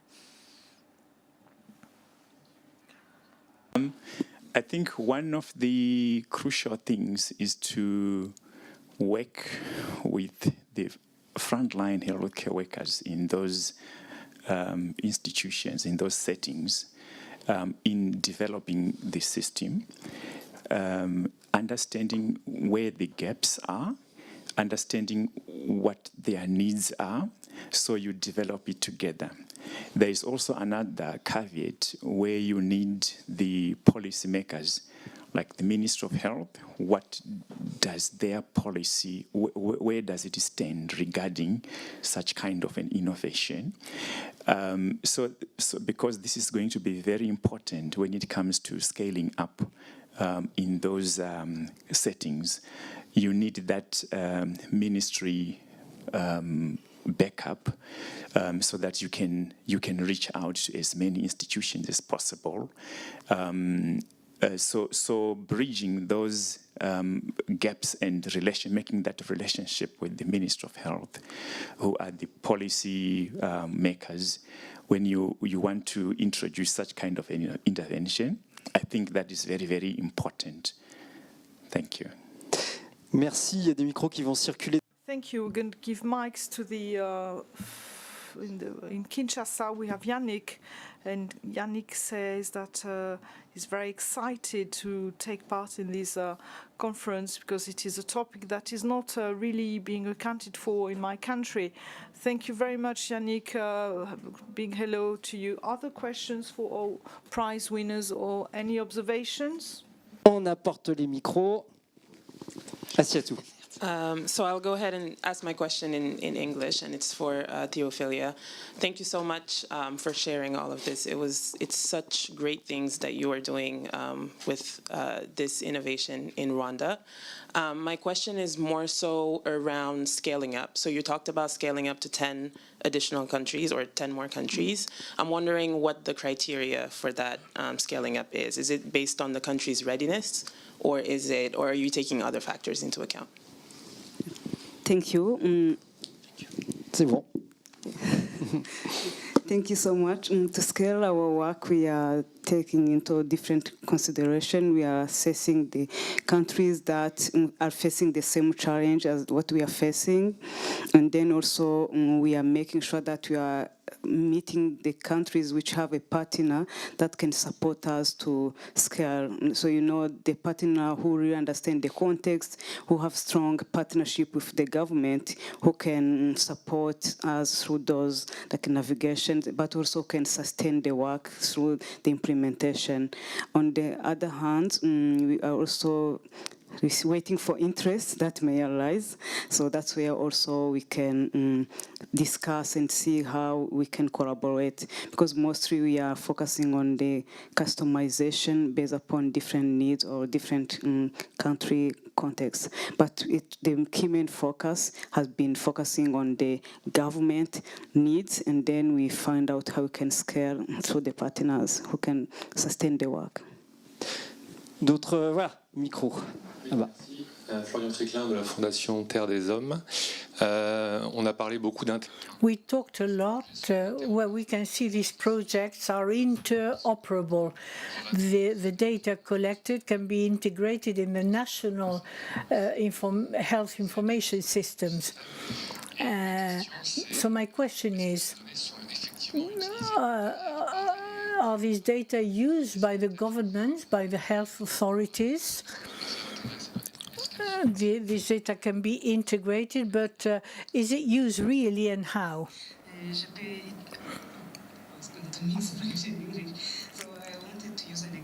Our work with National Child Development Agency, where they reached out, they wanted us to support them to digitalize the child scorecard, where we'll be giving them different dashboard from the village, the lowest government level, up to the national level. The dashboard are customized based upon different needs, and through that also they are reporting according to what they were not able to manage.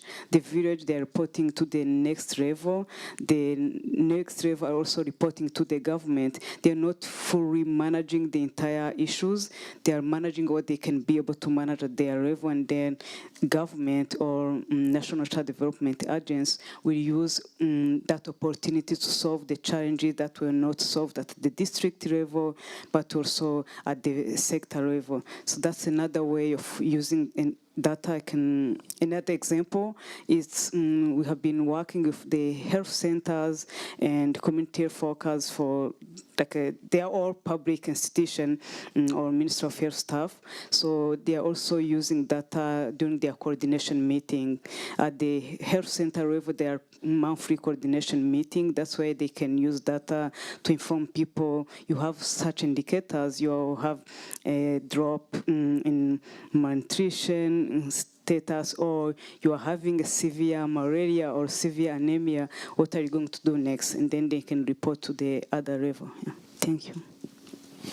Restez-y quelques questions, commentaires ou félicitations? Non. Any questions, comments, or congratulations for our speakers? Madam, yes, that will be the last question. Heza, and if I understand correctly, like in Rwanda, I'm assuming there are like various public health reporting requirements. Is there any consideration about any kind of public health reporting requirements on your platform, where the platform can satisfy that requirement, so that physicians don't have to use a separate system for tuberculosis, separate system for HIV, separate system for something for the requirement? So thank you. Where EHSA is being implemented, we have a comprehensive package. For example, for community health workers, all their package is fully like a digitalized. There's integrated community case management. There is nutrition, community-based programs. There are many more activities. They are full in one platform, and through that platform, they can refer to the health center where also the full package will be there. So within one platform, you don't have to use a singular tool to diagnose HIV or to diagnose TB because they are already in one platform. Merci à tous les deux. On peut les applaudir une dernière. Thank you both. A round of applause to both of you. Thank you very much. We are coming near to the end of this 8th conference of the Observatory of e-health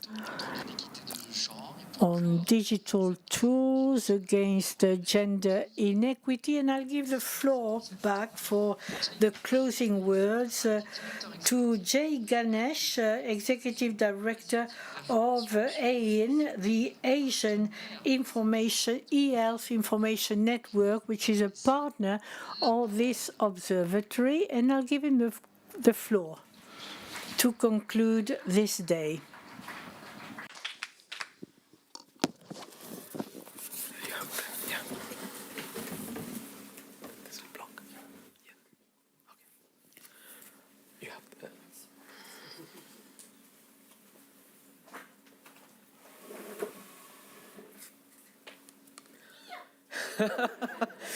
Thank you for the motivation.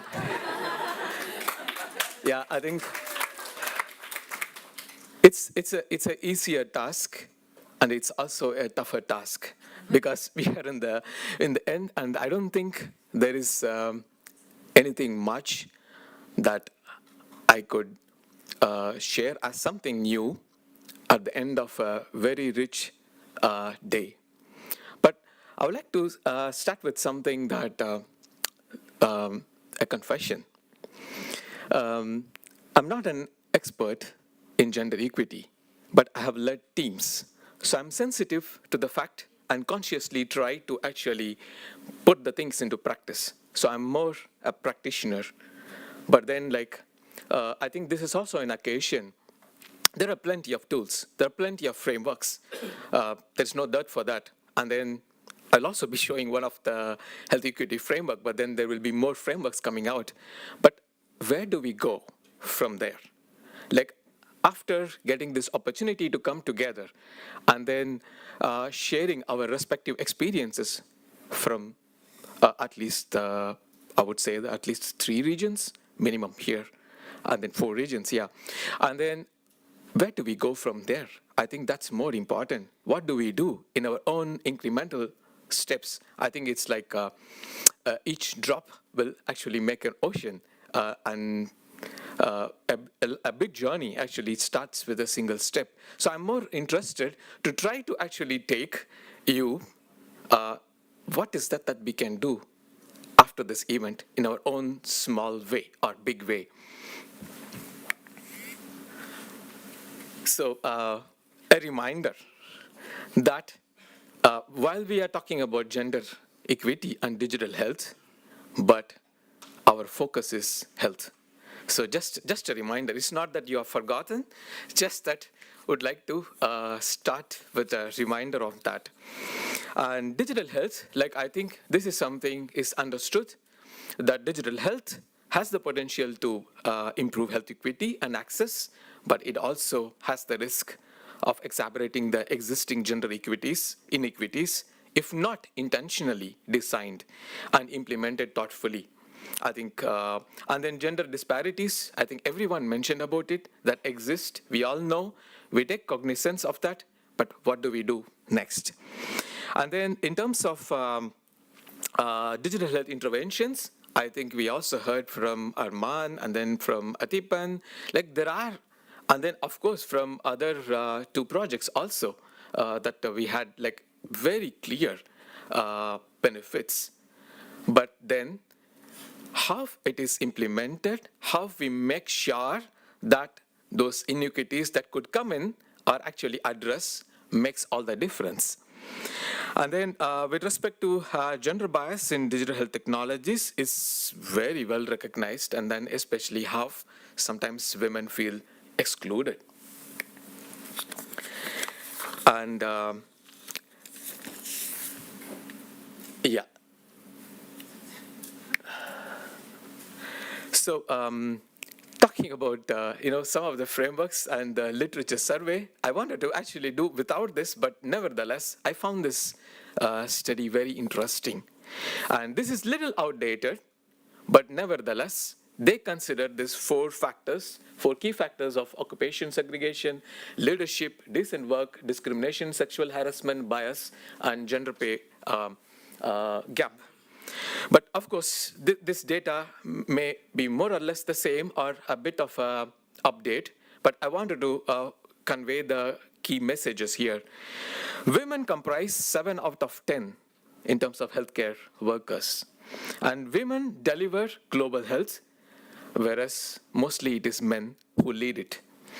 And generally, men hold most of the majority of the senior roles in health from global to community level. But I wouldn't say this is only for health workforce. Even in digital health, I've seen, even for men, it is actually sometimes difficult to move up. That's something that I would say from the personal experience, that it takes time and effort. And then in terms of women in healthcare, it is primarily women are working in primary care, nursing, midwifery, and whereas men dominate the surgery.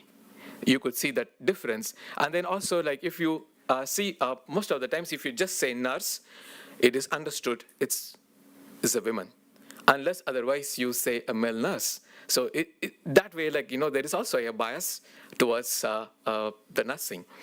And then men dominate the senior, high status, higher paid roles. And then in terms of occupation segregation by gender drives, the gender pay gap leads to loss of talent. For example, few men entering into nursing. Just to give you some stats, this is the latest from GSMA. I think probably most of the studies are talking about the GSMA data from the last year. This is something that I found, and then I think some of the speakers already mentioned about like how many women are typically excluded, but then not all is bad. There is an improvement in the latest GSMA report, which is something that is interesting. And then the gap seems to be narrowing, but at the same time, I think Sub-Saharan Africa and then Southeast Asia is somewhere the gap still is quite evident. And then in terms of the top barriers for mobile internet adoption, which was also mentioned about digital inclusion, also a measure for SDGs or success of universal health coverage programs. The main top barriers are affordability, literacy, and digital skills. And then in terms of use of mobile, it is the safety and security, and then affordability and because of the translation, they can't hear you. Thank you. Connectivity experience, these are the barriers. And this is again a slide which a lot of stats, but I would like to draw upon this particular example of women in STEM, science, technology, engineering, and mathematics. Here we are talking about like nothing about us without us. And then talking about gender segregated data, research. But if you see the stats, women are actually underrepresented in every one of them, whether it is jobs, whether it is number of researchers, are the ones who are actually holding this, getting paid well. What is that we can do? I think there are many academicians here. And then also the foundation, AHIN has been working together with the foundation to support capacity building in digital health. And I think this is one area I would say that I think we have to make conscious effort to support more women.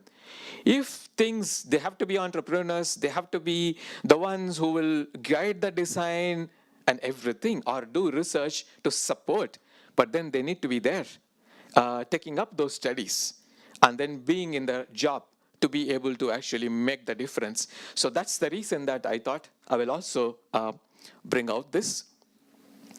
And I think this is a very well-known phenomena.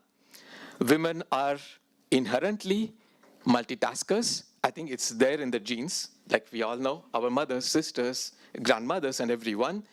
They are the ones who are holding everything together in the family. And then it actually, since they do many, many, many things, it also defines what kind of jobs they will take up, whether they will do full-time jobs or part-time jobs. And then, you know, this is something, I think it also decides, like, for example, in terms of equity, men probably do not take that much of responsibility of home care or, you know, such kind of roles which women generally take. But then when it comes to performance evaluation, what happens? Women do much more, and then they have to actually match up, right? So this is something I found it very interesting. And we still work in a model where women are the homemakers and men are the breadwinners. But then things are changing. And then especially in digital health.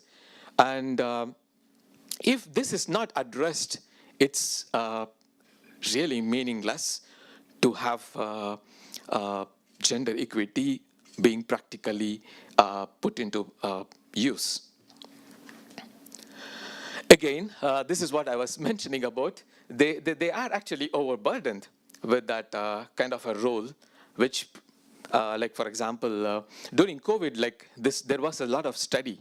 And then there were people who sent out surveys, and almost like, I think, more than 80% of the households, it was only the women who was taking care of the things at home, like including childcare, educating them. So zero sum, I think 80%, like this is what I read, it could be a bit different. It could be 75% now, or it has improved. 80% of the top officials of all the global health corporations or companies are all men. So zero sum typically involves somebody loses, somebody wins. So in a situation when we are talking about gender equity, if we create a situation where somebody has to lose or sacrifice, it's very difficult. We can talk about this, but practically, I think it was also mentioned about gender transformative, right? So I think we need to have men involved, make them feel important, let them get that opportunity also to bring others, make sure that, you know, there is equity. I think this aspect has to be is important. And then, like, when we create more interactions at the professional level, it depends on how the team composition, like later on, if there is a time for a couple of minutes, I can share a simple example from their own work, from EHIN and then elsewhere. If they are actually consciously included as part of the team, consulted, made important, and then also there is a culture of frankness and transparency, rather than just, okay, there is a rule, organizational expectation, you have to comply, and then the HR briefs you. But more than that, if we make this effort to actually form a team in such a way and give them an opportunity to actually frankly share their experiences, and if they experience any bias, that actually works. This is what I mean by zero sum, because this is a bias which is very common. And then, of course, as I said, there are many, many frameworks, and this is one of them. I found it quite interesting, but then it considers a variety of factors.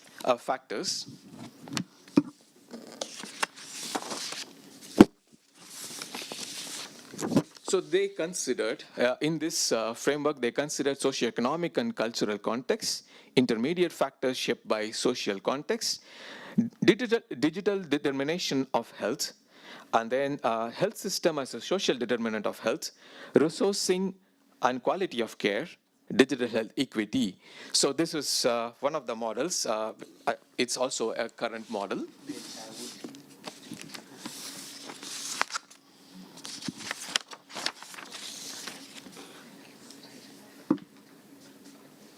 Yeah, so I'm also giving the reference. It's quite comprehensive.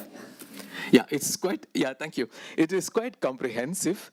It articulates actually several factors. The main point is we need to actually consider them together or holistically because they are interlinked. So if we consider them holistically, then actually it has this model, if put into practice, it has the opportunity to mitigate the gender bias. Yeah, we have plenty of frameworks, tools, but then what is that we could do in our own way? This is where I would like to actually narrate an experience in the team. Like if you look at AHIN, especially in the last couple of years, we have consciously made effort. Every single project that we do, including with our partner foundation, PeerFab, we made sure it's mostly led by a woman. Or we made sure majority of them, or at least 50% of them, involve women. So these are conscious effort, including our working council members. In the last few years, we have actually increased the number of women. And then also, when we send the invitations for the conference, we also make sure that every panel is actually balanced. But then there are limitations. Like for example, we ask for a nomination to the Ministry of Health. We may not necessarily get a woman, but then we have tried to actually now specify. We try to say that, okay, we want somebody with this, and preferably we are women. These are, I would say that, small incremental steps, but we have done, and it is yielding. And right now, I would say that, including our membership, and then also our working council, our trainings, all that, about 30% are women. So we hope to actually increase it, and hopefully over the next few years, we would like to bring some parity or closer to 50%. This is what I would say in our humble experience. We have tried to put the gender equity in practice. And then I would like to take this opportunity to thank Foundation PeerFab, our partner, for inviting and giving this opportunity to share today. Thank you very much. Merci. Merci beaucoup. Thank you very much. Thank you, Jai, for these closing words. Thank you to all participants who, some of you have come from very far away to attend it. Thank you to all prize winners of these projects. We can give them a round of applause. We can also thank very warmly the whole team of Pierre Fabre for the organization of today, the selection of the theme, the choice of all the speakers, and all the logistics, inviting everyone. I thank you, the translators as well, for their work all along today.